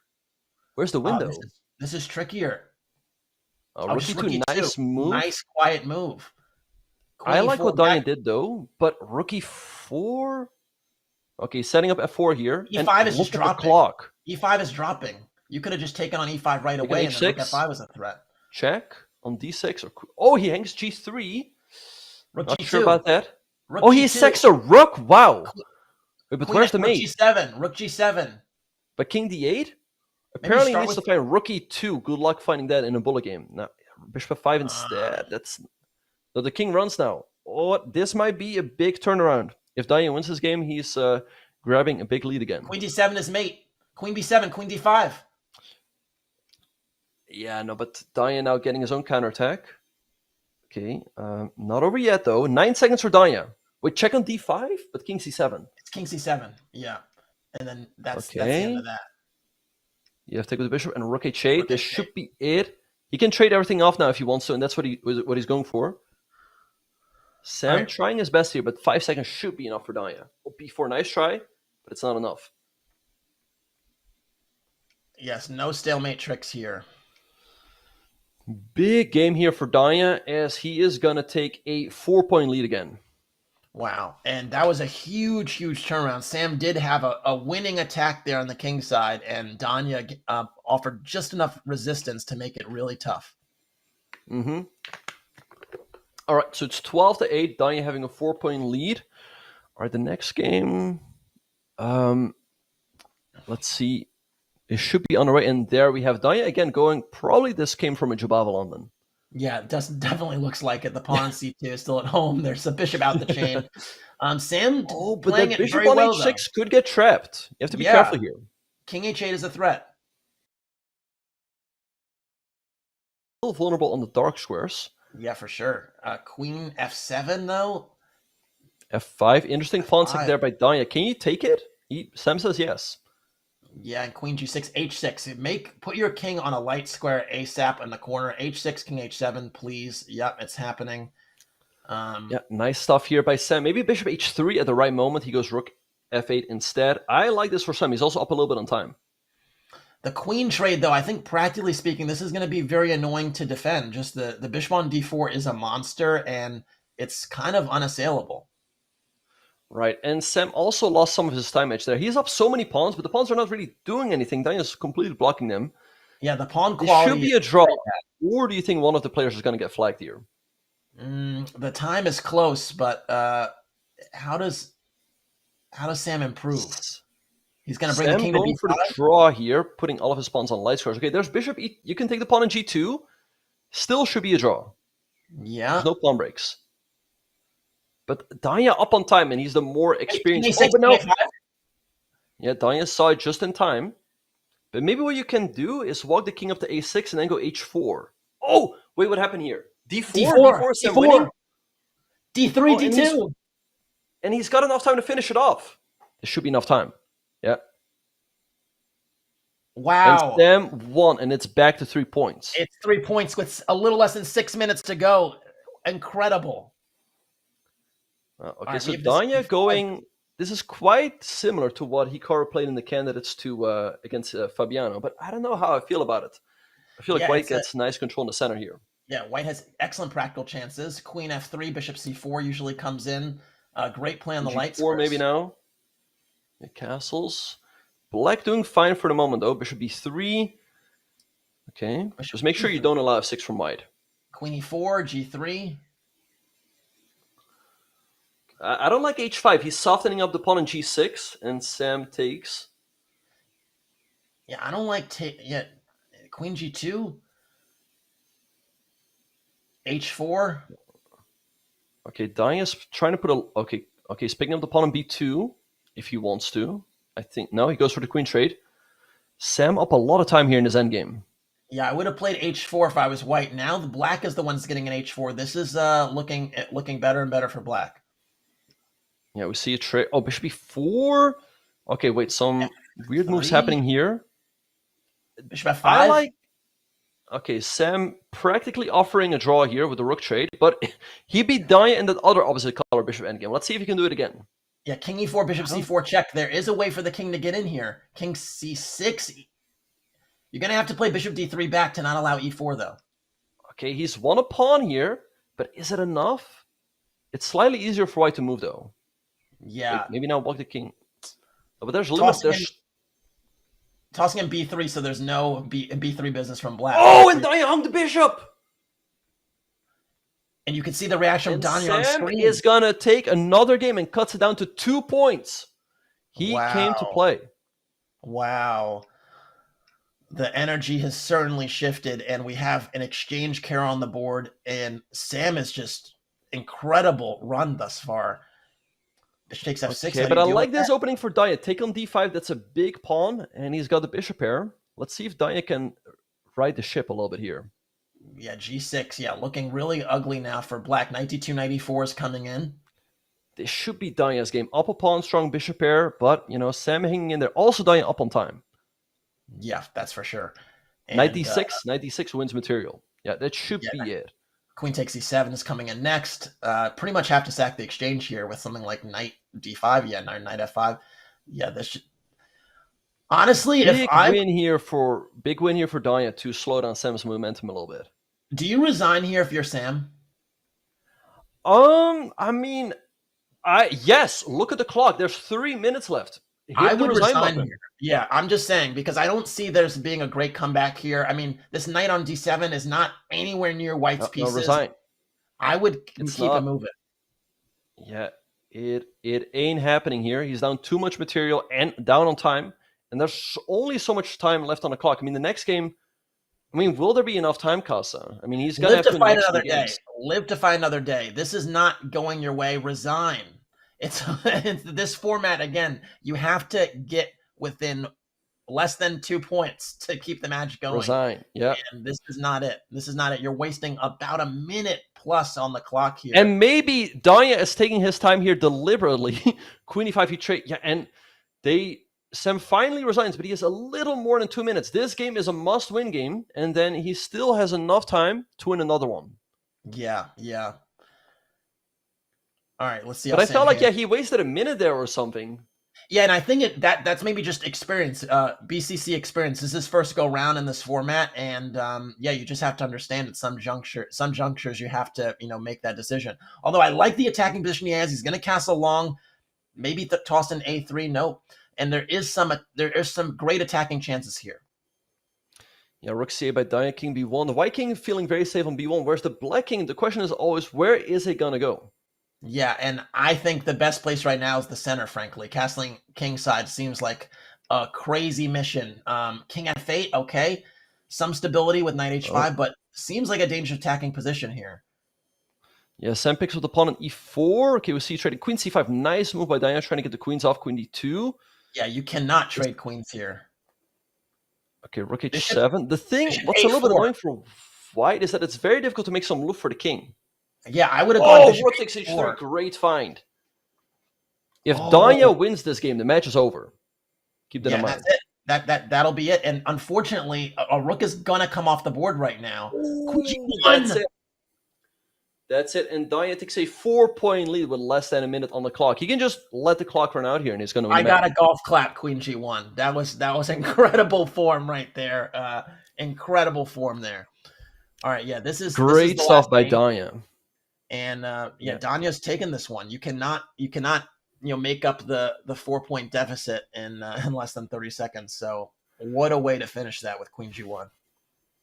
Yeah, I mean, very impressive comeback by Sam, but Danya righted the ship just in time to take this match. And knight f7 here might be really nasty. Yep. Knight f7, queen e6 is. My eyes are looking at that sacrifice. It might not work yet, but it's going to work momentarily. Is he going to go for it now? What is the follow-up, though, after king f8? Yeah, I think you need a little bit more pieces in the action. Maybe rook g3, maybe knight e4. There's knight f7 is incoming. Believe that. Yeah. So that's why Sam traded off the knights, but Danya still has a very nice attacking position here. He takes with the rook. This looks tough for black. Maybe take an a3 and, just hope that you're not going to checkmate. Queen and a6 is in no man's land. It's just in no man's land. Queen h5 is next. Queen h5, knight f7. Yeah. Shoot, How do you defend f7 here? I don't see. I mean, king g8, queen h6. Yeah, you can even go anyway. Rook e3 business stuff. Yeah, but queen g6 is so precise, and it's made in 2. You cannot protect g7 because rook g8 runs the knight f7. Yeah. Wow. And that's it. That is the match. Danya has taken it 15-10. Incredible display right at the end there with that tactical stuff. Queen g1, knight f7 in the last few games from Danya. But it must be said, Sam Sevian put up an incredible fight, and he was no pushover in this format at all. Maybe should have resigned a little bit earlier to save some time there, but it was a close match throughout, Benjamin. Yeah, and Danya is our first player advancing to the winners final. The next up, we'll have the winners semifinal between Hikaru and Nihal. But yeah, great stuff by Danya, but it has to be said, Sam Sevian again was very impressive. Yeah, I predicted it'd be a close match and that Danya would win by 3, and 15-10, as someone intimated in the chat, VVDrix, shout to VVDrix, does not indicate the score at all. This was a blowout early and close for most of it. So kudos to both those guys for giving us an incredible match. And we have one more match for us, right? So it's going to be another scintillating matchup coming up. Yeah, no, for sure. I feel like Sam should have just started a little bit better, then he would have given himself a better chance. But yeah, 8 points is a lot. Because even if you make up, let's say, 4, you're still behind by 4. So, yeah, perhaps next time he just has to find his footing from the get-go, and he might have a chance even against Danya. Yeah. Now, you are watching the Bullet Chess Championship, and we have some incredible games here. But tickets for this year's SCC Live Finals in Paris are officially on sale. For the first time ever, you are invited to join the Speed Chess Championship's 4 finalists as they compete in person for the crown. All tickets will get you in the room with our live commentary team, plus perks like streamer booths and raffles, and you can level up your ticket tier to unlock the VIP lounge, player meet and greets, and more. Early bird pricing will last until the end of the month only, so head to go.chess.com/SCC tickets or use !TICKS in chat to book your seat at the historic finals. Now, we're going to have an incredible final coming up with you guys. We're going to have Hikaru Nakamura, Nihal Sarin, 2 titans of the bullet game. And yeah, buckle up your seats. It's going to be a good one. So we'll be right back after this break.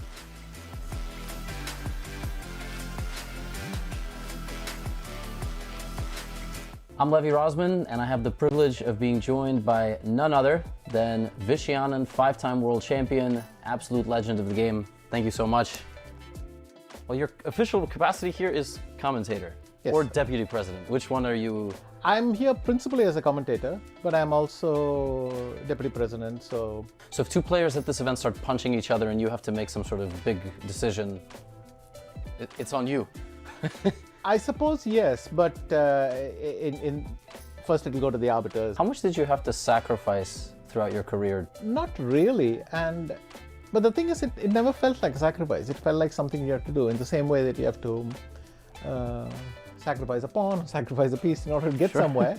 It just felt like, of course I have to take this seriously to do well, but if I do well, I'll feel happier later. It seemed very immediate. Did you like school? By now, I remember that having enjoyed it immensely, but I think that's just your memory playing tricks. On a day-to-day basis, I suspect now everything about my youth seems fantastic. I mean, that at that age, everything seems full of promise. I must say I'm quite privileged. I had a blast the whole time, and I can't complain. I suspect these youngsters have their own favorite things about chess, but they must be having just as intense an experience. And you can feel free to be as arrogant as you'd like, as not humble as you like. Because are you an A-list celebrity in India, like an A-list athlete? I think in terms of being recognized or my name meaning something, the thing is my name has been on school textbooks. Yeah. I get recognized even more now than before. And I think it's this new audience that I'm saying. People who are still far from the game, but not as far as they used to be. Arrogant enough? What were your expectations going into the 2013 match? It's hard for me to believe that I didn't think I'd at least have some chances. And I always thought as long as I could settle into the match and play and, do the things the way I normally do it, then I don't see why I shouldn't have a chance. I found it impossible to disregard his strength. And the hardest thing was simply seeing his results against others and my results against others, and realizing at some point you can't ignore that data point. He's winning way too many games against everyone else, and I'm not.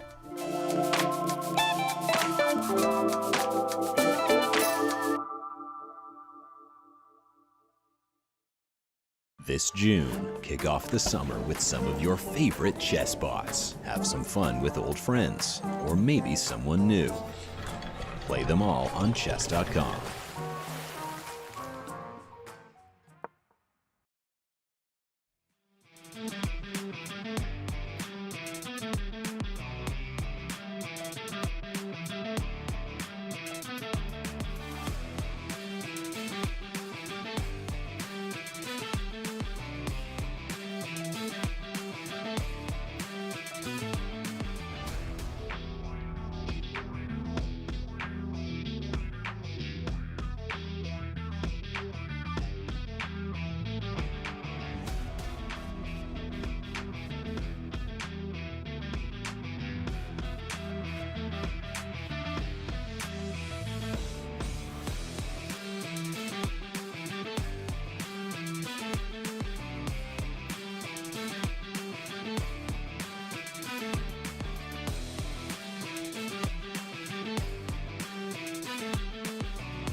Welcome back to the 2024 Bullet Chess Championship. I'm Casa Corley. I'm joined by Grandmaster Benjamin Bach, and we just saw an incredibly scintillating match between Daniel Naroditsky and Sam Sevian.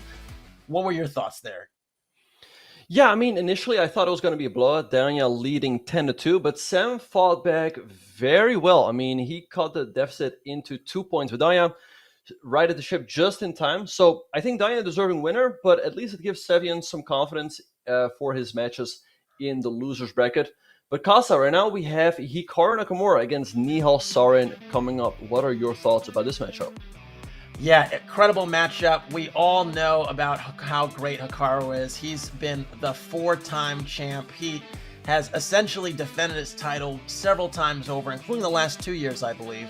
And yeah, I mean, he's always so dominant in this format and in many, many other formats, but he has a need for speed and he just kills it time and time again in these situations. So yeah, what's not to like about Hikaru? And yeah, you can see some of the energy on screen there, because when he's in this flow state, he really does start bopping the head and feeling himself a little bit.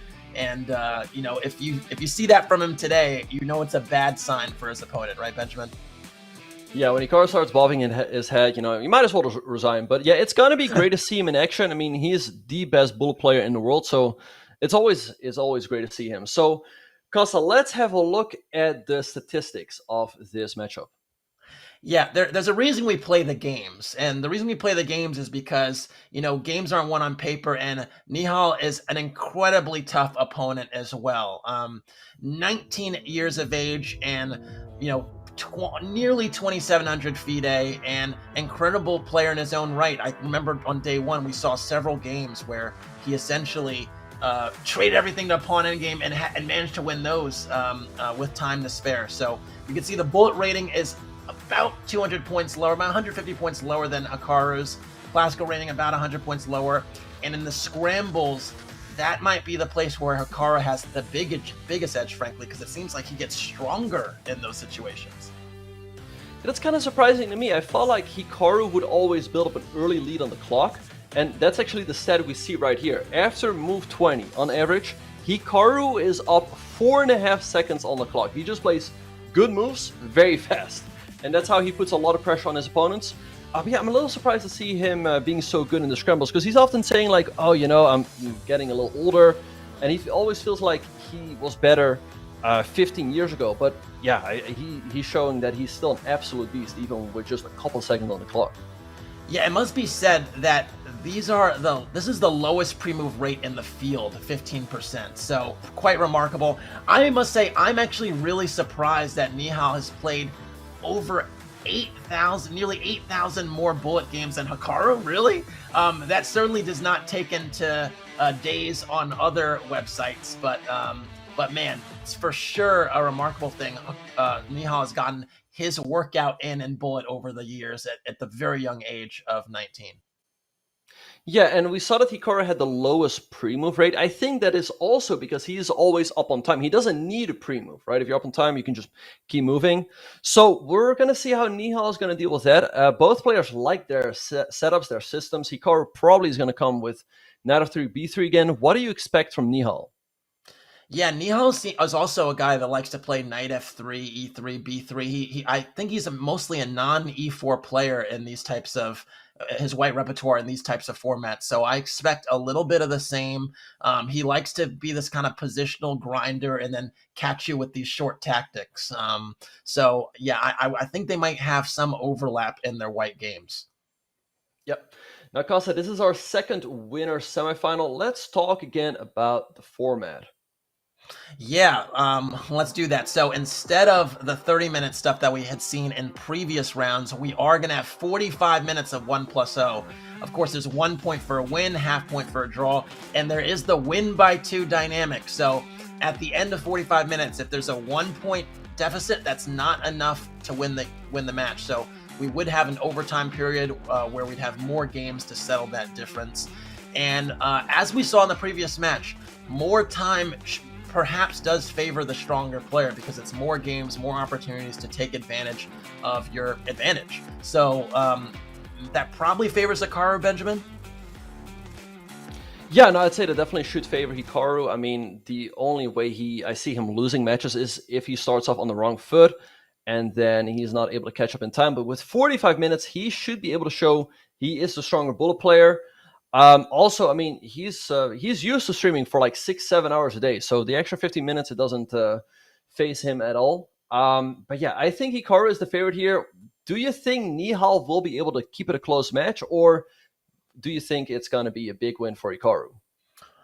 I think the key is going to be the first like 4 or 5 games. I think, basically if he's able to kind of stem that early tide and maybe be down 1 point or less in those early games, it'll set the tone for the match. And, basically both players' energy will be a little bit different. Sam actually was down like 6-2 or 7-2 and somehow managed to rattle off 4 wins in a row. And that kind of edged the match. That's not going to be very likely against Hikaru. And so I think you have to start fast and you have to get after it early. To answer your question, no, I don't think it's going to be as close as our previous match was, but I'm so open and ready and happy to stand corrected. Yeah, in the meantime, the players are getting ready. Hikaru, he's also streaming, so that's why he's talking, in case you're wondering who he's talking to. Nihal, on the other hand, he's locked in. He's getting ready to play. But yeah, Hikaru is starting off with the white pieces. I expect knight of 3 and b3 from him. And I feel like he's only going to switch it up in case the opening does not go well for whatever reason. And we have knight of 3 and b3 on the board. Yeah, bread and butter stuff for Hikaru here. And we're after it. It's kind of a semi-terrace type of structure. He does this a lot. Right. Well, actually, it's more of like a Queen's Indian with white with an extra tempo. We see Nihal sacrificing a pawn. And I kind of like it. It's difficult for white to complete the development here. Yeah, this is not a pretty position. The king's still stuck in the center. Castling. Okay, the huge move that white got in castling. Now the worst is over, and white is a pawn up. Yeah, I feel like bishop g4 was perhaps a little bit too timid from Nihal. Still some pressure here, but if Hikaru is able to consolidate, he's finding again good moves very quickly. Yeah, trying to trade queens here. Queen d4, pin that bishop on e4. Knight h4 as well, very interesting. Maybe bishop f3 next. No. Queen e3. Yeah. Carr needs to trying to trade some pieces. So Nihal's trying to keep him on. Yeah, and I think you asked me earlier during the broadcast, like, am I a pawn grabber or not? Hikaru definitely is. Whenever there's a chance to grab a free pawn, he almost always takes it. He now creates a pass pawn for himself in the center. And the pawn on a6, yep, there he goes. Yeah, and now the bishop will plant itself on c4, a4, a5, a6. It's going to be very hard to stop this pawn. Yeah, you see, he sees the f7 pawn, and of course he grabs it. He's up 3 pawns now. This has to be a win. And queen b8, nice move, making sure that there's never any checks on the diagonal. Yeah, king is on h2, very secure now, and queen h4 is mate. Yeah, and Hikaru takes the first game. Very clean stuff. I mean, yeah, you wouldn't expect that to be a bullet game. Yeah. E6 sack, how legitimate is this? Okay, h4, h5. This is very aggressive stuff. Knight g5, looking at the e6 pawn. I think white's trying to break through, but no inroads yet. Yeah, to me, this just looks like a random opening, but I feel like Hikaru probably has like 100 games here. Still, Nihal looking a little bit better here, pushing the g-pawn on the board now. Yeah, g4, g5 is something that might be nice, but okay, this bishop on a7, is it trapped? Can I get out? How do you get it out? Knight a4. Oh, knight a4, bishop takes b6. But he sacks another piece, but now he's going to take an a2, threaten mate and the bishop, take an a2. That's it. I think Hikaru's taking another game. Oh, and look at that geometry, though. Queen a2 to queen a7, the geometry there was incredible. And everything is protected. Check. Against Hikaru, it's so frustrating because, like, you make a move and then you're like, oh no, he's got that. And then he takes a second and, yeah, he finds it. Yeah. All right, we're back in the knight f3, b3 land. No queen trade this time. White has the 2 bishops. What's not to like? F5, yeah, he's got the 2 bishops. This is not e4, great move by Hikaru, stopping e4 by Nihal, and now bishop g4 activating the bishop on that diagonal. C3 perhaps. C3, queen e2, rook d1. I'm liking white's position again. Yeah, king h8 by Nihal. Oh, but b5. Where do you go with the knight? The b8 that looks so passive. And then rook d1, and the knight on b8 still can't move.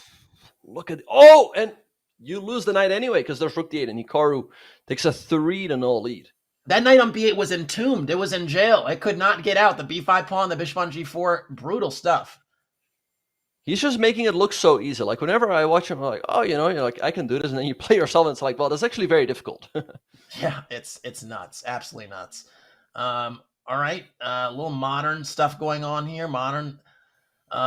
I think Black is doing okay out of the opening, but we know that game does not end here. There's some knight f5 ideas coming up. Yeah, this is looking scary. E5 is under attack. Knight f5 is in the air as well. You can't play. But I told you, Hikaru is a pawn grabber. He saw the free pawn on a4, and so he took it. Yeah, you were right on the money there. I would not be grabbing these pawns. Wait, is there a tactic here? Knight e3? Nope. Now queen takes e4. I'm telling you, he takes on d3, takes on e4, and he's making Nihal prove it, which is actually very difficult to do with little time on the clock. Yeah, and there is queen, 2 knights versus the rook here, but although the knights are a little bit uncoordinated, particularly the knight on f3, doesn't have much real estate forward, so very complicated position. Rook e1. Oh, and rook e1, it's this mate. Well, there's knight takes f6, but still the endgame is going to be tough for white because the pawns on the queen side are going to be very powerful. Oh yeah, you just take on d7 and then go c4, c3, and that's it. I goes king h2. Okay, if you take the knight, there's knight takes f6 and mate, but rook e5, winning king h6, I guess. Yeah, no checks after king h6. Then there's knight takes f6 there. Is he? Okay, take an f6, only move, take a knight g4. Uh-oh. Wait, what's going on? I think Hikaru is going to win anyway because of the time. Rook d1. Yeah, he's going to win. Oh, there might be a little bit of might be a little resistance here, but the time's going to be an issue. The time, yeah. G4, nice find by Nihal, but 6 seconds. Wait, time's evening up. Is Hikaru going to win this one? Is he going to take the draw? Rook h1, though. No, wait.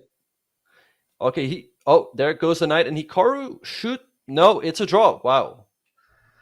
All right, Nihal got on the board there. Really good defense being an exchange down given that situation. But yeah, so important to get on the board there, but tricky still. All right, we got a B3, pure B3 system this time.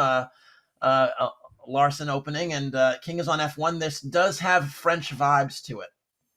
I don't know how I feel about this one. Hikaru's king looking quite exposed on G2, but queen f1, nice move, and now he can go king h1.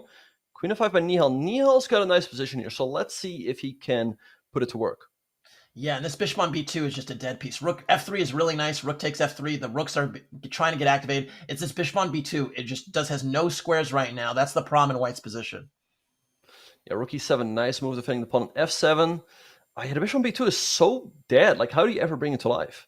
Yeah, you'd hoping for some bishop c3, bishop e1 stuff at some point, but I don't think the knight on e4 is going anywhere. Yeah, Hikaru maneuvering though, but so is Nihal. Let's see where he's going to go. Bishop f6, rook f4. Oh, nice moves here. Bring the bishop to h6. Yeah. 4 maybe? Oh, there goes e3. Oh, no, wait, there was d5 maybe. Rook a3. Rook a3, lots of pressure here from Nihal. Rook e2, yeah. Hikaru's just turtling, essentially. Queen f2, yeah. Queen g3, okay. But F4. he is so difficult to break down, but great moves here by Nihal. Queen e6, nice move. I like it. Nice, yeah. Looking at h3 again. Queen takes h3. Take it. Yeah.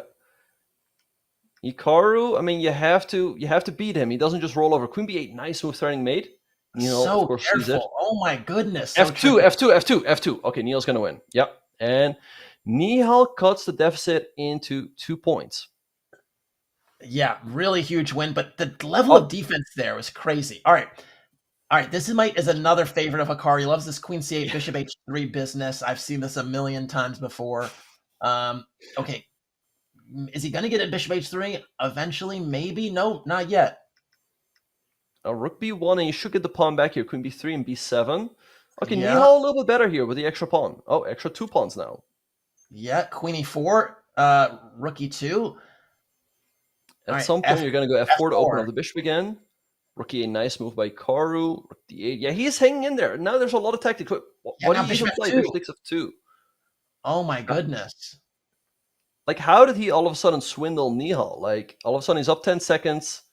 Wow, Bishop F6. And Bishop F6, you don't even go for F2, and you just win the clean rook. Man, that stuff, Nihal worked so hard for that win, and Hikaru, he was down a pawn, but, you blink your eyes, and he's won the game. it's different. The energy is just different. And they're moving at blistering speed here. Here we have another Hikaru specialty, but I feel like Nihal's very comfortable here. I'd say Black's better with the bishop on g7, but Hikaru queen a1, nice move. Knight c3 is a very, very annoying outpost. A nice little inroad, nice little square to get in. Black is definitely for choice here. The fianchet bishop on g7 is better than its counterpart, but bishop c4 is a nice move that creates some confusion, right? Bishop c4, bishop takes c3 would win a piece. Yeah, so I don't know what you do here with Black, and Nihal also taking his time. He just moves the knight back to e4, which apparently is the best move. Yeah, he's still better. Bishop d3 quickly by Hikaru. Knight d6, yeah, just put the knight on d6, keep everything kind of tidy. Bishop takes b2. Wait, apparently there was something better for Black. I have no idea what. But yeah, now it's a proc. Oh wait, what happened?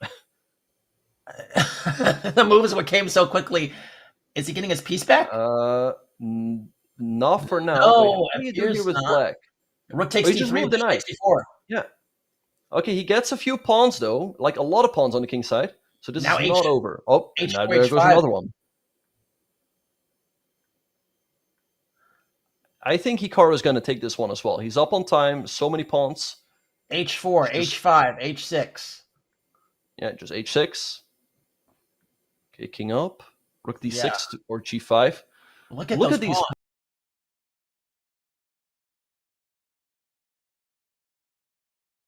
Not even. Not the right moment. Rook d2. And now he's pushing on the queen side. Oh my goodness. Not over yet. There goes the h pawn, but he has a big lead on the clock. E6 sack was interesting. But it's difficult to take the pawn, as then he has g6. You're right. So push. e5, b6, rook takes g6. He's gonna win, and that's it. Yeah. Now there goes the queen. Though what was queen h7? Nihal's gonna save the draw. He's not gonna win though. Yeah. What was that? What was queen h7?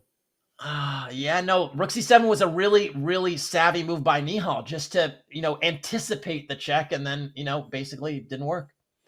All right, queen c8. Why would you pre-move that? Why would you not just go f7, f8? Yeah, I have no idea. By the way, this queen c8, bishop d7 business, I think this is Duncan Suttles, who was the first one to really pioneer this setup. Someone that can give that a quick Google and tell me if that's off or not. But I think that he was the first one to play this pretty regularly. Black is a good position. Rook on d8, knight on d3. Looks pretty good to me. Yeah, Hikaru has been playing it for a long time, because I remember preparing for Hikaru for a classical game in 2009. And I saw already back then he had matches online where he would go g3, bishop g2, and then d3, bishop d2, queen c1. So he's been doing this for the longest time. Right. Yeah, no, I very much remember those days. He's been playing it for a long time and very effectively. And here, White's position feels loose. There is a pawn up, but the position just feels loose. The king on g2 might need to take shelter on h3 at some point. Yeah, Nihal up.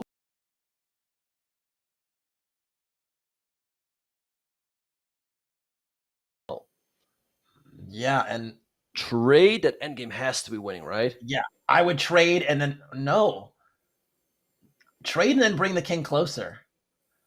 This one might be tougher to win. Way to go here, though. Hikaru hanging in there. Yeah, and he's now pushing for the win. He's up on time. I think Hikaru is going to take this one because of the time. Yeah, but why didn't you trade the? How do you stop clarity? King d4 and Black is just in time. Black queens with check. How did he turn that one around? Trade and get clarity in the simple positions. I think you have more of a chance than in that absolute mess that Hikaru conjured up there. But it's different. It's just different. I can't say it enough. All right. And I was gonna say he's already up a pawn, but he's already up a piece. He takes another game. I mean, it's a 5-point lead now. Yeah, this is what tilt can do. But we saw this deficit made up in the last match. Let's see if Nihal can do similar stuff at g4. That is an aggressive move. Is that a tilt move? I'm not sure, but there is some pressure on e4. Oh, knight b4, knight d3 is that might be annoying to deal with. Yeah, it's working out reasonably well for him now. I mean, e4 quite weak, and knight f1 at g3, interesting maneuver. I don't know how I feel about Hikaru's king side in this game. Looks great for Nihal. Oh yeah, this is incredible. Look at the dark squares are going to be super weak in a moment. There's ideas connected to rook h8 a bit later. I would go queen c2 and castle long expeditiously. Rook h6, also nice move. Is there? Oh wow, rook takes d6. d6. Rook h8, Hikaru hanging in there. King b2. Very nice move. Yeah, the pins are still there. Bishop e5 and rook f6. Why not? Rook a2. I mean, he's still doing great here, but Hikaru hanging in there. Queen b2, getting the queens off the board. This has to be one for Nihal.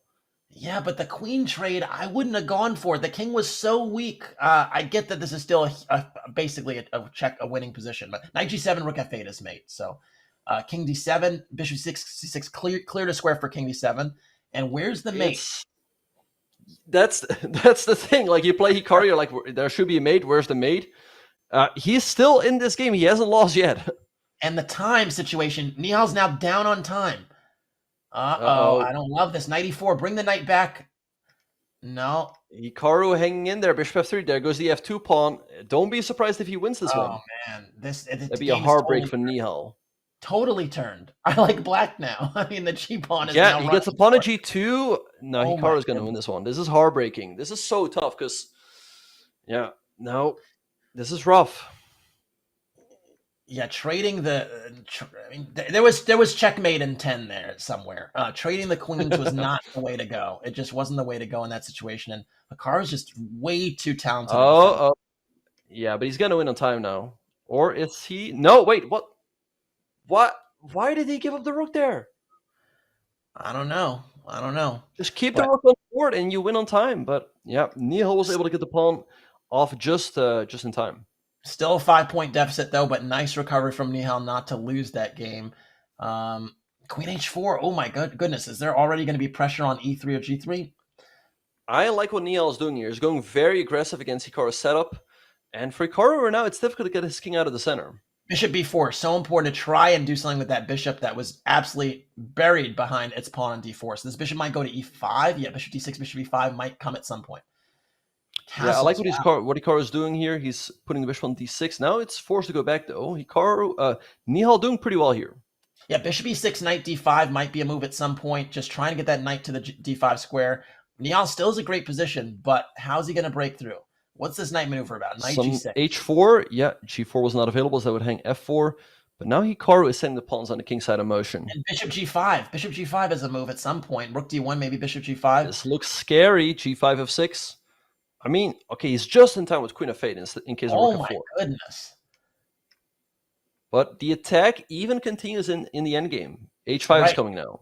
Yeah, and the king has back rank problems. So if this rook on a5 gets anywhere near the black king, it's mate. So that's what's happening. And that's what he's doing. Look how quickly he maneuvered it over to h2. Bishop e2, bishop g4. This looks like trouble.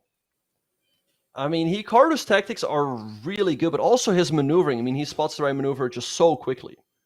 And look at this, king still has back rank problems. It still has back rank problems. King. Oh my goodness. Okay, there goes a pawn. It's not over yet, though, but Hikaru's up on time. He should take this one.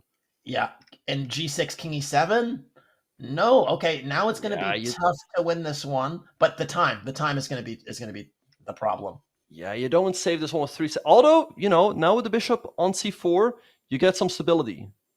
There goes a pawn. That's so annoying. You think like, okay, I'm going to sneak this move in, and then for one move, Hikaru doesn't pre-move. Unbelievable. And that's poker-esque, because it's like, how do you know right at the right moment to not pre-move, to prepare to take on a5? It's just insane. Insane stuff. Yeah, Hikaru up 6 points in the match right now, and also this one is looking pretty good for him, where he's going for his system once again. Yeah, I like Black's position a little more compact here. Black will castle long. There'll probably be some rook g8 siding at some point. No, not anymore. Now the knights are coming off the board, you might not castle long. King d7. The king on d7 looks a little vulnerable there. Rook g7 hitting the pawn. He just sacrifices it. But the king on f2 is feeling quite airy. King e8 with rook g2, king e3. Is that the end of it? Yeah, no more useful checks. Goes king d7, trying to activate the other rook. Queen takes h8 is a check if you want it. You also can play maybe rook takes b7 first, and then queen takes h8 check. That might actually finish the game. He goes queen f6. How do you defend it against a checkmate? King d3? Oh, wait, check. Oh, no, that was not the right square. He should have gone to... Where should he have gone? d2? D2, yeah. Now and now he's even losing. No, oh, queen e3. This is tough. Rook g1. Rook g1 and queen e2. Queen e2, then rook g3 back again. And then a5. No, yeah. No, rook g3. Wait, he's thrown it. Wait. There's no check. Wait, rook takes b7. No, wait. No, there goes the rook. No, wait. You cannot take on b2. What's going on? I have no idea. Queen c5. King a7. King a7. Oh my god. Rook b8. Queen f. What is Queen going d5? on? I have no idea. Oh my goodness. Nihal down to 10 seconds. Is Hikaru going to clinch this one? Oh, there goes the rook. Queen b7. There goes the other rook. This is going to be one for Nihal. Wow. That was insane. Those kings. Those were like racing kings, man. That was unbelievable. Oh my goodness. Yeah. Crazy game there. d5. Nice move by Hikaru, stopping d5 from Nihal, but bishop b5, activating the bishop again. Yeah. Because I still have no idea what just happened in that last game. That was the best game of the match so far. Yes. That was unbelievable. All right, I still like Nihal's position, like 95, maybe some rook e6, rook g6 ideas, although might not be in time for it. Knight c3, the knight comes back, hits d5. Knight f3 check is a threat. King h1 gets out the way. Yeah, a3. Hikaru doing a great job keeping that knight at bay, not allowing it into the d3 square. And I like his position now. d5, take on d5. Yeah, just distracting that black knight just enough. You're going to have to toss an h3 here with white at some point, potentially, to deal with the h4, h3 idea from black. What's the knight doing on a3? There we go. h3, h4, expected. Oh, knight c2. Nice move, picking up another pawn, but Hikaru takes an a7. All right. Nihal doing well here, and the time is approximately even. Take on d5, hangs f2. Knight comes back to e5. It's dangerous from that square. Maybe queen f5? Getting out of the way of the pin. This is annoying to defend now. This is going to be a problem to defend. The king is a little bit loose. The f7 pawn is hanging. All these pawns are dropping off. Right, but Nihal having a slight lead on the clock. Let's see if he can make it count. Oh, there goes h4. Now, I'm telling you, Hikaru likes... Oh, wait, but this is a draw. Yeah, this is a repetition. All right, great resourcefulness by Nihal to hang in there. But yeah, still a 4-point lead for Hikaru. It must be said, Nihal has held a few different repetitions when it was really, really dire. So impressive to, not collapse in some of those positions at the end. Wait, but he's losing a knight here. Double attack. What's going on? No, this is going to be another game. Yeah, and a 5-point lead for Hikaru.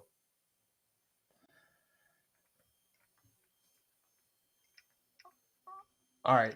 Same position as before, bishop d7, knight 6. He had some success here earlier. Again, the bishop on g7 was better than its counterpart on b2 earlier in the match, rather. Bishop e8, defends f7, h4. Get that knight to d6, it covers everything.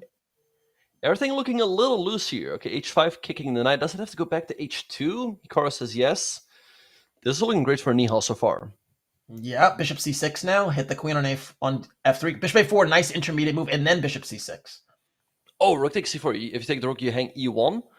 Okay, but it's only a pawn for now. But Nihal has to win this game if he wants to give himself a chance. Take on g2. Still, rook d2 might be a nice move. This rook on g2 is a little airy. Rook h2. But Hikaru, he doesn't just roll over. He hangs in there, and now bishop e5. I don't know if that's the move. Rook c7. Some chances here for Hikaru. Bishop c6. Bishop c6. Pin. Rook I takes would a2. trade. I personally would have traded to, get rid of the knight, but this might be even better. Yeah, the knight is tricky. We've seen this before. And b5, rook behind the pawn. Excellent. Nihal knows what to do with this. b4, b3, etc. This has to be one for Nihal, he's only a little bit behind on time, but there's just no pawn breaks now for Hikaru. Yeah, and Nihal cuts the deficit down to 4 points. You give Nihal like a rook endgame where he's advantaged or a pawn endgame where he's advantaged. He's very, very good at converting. It's bishop takes f7 and knight g5. Wow. And knight. Okay, and Nihal spotted that instantly. I mean, I'm sure he's had some bullet games where he has already had that trick, but Normally, such a game is over, but is he gonna convert against Hikaru? I'd say probably, but I'm only sure when Hikaru presses the resign button. It's so well said, given what we've seen in this match and many other matches. But looking pretty good so far. E4 is tremendously weak, and this is going to be pawn number 2 or 3. It's going to be pawn number 2. Queen a4, Hikaru going for some tricks on the back rank. He can take on c2 now. Still, this is far from over. Yeah. Keep on running down here. And look at the clock, Hikaru up so much time. King g2, yeah, get out the way. Knight g5. Knight g5, knight f7. That was not the move. h6, and Hikaru creates some love for the king. Oh, no. Casa, I don't believe this. Is Hikaru going to win this game? Just queen. Just queen. There's nothing. Second queen. And there's h1. Is queen h1? This is insane. Nihal had that opening trap, and normally people might even resign, but Hikaru fights back and wins. Unbelievable. Down an exchange and a pawn with the weaker king, and still conjures up all types of chances. It's just unbelievable. I'm telling you, against Hikaru, it's only over when he presses the resign button. Okay, interesting opening here. I like it for Nihal with the pawn all the way on a6. Yeah, who cares about this exchange? You have an incredible a pawn. a7 is incoming. Got to keep that bishop on the board, though. Oh, f5, nice move, blasting open the king side. Okay, how do you win, though? Bishop g5 and queen b1. Oh, that's a nice move. Yeah, bishop g5 and he finds it. Queen b1 now hitting the pawn. Yeah, king g7 and you take, and then queen b2.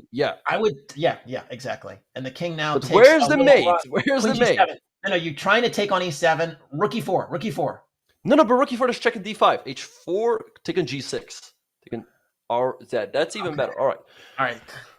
Oh wait, this was Hikaru. I thought for whatever reason this was Nihal with white, but Hikaru takes another game. That's crazy, because so did I. Okay, this is just an incredible display from Hikaru. Like, it's just incredible. All right, we see this Gurganitsa Caro-Kann G6 hybrid that Hikaru likes to play a lot. Nihal's an excellent position here. F7 is chronically weak, but you gotta finish. You gotta finish. Yeah, I don't know why he's so crazy about these types of positions. I mean, it looks great for white. Bishop a6. The computer. Oh, g4. White take. Okay, now Hikaru is in a very nasty pin. I don't see how you get out. Maybe rook b1 or take. Goes d5 instead. And then e6 next. e5, e6 is a huge problem. Yeah, what is the move here? Do you take an e6? No, he takes an f8. Okay. Still, that e-pawn is going to be a little bit annoying. Yeah, take on e6 and then trade everything. King f2 and trade everything. Oh, that's a nice move. Mate in 2. Yeah, nice win there for Nihal, but still a 5-point lead by Hikaru. And we have 18 minutes left on the clock. Yeah. All right, if there's going to be a comeback, it has to happen now. Right now. And Hikaru looking annoyed with that last game. I mean, I think a lot of players, if they're up by so much, they're like, okay, well, everything is good. But Hikaru, he has a very high standard for himself. No question about it. You don't get to this level without having really high standards. But now this knight's going to get to e4. It's going to be a monster outpost. I'm loving Hikaru's position here.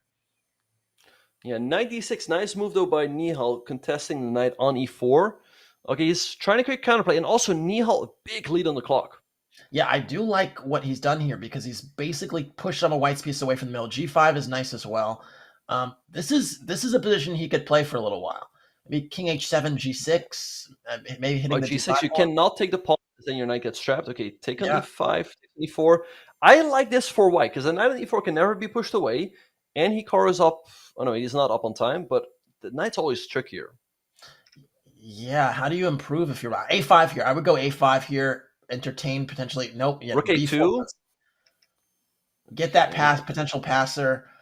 But this position with the king exposed is brutal to defend. Yeah, knight e4 back or knight d5. Yeah, it's tough. It's tough. I mean, the pawns are also weak. Rook f6. f3. Knight c7, knight e8. Knight e8 was one. Knight e8 one apiece. Knight d3. Okay, knight d3. You have to go king g7 here. Or take on... No, wait. Okay, anyway. This Hikaru is wins the second pawn. He should be technically winning here, and he's up on time, so I Yeah, expect now him rook to win d5, here. c5. This is a technical win. Yeah, just look at this pawn. And he finishes Yeah, it d5. off so fast. Yeah, the technique is crazy. By the way, the F and G pawns aren't needed. This is Lucena position. Look it up. And there you have Hikaru it. takes a That's another 6-point lead. Great stuff there in the endgame. I mean, yeah, it's just tough for Nihal. That endgame was just a little easier for Hikaru to play. Whew.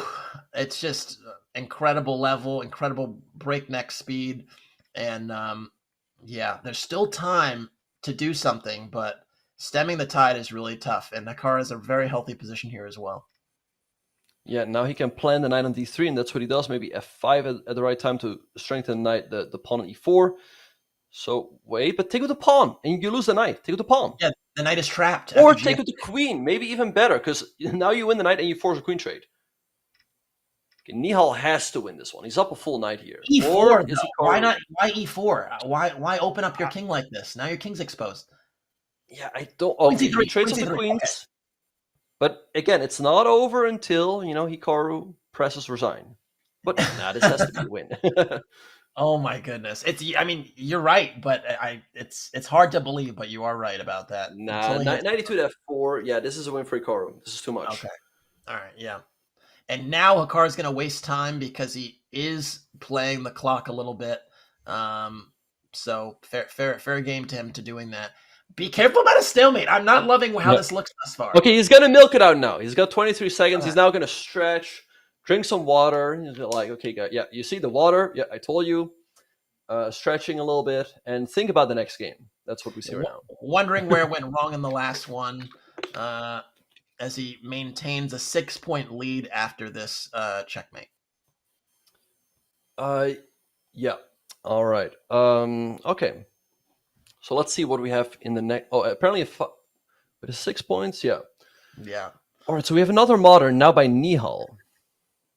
Yeah. E5, knight d5, knight b6, rook d1, hitting that queen. There goes the b7 pawn, though. All right. Maybe knight d3, hitting the bishop on f4 and the pawn on b2. But there's rook d1. Yeah. Rook d1, nice find by Hikaru.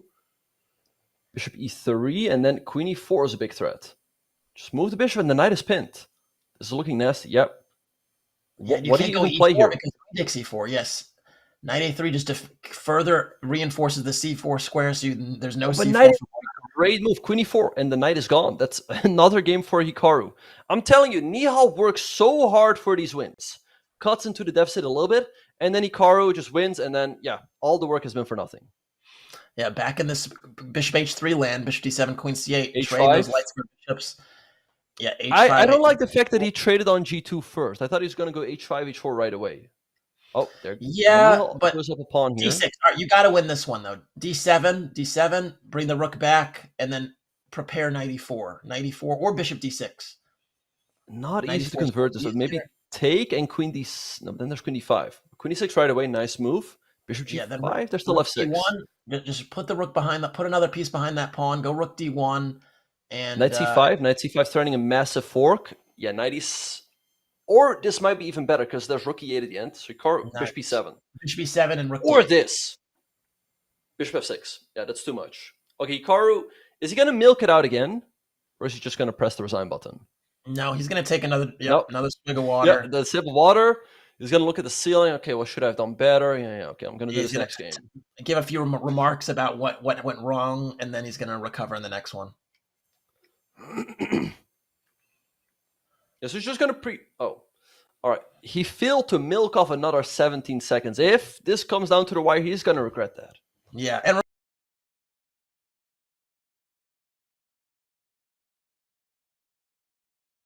he just needs to be within a 1 point, which, again, much easier said than done, given the situation here.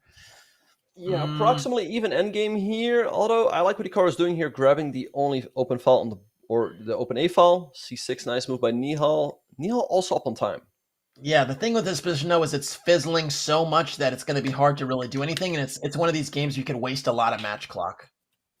Right. Okay, so Nihal up on time. The pawn at e4 is a little bit vulnerable. Let's see if he can make some magic work in this endgame. Yeah, but the knight on a5 is wayward. Knight takes g3 I don't might like the create a knight little there. imbalance. Now there Okay, might knight be a c4, little nice move, imbalance. solving the problem. Oh, but Hikaru picks up a pawn. That's such a great find. Oh And, my you know, god. objectively, this might be a draw, but it's difficult to hold in a bullet game. Yeah, and rook He's g6 getting the is rook behind the incredible. pawn now. King e3, No. d3. This looks very unpleasant. c4, c5. No, this is winning. This is winning. King c4, king b5. No. Oh, he just walks the king back. Okay. Right. No, you cannot take h5. You're not in time. You're not in the square. h5. Oh, king c7, and now you free the rook. No, but rook c5. Or take there and king g4. No, King Hikaru's g4, gonna win another game. h4, h5. Rook c5. King up. King up. Yep, no, that's it. Oh my goodness. Man, the consistency is just impressive. h6, that's it. And a 7-point lead for Hikaru. I think his biggest lead so far. Yeah, and just the technique there was incredible. So, yeah, again, we're back in this line again. Do not trade the light square bishop so early. I think that's why rook e1 was played to meet bishop h2 with bishop h1. All right, so Hikaru up a pawn here, but Nihal having compensation with the two bishops. Yeah, but Casa, I mean, less than 11 minutes on the clock and a 7-point deficit. I mean, it's almost over already. Yeah, look, I mean, this is a tough opponent, right? We know the stakes. It's just a really difficult situation, and I like that Nihal is fighting. That again, he keeps fighting. It's not over till it's over, and yeah, there's still a little bit of life left. Yeah, rook b8, nice move. Make sure the rook is not hanging. He's now activating the rooks along the 7 rank. Nihal driving his pawn all the way up to h6. That's always going to be annoying. Yeah, nice little inroad. Now the king will have permanent back Queen rank b7 problems. maybe? I take on d7 instead. Yeah, now black just has the open file. It's going to be a problem. There's queen d5 as well to just trade the queens whenever you want. Yeah, just trade now, queen d5 or g5. Pick up the pawn on h6. That is greedy and good. I mean, no reason, no need to play g5 at all. It just shows the level that we're dealing with here because there's just no need for that. But it works. Queen d5. I'm telling you, Hikaru likes taking pawns. Yeah, he is a pawn grubber, that's for sure. In Bullet, he is a pawn grubber. In other formats, I'm not totally sure, but for sure in this format, it's just putting the challenge to the opponent to show me something, and it's hard. Yeah, queen trade. Yeah, and now winning endgame. Yeah, just maneuver the bishop to c1, and there goes the white's queen side. And then b4. There. Yeah, b4 is a threat, so the bishop couldn't even stay on the diagonal. And an 8-point lead for Hikaru with 9 minutes left on the clock. He's switching back to 1. Or he never switched away from 1. Oh, he lost the pawn. What happened there? And is there going to be some compensation? No. Bishop b4 check. Oh, okay. Didn't go for the bishop b4 check. All right, so... All right, you got to like black's position here. Black can play rook e8, can challenge on the e file, maybe bishop e6 or bishop f5. You got to like black's position here, but... I changed my mind. Now the structure doesn't look so great. And queen d7 maybe to stop f5? f5, okay. Maybe now take on c4. This looks great for white. Yeah, no, it's crazy how quickly he turned this one around. King b1. What's the follow-up? b4, nice move though. Oh, there goes the knight. Wait, rook d1. Rook d1 and dc. Rook d1, yeah. Rook d1 and dc, it's just crushing. dc, there goes the bishop. But be careful, queen a3. Nihal setting up some checkmating at this, but queen f3, great find by Hikaru. And because now you takes also c6, take the rook. Takes c6, yeah. Queen c6 or queen b7. But no, queen you don't deal with queen a3. Deal with queen a3. c3, so queen a3, okay. The queens are off now, and it's the white's king is still airy. Queen a3. Check, yeah, check, but... okay. This is not over. Queen b2. This is still annoying for Hikaru, but he's up on time. I think it's a draw now. But he's gonna wait with the last repetition. That's for He's sure. gonna go king d2. He was just checking the moves. He's gonna now sit back, and he knows king d1 is a repetition. So again, he's gonna sit back, take a sip of water, and then go king d1 with 1 second. Yeah, and we're nearing the point where, in the U.S. sometimes they call elections. At some point, they're like, "This is mathematically over." The time suggests as much, but we'll see how it develops, because an 8-point deficit with little less than 7.5 minutes to go is going to be a lot to overcome. I think even if Hikaru just stalls out the next several games, which he won't do, he can win this match. Yeah, I mean, he's just going to play it out. I mean, this is great practice for his match tomorrow against Naroditsky. Yeah, it looks like he's just taking another game. Knight c4, forking the queen and the rook. For Nihal, he will have to go back in the loser's bracket. Now, I know we're getting a little bit ahead of ourselves, but if you're Danya here, what are your takeaways or adjustments or whatever based upon this match that you're going to take into your match when you play Hikaru? It's tough. I mean, Daniel's had some matches against Hikaru, and afterwards he would say like, "Yeah, I tried everything, but I still lost." I don't know. What do you do against an Hikaru on form? I legitimately do not know. I think the one takeaway I'd have is if you have a winning advantage and just try to simplify as much as you can, because it seems like he's creating chances all the time, particularly with queens on the board. Like this. What is going on here? Like all of a sudden it seems like Hikaru has going to have something to play with now. King e3, maybe g4. No, f4 is a protected passer now with king e6. No, okay. It's crazy how he turns these slightly worse positions into slightly better ones. Wait, there goes the white king. Take. King g5. F4 now. Wait, F4. How do you stop the pawn? You don't. F3? F3. You don't. You don't stop it. Well, what do you do here? King c5 was played, but it still looks unpleasant. I don't see. Yeah, rook f4, but king takes b5. F2? F2, you get a queen. F2. Yeah. This is still not easy to convert, but he's also got an edge on the clock, and it's always much easier to pre-move with the queen. The king just walks over, king d6, king e6. There will be some zugzwang opportunities, right? Especially in the time trouble. I don't think Nihal is going to hold this just because of the time. It's just too difficult for white to pre-move. King f6, like queen f4, and yeah, there you go. King g6, GG. I don't know what the move. I think maybe you can sit with like the rook on g8, but it's so tough because black can always pre-move and white can't. Yeah, I think the rook had to stay on g6 and hold the fort there on the 6th rank. Honestly, I think once it was on the 7th rank, it was a bit much. 8-point deficit now, 17.5 to 9.5. Hikaru's been incredible form. What's going on now? Is there going to be a d5 break in the future? No, probably not. Nihal winning a pawn here, but Hikaru having the 2 bishops and a majority in the center / on the king side, so it's not over at all. Although, wait, rook takes d6, that's a blunder. Yeah. Bishop b7, bishop takes f3, rook e8. Nihal having 3 pawns on the queen side, though. There are still chances. Yeah, but look at this bishop controlling them all so nicely. Yeah.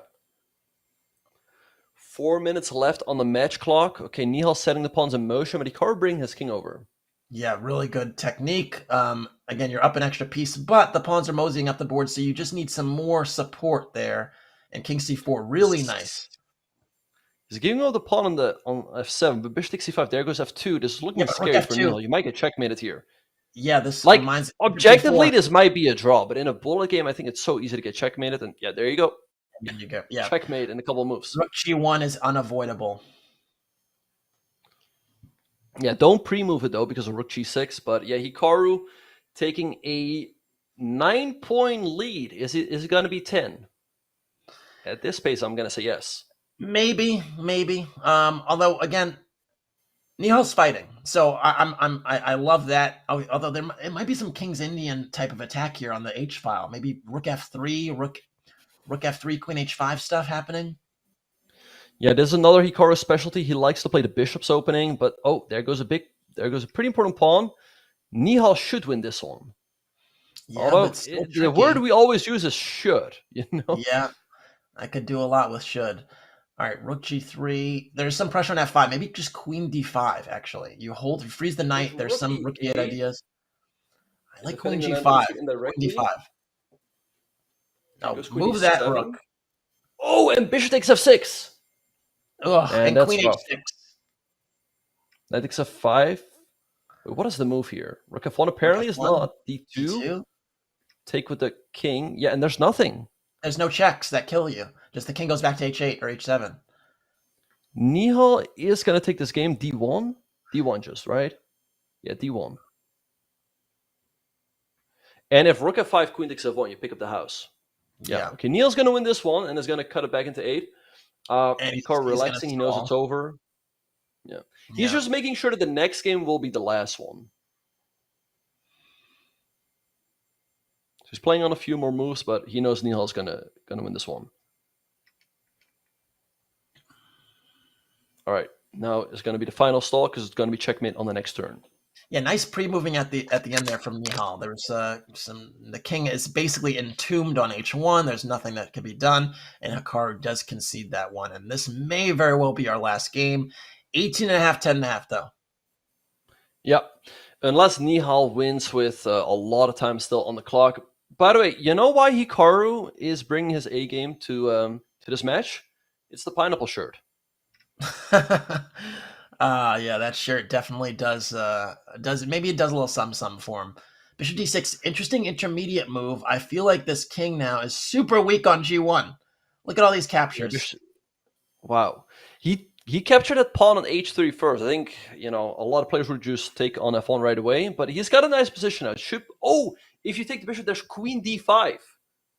I like white's bishop c4, nice move. Taking care of the diagonal. White's king is safer for sure, in my opinion. You go bishop c3, rook e1. I would prefer to be white. But bishop c3, queen takes f3, and the king isn't feeling too safe now.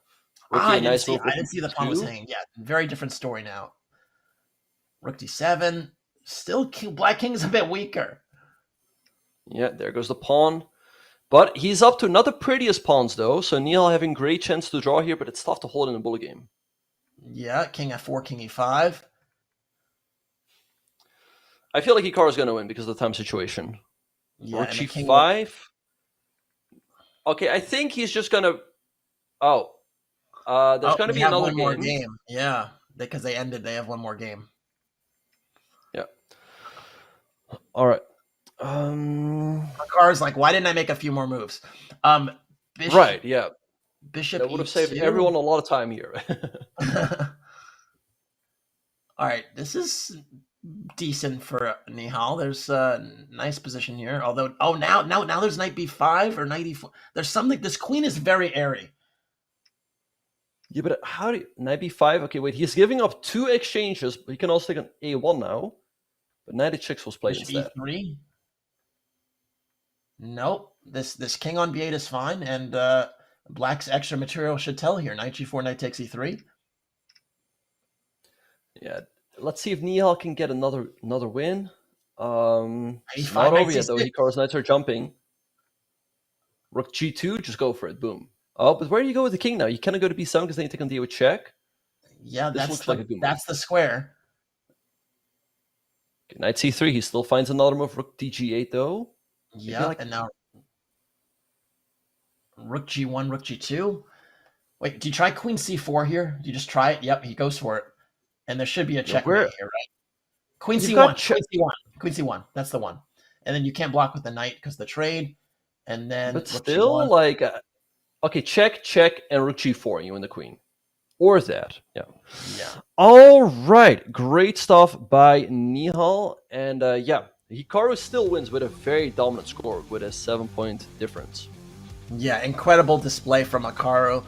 Nihal definitely had a lot of positions early on where he could fight, and he definitely did fight, but just overwhelming tactical vision, speed, even timing up pre-moves correctly and avoiding pre-moves at the right moment.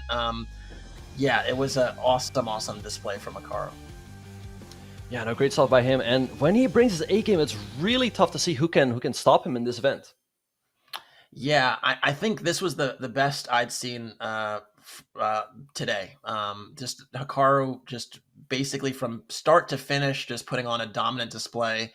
And again, Nihal had a lot of positions where he was quite close to sealing the deal, and just the tenacity, the defensive ability of Hikaru to just create more problems, ask more questions was incredible. Yeah, so tomorrow we will have Hikaru against Naroditsky. Let's pull up the bracket. Both players made it into the winners final. I mean, if Hikaru brings his A game, I mean, he's just tough to stop, even for a player like Danya. Yeah, I'm thinking again to the takeaways that Danya might have going to this match. Okay, one, there's going to be some knight f3, b3 action or just b3 action. You see that time and time again. So you hopefully have some really nice setups prepared for that. Two, when you have them down, you got to put them away. And I think those are the biggest things. And yeah, if you do that, you give yourself a shot. As you see on the screen, we have our bracket here. The winner's final will be Hikaru versus Danya. And we see the journey that they both took to get here. Hikaru taking out Paravyan and Sarin. And, Nihal, Sarin. And we have Danya basically taking out Bortnik and Sam Sevian, who was our surprise player in this event. But, yeah, I think the two best bullet players made it to this point. So... yeah, that's what we have in store for you soon enough. And yeah, just incredible bullet games, incredible time of it, and yeah, just really remarkable. I'm trying to figure out what's going to happen next. I'm trying to figure out who's going to come out of our losers side of the bracket. We're going to have some tenacious play there, and yeah, there was a lot of huge journey there. So Nihal does get to the losers quarterfinals, and Sam Sevian as well, and they're going to be waiting to see who they ultimately wind up facing between Firouzja Bortnik and Jospam Paravyan. What do you see coming out of the losers round 3, Benjamin? Yeah, we have some epic matchups. I really don't know between Bortnik and Firouzja. I'm gonna go with Bortnik. I feel like he's just been a little bit more convincing. And then I'm gonna go with Martinez. I feel like he's found his footing, but I feel like these are coin flips. I feel like really either player can win. And then Nihal and Sam Sevian await them in the quarterfinals. Also, those are gonna be some epic matchups. Yeah, I'm gonna actually say Firouzja takes against Bortnik. And I'm also going to say Jospam, who really, I think, showed his mettle today. I think he's going to, do a little something against Paravyan. We're going to have Hikaru back for an interview right after this break. So stay with us, and we'll be right back with the interview from our winner who's going to be in the final. We'll be back.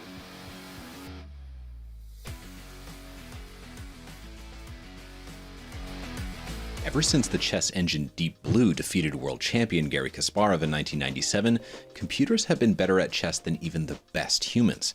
Today, the margin isn't even close. Top engines play near-perfect chess, and playing against them is basically futile.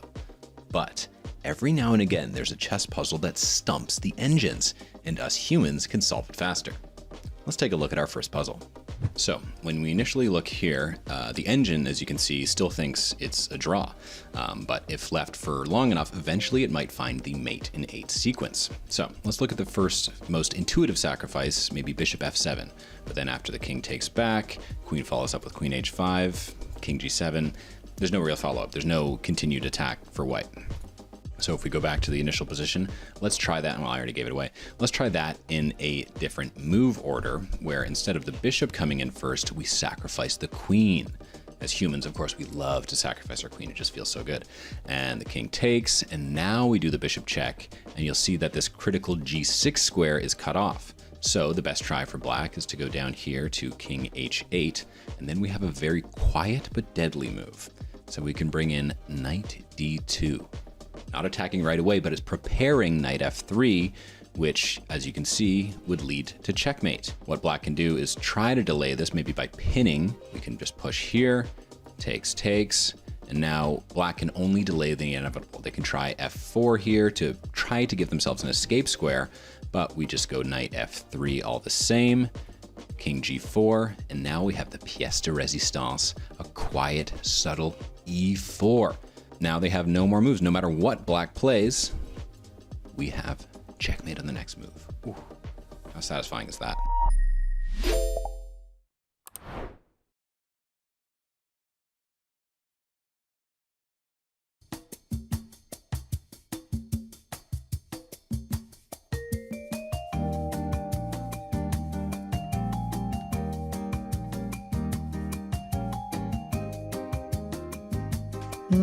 My king is a little open. and I need to develop my pieces. How about pawn to a3 with the idea of pawn to b4 and then bishop b2, pressuring the e5 pawn? Hey, I need your help with this puzzle. Yeah, for sure. It's knight d5. You think so? Yeah, you either get a beautiful knight on d5 or black captures and gives you a strong pass pawn. No way, the little guy will never survive without active pieces protecting him. I'm just saying, I win positions like this all the time. Hey, coach, we need your help. What do we do in this position? Oh, play bishop e3, develop the knight. This is a textbook case of a bishop-knight imbalance. You play b3, restricting the knight, and that sets the stage for a later pawn a4, gaining some space on the queen side. Oh, that's great. Thank you. No worries.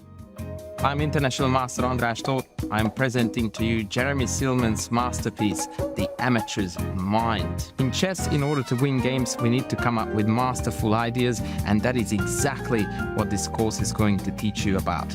We are going to weed out the faulty amateurish thinking, and we are going to replace it with masterful habits. And today, you are welcome to start this journey for free on Chessable.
Hey folks, we're back in the winner's circle for the Bullet Chess Championship, and I'm joined by Grandmaster Hikaru Nakamura, who just defeated Nihal Sarin in an awesome display in the winner's semifinals. Hikaru, how are you feeling about that match? It felt like you really were hitting your stride early on and really kind of took over early and maintained throughout. But I'd love to hear your thoughts on it. Yeah, I mean, I think with most of these matches, especially when you have the top players playing each other, the start is very important. And I got off to a good start, and Nihal got off to a very bad start. It actually was very reminiscent. I think it was the match I played against Pravian yesterday, or maybe it was against, actually, no, it was the first one against Christopher Yoo, where in the very first game, I was in some trouble in the opening, but then you made a couple of mistakes, pun unintended, of course. And I was able to get away with it. In the first game of this match, Nihal, there was a moment when he played, I think, Bishop G4, allowing me to castle. He played Bishop F5. I think I was in some serious trouble potentially. And once I was able to castle and that first opportunity in the first game went away, I think the next couple of games really started to go in my favor. And it was never really in doubt, I would say. There was one moment when I was up by 4. I mean, someone can check which game this was, where I lost a very tough game. And then at +4, I was losing out of the opening the next game, but then I was able to turn around and win. And then I think it was never, there was no chance for Nihal to ever catch up. But the start was very, very important. Yeah, it felt a lot of times like the knight f3, b3 stuff was really, working for you. And yeah, like you mentioned, there was that one game where the king was stuck on e1, if but for a moment, and then you were able to dart away. I felt like there were so many instances in the match where you weren't pre-moving at certain moments, and then at the right moment, you would actually pre-move or basically take advantage of something that Nihal actually did. There was one point where he basically went for an a5 break, and it was like he just assumed you'd pre-move, and then ultimately it was the one moment you hadn't. How do you judge that? When to pre-move, not when to pre-move? Is it a bit like poker, or are you just kind of biding your time for when you think they're going to fumble it? Like, how do you make that decision? Well, I mean, I think it's ultimately about instincts and just pure reaction speed more than anything. I mean, obviously in Bullet you don't have time to really think that much, so it's sort of just feeling what those moments are going to be than anything specific.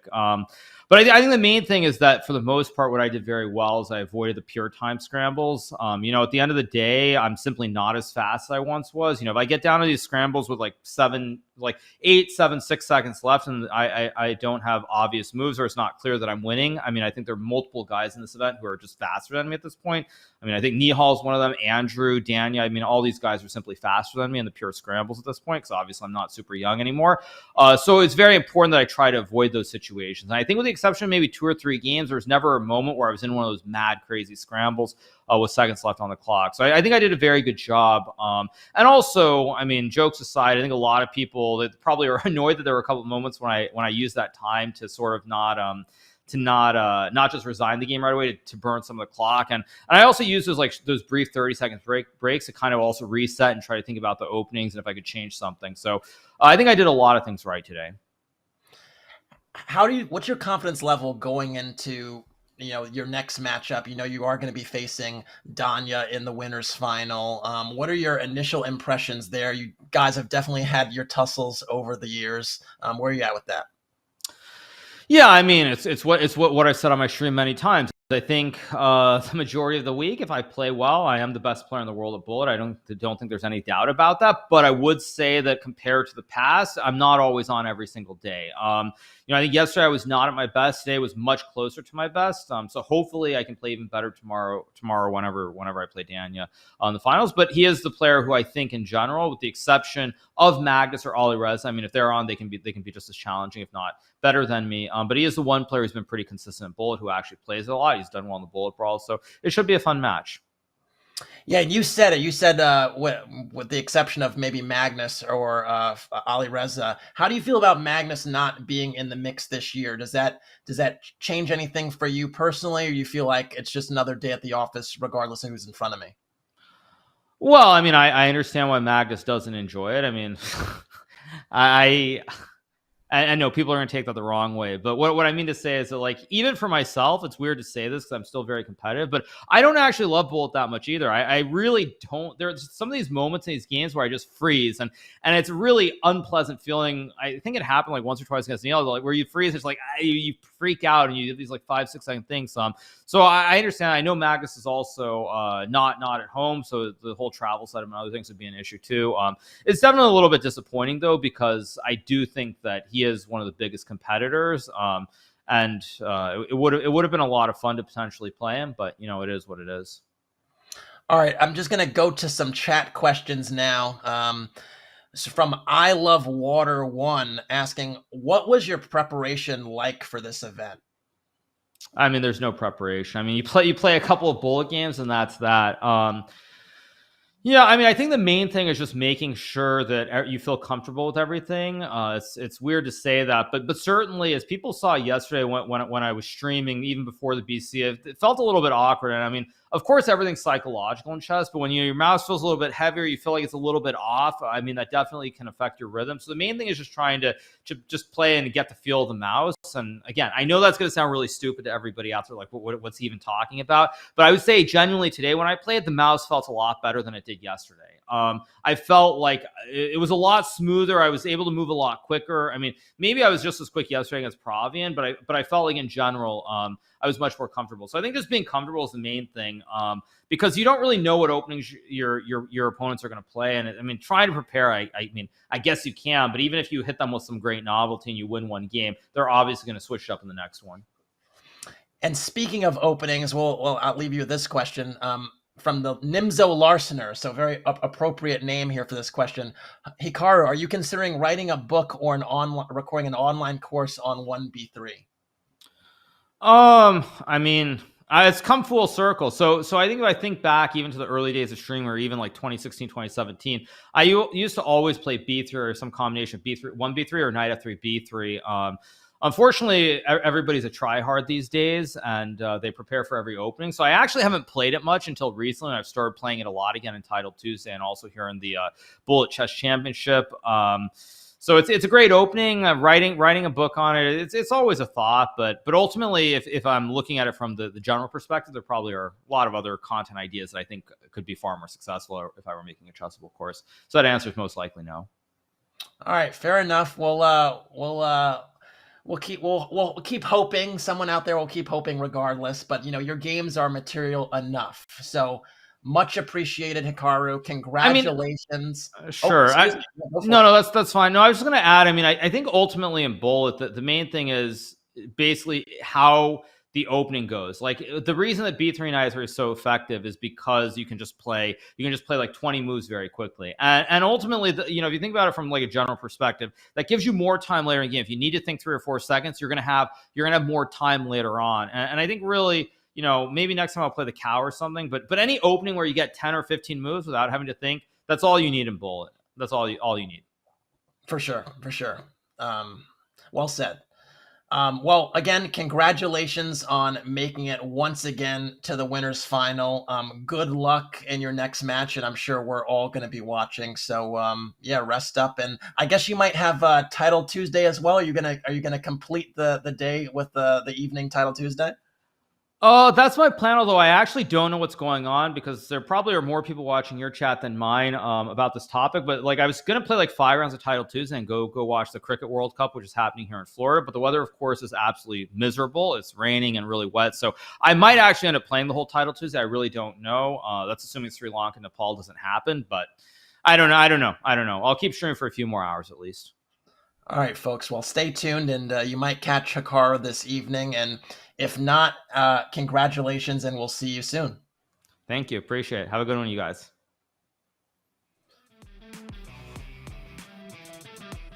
All right, so we have the bracket on screen. Hikaru is going to play Danya in the winners final. We're going to also have losers quarterfinal matches as well, and round 3 matches, and just an incredible matchups ahead. I mean, still tons of stars in this event. And Benjamin, what are you going to expect in some of these future matches? Yeah, well, first of all, it was great to hear Hikaru's thoughts. And Hikaru is skipping a Title Tuesday. I mean, let's be serious. That's not going to happen. But yeah, I mean, Bornik against Firouzja. I mean, that one is going to be absolute fire. It's going to be exciting tomorrow. We have lots of exciting matchups. I mean, we have Hikaru against Danya, the 2 stars, if I may, in this event. But the great thing is, it is double elimination. There's still a lot of stars in the losers bracket. So I'm very curious to see who is going to make it out and fight for their chance against someone like Danya or Hikaru later on. Yeah, and I think there have been really impressive performances, sometimes even in losses. I think Sam Sevian really acquitted himself well throughout this event. I also think Nihal fought even through the end. I mean, Hikaru was in incredible form today, but it's tough. It's really tough when you're facing these giants of the game. And I think there's a plenty more exciting bullet chess ahead. So I'm going to leave you, Benjamin, with our final thoughts before you take us home. Well, thanks, Casa. It was a lot of fun commentating with you. And everyone, make sure to tune in tomorrow, same time, same place, as the Bullet Chess Championship continues. All right. Well, Amon Hamilton will be on the call tomorrow, so stay tuned to see him. I appreciate have joined you guys for the last few days. And take care. Have a good evening, and we'll see you tomorrow.